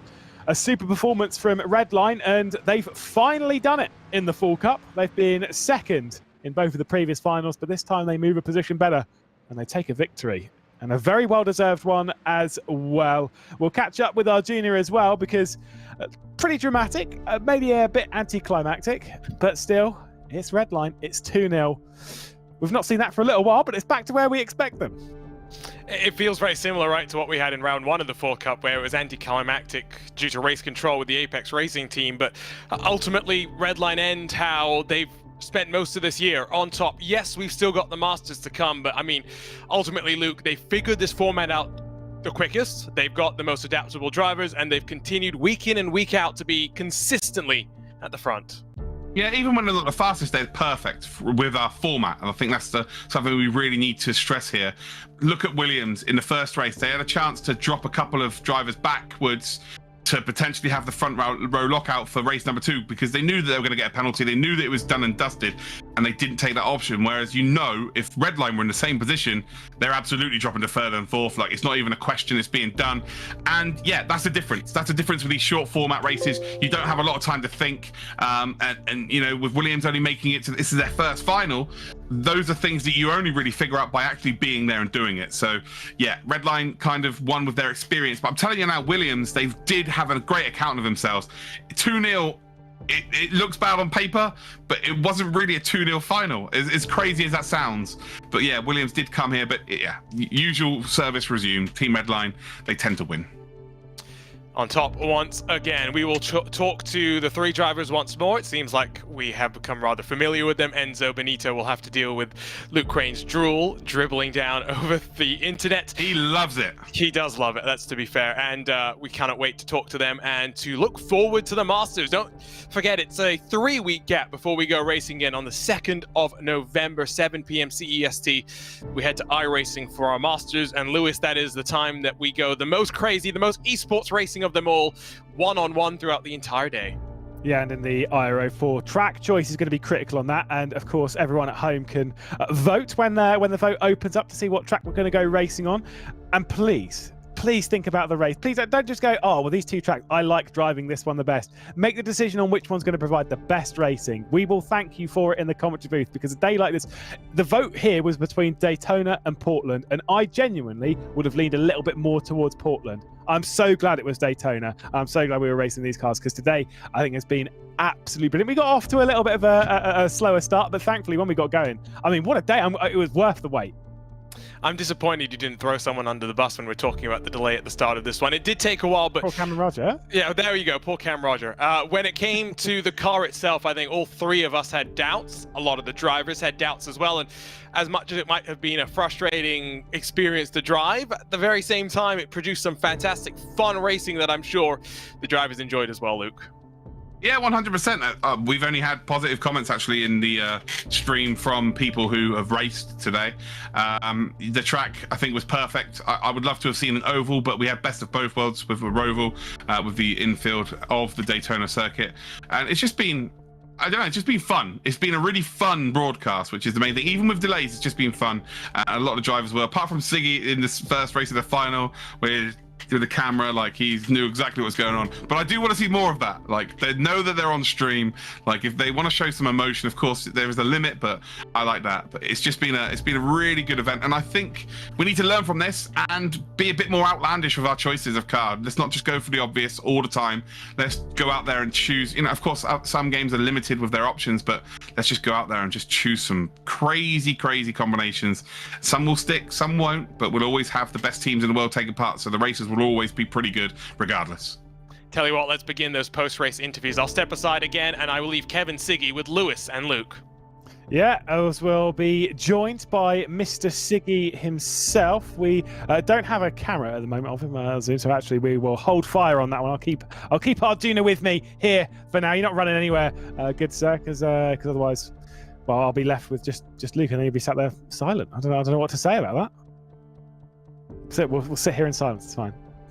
I think we do have Kevin on the audio, Yeah, so at the very least we can have a chat with him. Kevin though, Lewis, like instead of just ignoring him. I want to ignore him. Camera right now. Oh, that's fine enough. I mean, we'll leave Arjuna there, nice and awkward. You can just sit there, mate. Kevin Siggy, then, you've raced a lot on rFactor 2, but this was something super different. Talk to us about like what the experience was like on track in something like this. Seemed very crazy. I think the experience was kind of cool. I mean, this car it's got old physics with the tires and the aero, and it's kind of cool to drive. Like, you can literally send it around, whatever you want to do with the car, and it just sticks for some reason. So it's a really fun car to drift around. I mean, I've driven the 2015 version, I believe. It was around 3 years ago, and that was a lot of fun as well. It was the same type of deal, really, with the insane tires and aero. So it was definitely something that was way more fun than any other car, and I really thoroughly enjoyed it. I'm certainly not going to mention what you just messaged me there, Mr. Siggy, but I want to know all about your emotions to the camera in that first race when it didn't quite go so well. First of all, congratulations, but you knew you were on camera and you let everyone know about it, and I like that, by the way. But what was going through your head? I was literally aggravated at the time because, I mean, I got spun from the leads as I wasn't supposed to be, obviously, but I was hoping for a good fight, but unfortunately he kind of tapped my rear, and I was aggravated kind of because it kind of lost me a good point. But at the end of the day, luckily I still had my teammates in P1 and P4, so at the end of the day it was perfectly fine. I didn't mind it, so I'm just happy that they got the points and we got the win. So I don't really care what happened anymore as long as we won. Keep it coming. Yeah, too right. Cheers to Kevin. He can go off and enjoy himself. We'll be joined now by Jeffrey Rietfeld, who did join our Twitch chat a little bit earlier on to say how much he was enjoying the racing, because, like I say, it is something different. It's the joy of something like the VCO Esports Racing League. I wanted to ask you, Jeffrey, after taking a super victory, what else kind of crazy combos would you like to see in the Esports Racing League? Because this has been fantastic. Well, difficult question, to be honest. I don't really mind whatever we drive as long as it's rFactor 2, because I think that game suits me the best and suits us the best as a team. I mean, this was great fun today. To be honest, it's completely different than what we drove before. Yeah, lots of slipstream with this car, unlike most cars in this game. So a lot of like tactics, and yeah, it was good fun. Good fun today. Yeah, it looked like you had a load of fun there, to be fair. Also nice to see that, well, to be fair, I prefer your crazy camera angles, to be fair, but now you've got a normal looking one. Yeah, I will say, what did you find as a team in practice that you were 3/10 clear of pretty much everybody in terms of qualifying? Was there anything in particular that you saw drivers not doing? Obviously, you probably won't share it, actually. It's a pretty dumb question, but yeah, was there anything in particular you could share with us that you may have found? I think it's just that we have a lot of experience in the game, and especially Kevin has a lot of experience with the old tire model in rFactor 2. So we basically from the get-go understood how we had to drive the car and save the tires in the race and all this stuff. And I think there wasn't a particular trick there really. I think it's just difficult for people that normally play iRacing or whatever to adjust to this crazy sliding car, you know, and we are used to it, and we used it to our advantage, I think, today. Well, cheers, Jeffrey. Again, I'm sure we'll be catching up with you again in the near future. Super words from Jeffrey Rietveld and from Kevin Siggy. We're now joined by Enzo Benito, though, and we've caught up with you a few times. So you've won a fair amount within the VCO Esports Racing League as well as the Esports Racing World Cup. You've taken on an awful lot of teams when it comes to finals, but talk to us about how it kind of differs. It's the first time taking on Williams Esports in a final like this. Has there been anything that's been different about taking them on versus other teams? Not gonna lie, I thought when in quali we were 1, 2, and 3, I was like, well, we can just draft each other and we can get away. And as soon as we started, actually, they just went full beef into it. And there was I don't remember who was behind me, but just outbraked me, and both Jeffrey and he was in P2 at one point. And then, not gonna lie, I think I prefer it like this. It was super fun. Well, first of all, congratulations. I want to ask you what lighting settings you have for that beautiful complexion to show through, but I won't ask you that specifically. What did you think about the car and the track combination today? I think it's awesome. I mean, the car for sure not the best car in sim racing, but I think the fun is just non-stopping, honestly. It's just so fun. It might not be the most realistic because you have to slide it quite a lot, and even if you lock your brakes, you still gain time. And yeah, some of the things not the best, but definitely I loved it. I loved it. Wow, thank you so much to Team Redline. Enzo Benito, we'll let you go off and enjoy the evening. We'll bring back in our junior, but super stuff there from Enzo Benito, from Jeffrey Rietveld, and of course from Kevin Siggy himself. Brilliant effort from Team Redline today. And like I say, when it came down to the final, I agree with you, Luke. It did not feel like a 2-0 final. No way. Williams did so well, but it is Redline they're going up against after all. Yeah, sorry, I'm mesmerised by Enzo again, wasn't I? Yeah, you're right. It didn't feel like a 2-0 final at all, but it will go down as a 2-0 final. And do you know what? I think that's even more worrying for everybody else, the fact that Redline didn't perform exceptionally well in the final, yet still got the job done 2-0. So what is it going to take to beat them on rFactor 2? They're the only team that have won on rFactor 2. On the other two sims that we use, there have been multiple different winners, right? So it's a case of someone needs to be perfect, someone needs to manipulate the format to their advantage, and just no one's able to get the best of it as it stands. But I think one thing that's telling, how relaxed they all are in an interview, right? They are all just smiling, having fun. Winning's in their DNA, and they're enjoying doing it as well. It doesn't seem like there's any stress from them. You look at other people's cameras, sometimes in the final, they look very stressed. So they found some sort of magic formula within the VCO ERL Championship, and it's working very, very well indeed. So here is the look at the bracket as we wrap up the regular rounds of the Esports Racing League for 2022. Yes, we still have the Masters left to come. At the start of November, we head back to iRacing, a track that you pick and break out the iRacing Formula 4 car. It's going to be a lot of fun. Before that, though, it is time for us to wrap things up, and let's wrap things up by reflecting on this Fall Cup. We don't have a graphic to really show you those points, but here is the Fall Cup MVD. It will be Enzo Benito, once again, that walks away as the most valuable driver, the most podiums, the only driver to do it across all 3 of our platforms.